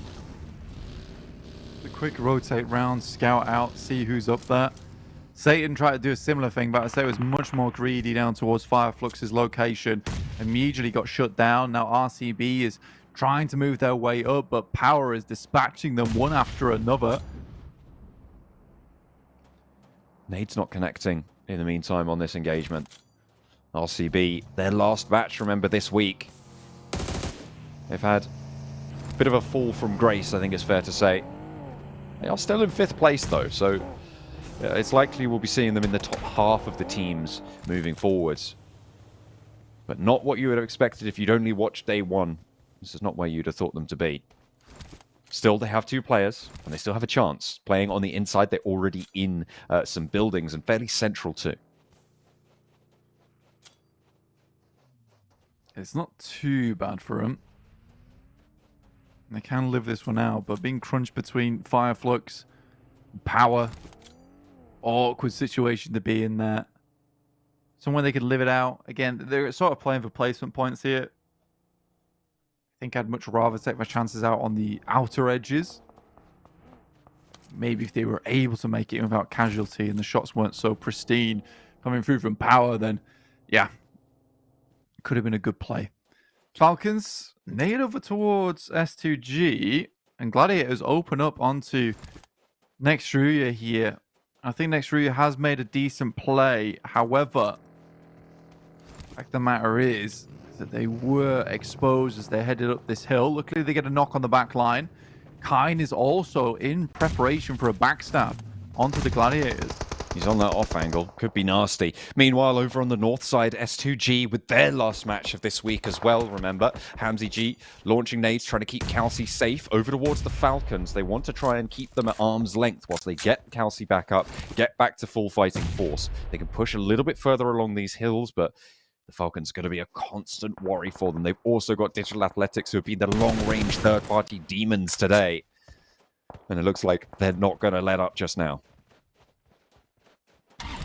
Not just yet. Frozen gets taken down by Power. That's next to Kine there, which is a little bit awkward. Maybe he takes a shot himself. A regroup required over towards IW Nextruya. The fact they were able to make it up on towards this eastern cliff edge is really important. In comes BEŞİKTAŞ, easily dispatched alongside with Heroic and Power, crunching both of them. Yeah, difficult approach to try and make. It's not going to work out. BEŞİKTAŞ now just left with Poser on the outskirts there. You can see him on the northern side in the minimap. To try and keep going. And Slapbang in the middle as well. RCB, a decent position here. Not really super important for those teams on the further south areas of Chumacera to move up to them just yet. Although Power might try and take this corner. FLUX unlikely to push in. And basically nobody else has their eyes set on this. I think Power is the major threat right now for RCB if they decide to take that corner. But FLUX have control of the route up and over that hill to access where Poser's playing. Yeah, a hard call for RCB, and I think that's why you do split yourself between those two buildings, is that you need to try and create some kind of crossfire, but eventually both of these teams in both Power and FLUX would like to take that as a checkpoint in the future. IW and RX have to move further towards that north side, so their gamble play down towards the south and hopefully to push in towards a strong position if the circle did go down towards the south side. Doesn't work out. There's a hard northeast shift, and S2G still battling out for that northern edge alongside with Falcons, who just refuse to go down here, flapping their wings in the faces of the Falcons on S2G. Speaking of wings, there's some pretty ill-omened Ravens here moving up towards Virtus Pro from the south side. Could be difficult. FUTKAOS decide to completely give up their high ground advantage and send straight down the hill towards Na'Vi. It's not gone well for them at all. They're just getting torn apart as soon as they crash on down, and he's late to the party. Falconist is there, and he's starting to have an impact, sure. Finds the flush. Can he turn it around? He's still got a little bit of HP at his back, and it is just Axa now. Still has teammates to res. Another DBS pump around the edge, and he is going for it, and he's going to make it happen. How on earth does something like this happen? I've no idea how he was able to turn that around. It looked like Na'Vi should have just been able to swipe them aside as soon as they dropped down. But here we are, looking at a full squad potential to res here, but FLUX hear it, and it's third-party time. I mean, again, this all comes from Lux, right? If you remember towards the beginning of the game, he made that scout out, he heard the fighting, he knew exactly where they'd be posted up. Really, really good play from FLUX, and very, very good to hold on to that memory for so long, so they could immediately respond to this. Wow. You just do need to finish them off here. And that will be the final nail in the coffin for FUTKAOS.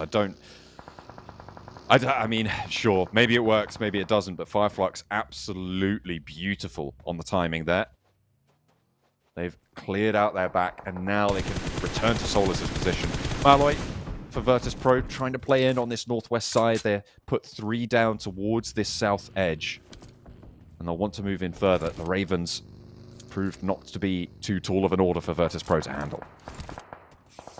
IWNX you just head back on out towards the Gladiators and finish them off. Understand that if they're going to make it through the rest of the game here, they need to get rid of those players on their eastern side, but they will lose 1 in the process. But the 5 eliminations so far, so not bad. Not bad at all.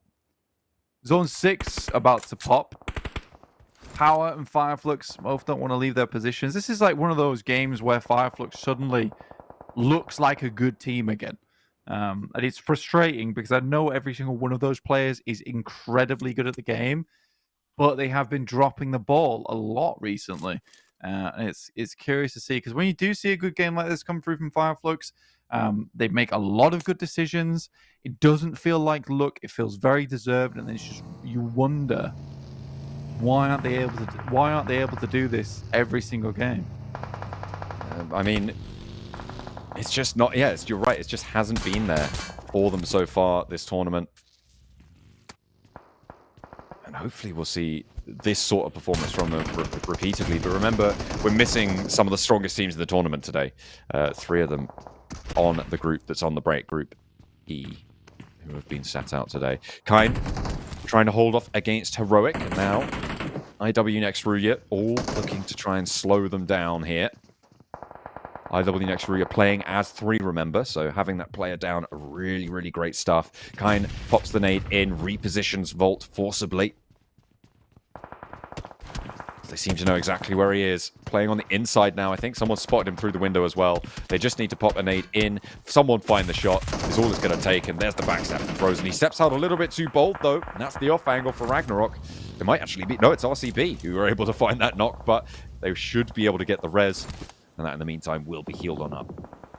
Yeah, curious it is RCB still taking those shots there. FLUX is on a bit of a tear right now, finding one of the players from Virtus Pro.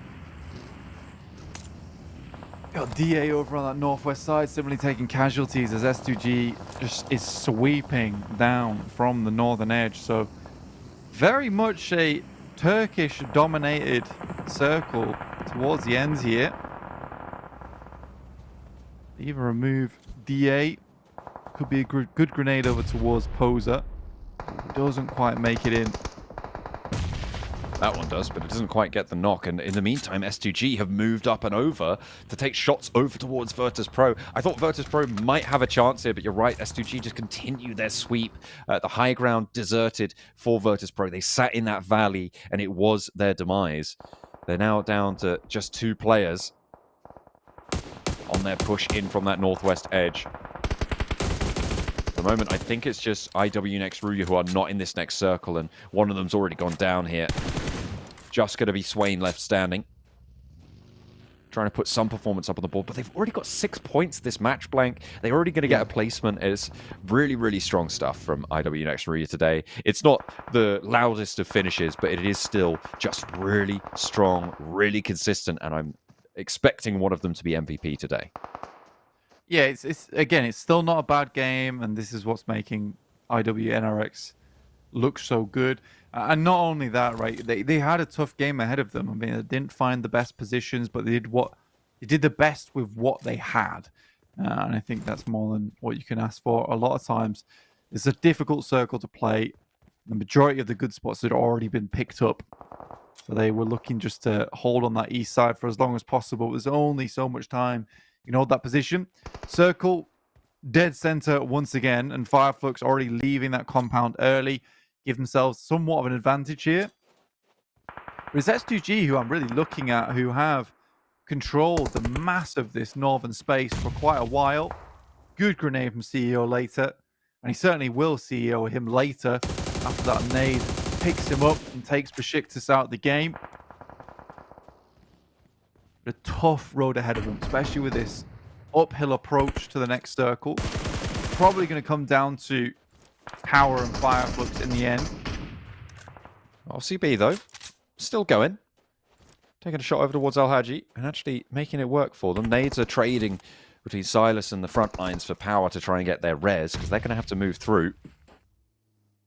That smoke train is established for power, but they're breaking out wide instead with Easy to try and establish a high ground off angle to take shots towards Silas whilst the rest of the team go for that smoke train push.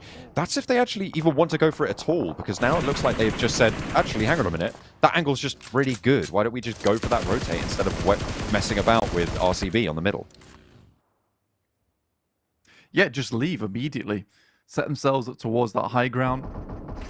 Important decision to be made now. Virtus Pro, they're in a ditch, just looking for a higher placement, I'd say. Lux finally comes off from his high ground position, providing any more information back towards them. Kante, though, spots out Kelsey. The rest of the team alongside with them. 8 points here for Power. Very good game for them in pocket. Yeah, already have confirmed that one. S2G similarly 8 points for their final match this week. Alloy spotted by Hamzy. Add one more, add two. Up to double digits on the E-limbs there. That one, hang on a minute. No, it was stolen away. Lux spots Milky Way first and picks up that point from them. So 9 eliminations now for S2G. Playing on as 4, but players have got sightlines towards them. Kelsey spots El-Haji. This is a chance for RCB to have an impact still. Kante finding Kelsey here. Hamzy G, though, really nice side swipe. I think he thought he got the knock there. Did a lot of damage, but not quite enough. Fireflux starts to swarm over from the western side. They can sense that everyone's squeezed into this corner. Be a great time to finish things up. Control it before Fireflux can take those off angles against you. RCB spots Solke. And Silas and Kiss are having quite the impact here. Does have a route out underneath the party bus. I was worried the door would be blocked off there, but no. Fidan spots Silas, and that is just going to be one player from RCB now left standing after the flush comes through from Fidan. However, Fireflux have been slowed down. Power isolated out as well. Yeah, by quite a bit. But this next circle will shunt Power inwards towards S2G. And I think in that commotion, that's where Fireflux will want to move over the top. Right now, S2G's got 2-2 lineup. It's a bold play, but it's a winning play.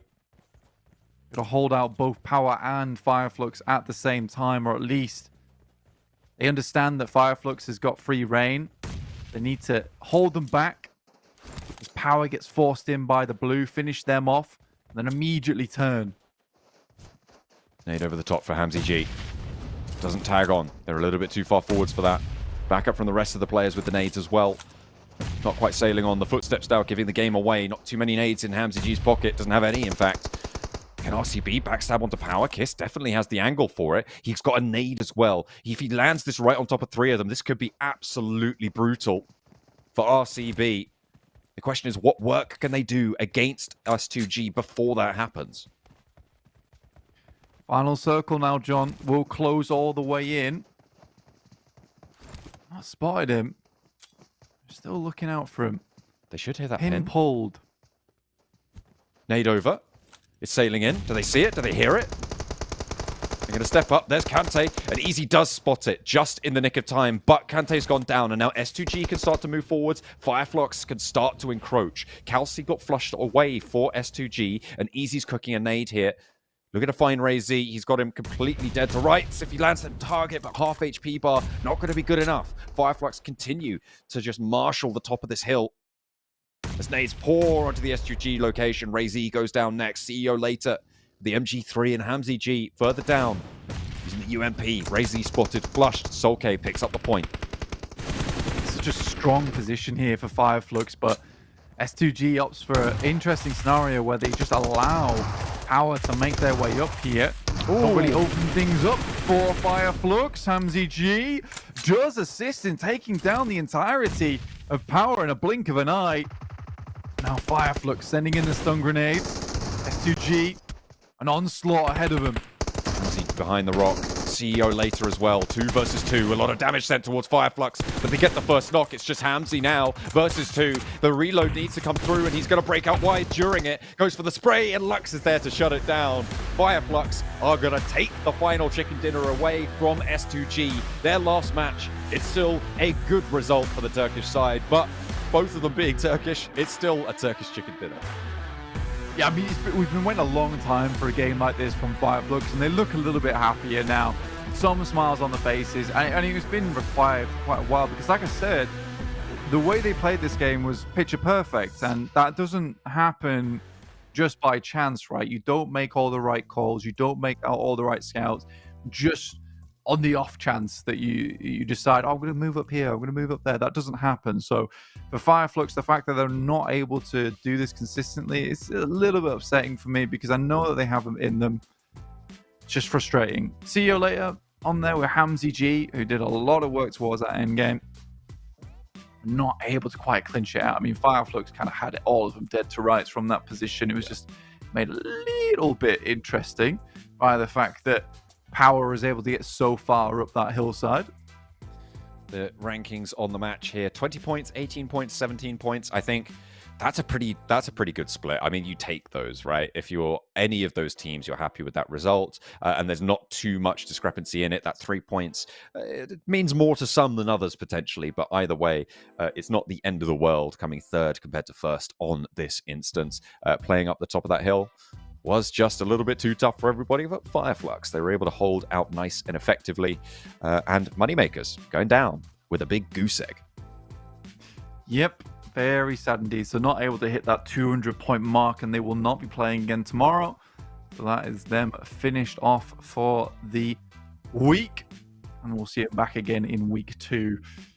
Obviously, it's been a pretty wild week here, honestly. Some really crazy plays, some awesome tournament play from a lot of these teams, and it's nice to see some different faces here popping up in the elimination feed. Let's take a look at who was able to pick up those chicken dinners today and just how well they did in those maps. And of course, the triple chicken dinner for IW next Ruya. I think we've got the MVP coming up fairly soon as well, and I will stick with my guns of saying, yeah, it's almost certainly one of the players on that team. Which one? I'm not entirely sure. I did say Kine. I don't know who you went for. Did you say Zedwolf? Zedwolf. Okay. Yeah. All right. Okay. Is it going to be either of them? I mean, the fact is that it could. It'd be funny if it's not. Quite easily be either Swain or Frozen on that roster. They both have had just a really, really solid day today. The highest damage, obviously, over on that second Erangel map. The first Erangel map, the second map of the day, and they just continued to go from strength to strength. I think their minimum score in a game was 6 in that final match, and that was still really solid. Yeah, it's just funny that even Moneymakers there getting 2 chicken dinners and still are going to be eclipsed by IWNRX tomorrow, which is very, very silly. I think we're going to take a quick look at the MVP next and see exactly who it is, and we'll do our little coin toss and see if either of us are right, to be honest with you. Oh, it's not good. Oh, I think it's stuck to the ceiling. Hang on. Oh, come on. Oh, yeah, it's peeling. It's peeling. It's coming down. I left the blue tack up there. Yeah. Sorry. It's coming. I don't know. It's not coming down. We're never going to see it. It's fine. It's it's fine. I think apparently production are having a trouble figuring out which one of them was the MVP, and I think rightly so. They'll get my coin down off the ceiling in just a moment, but we'll take a look at the overalls in the meantime to see just how far ahead of everybody else the Moneymakers were able to get today and what the goal is going to be for IW next Ruya. Look at that, 193 to 184, only 9 points behind with 6 matches to play. Yeah, man, it's a little bit silly, right? You know, they're going to have to get, what is it? Let's say about 2-point average tomorrow to just break even with the Moneymakers, which is crazy to say. And I know that IWNRX aren't going to do that. S2G, on the other hand, this was their final day of play as well, similarly with Regnum Kaya Bright Esports, 173. I still think that's a respectable performance from S2G, making it into 3rd place for today. Considering they had a pretty rough start, you can see that only 3 chicken dinners as well. So they had to be very consistent throughout their other games. And they've been able to do so. Team Spirit We're going to try and chase them. It's unlikely that S2G fall beyond 4th on tomorrow's matches, given the teams below them and who's going to be looking to try and leapfrog them. It's unlikely that they go down more than one place to Team Spirit. So we'll have to wait and see what's going on there. Onyx Ravens out of the bottom 4 there at the bottom after what was a more impressive day than I think we've seen from them for a while. Sorry? Congrats, well done. Oh yeah, agreed. Team, yeah. Absolutely. They've been a little bit more impressive and a little bit more willing to go for those fights, right? Yeah, and that's what you want to see from them. So I'm glad that they took that on board. Besiktas tied there with them, down towards 17th place. You can see that it's the placement points, which is the tiebreaker for them there.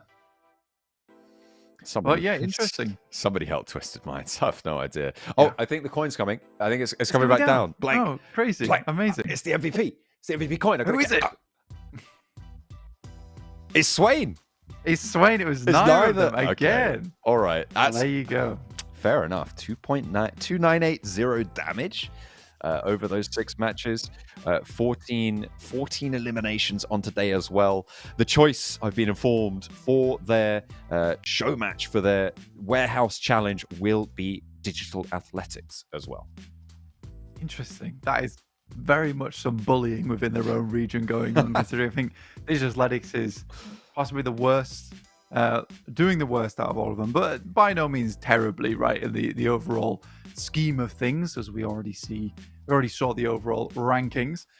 But yeah, it's been a good day today. It's been definitely a good day. There's been some interesting games. I think that first Miramar was absolutely wild there, John, honestly. Yeah, where were you when day 4 match 5 happened, right? That's what people are going to be asking each other for years, because plenty of our players unleashed the beast during that one, and you can too with Monster Energy, our official sponsor here at the PUBG Mobile Super League EMEA. Yeah, you can go visit them at www.monsterenergy.com/gaming. And all of this today was also brought to you by INFINIX GT20 Pro, the official smartphone sponsor of PMSL EMEA. So thank you very much to you two for sponsoring the show. You can check out all our socials. They are down here there you go. right now.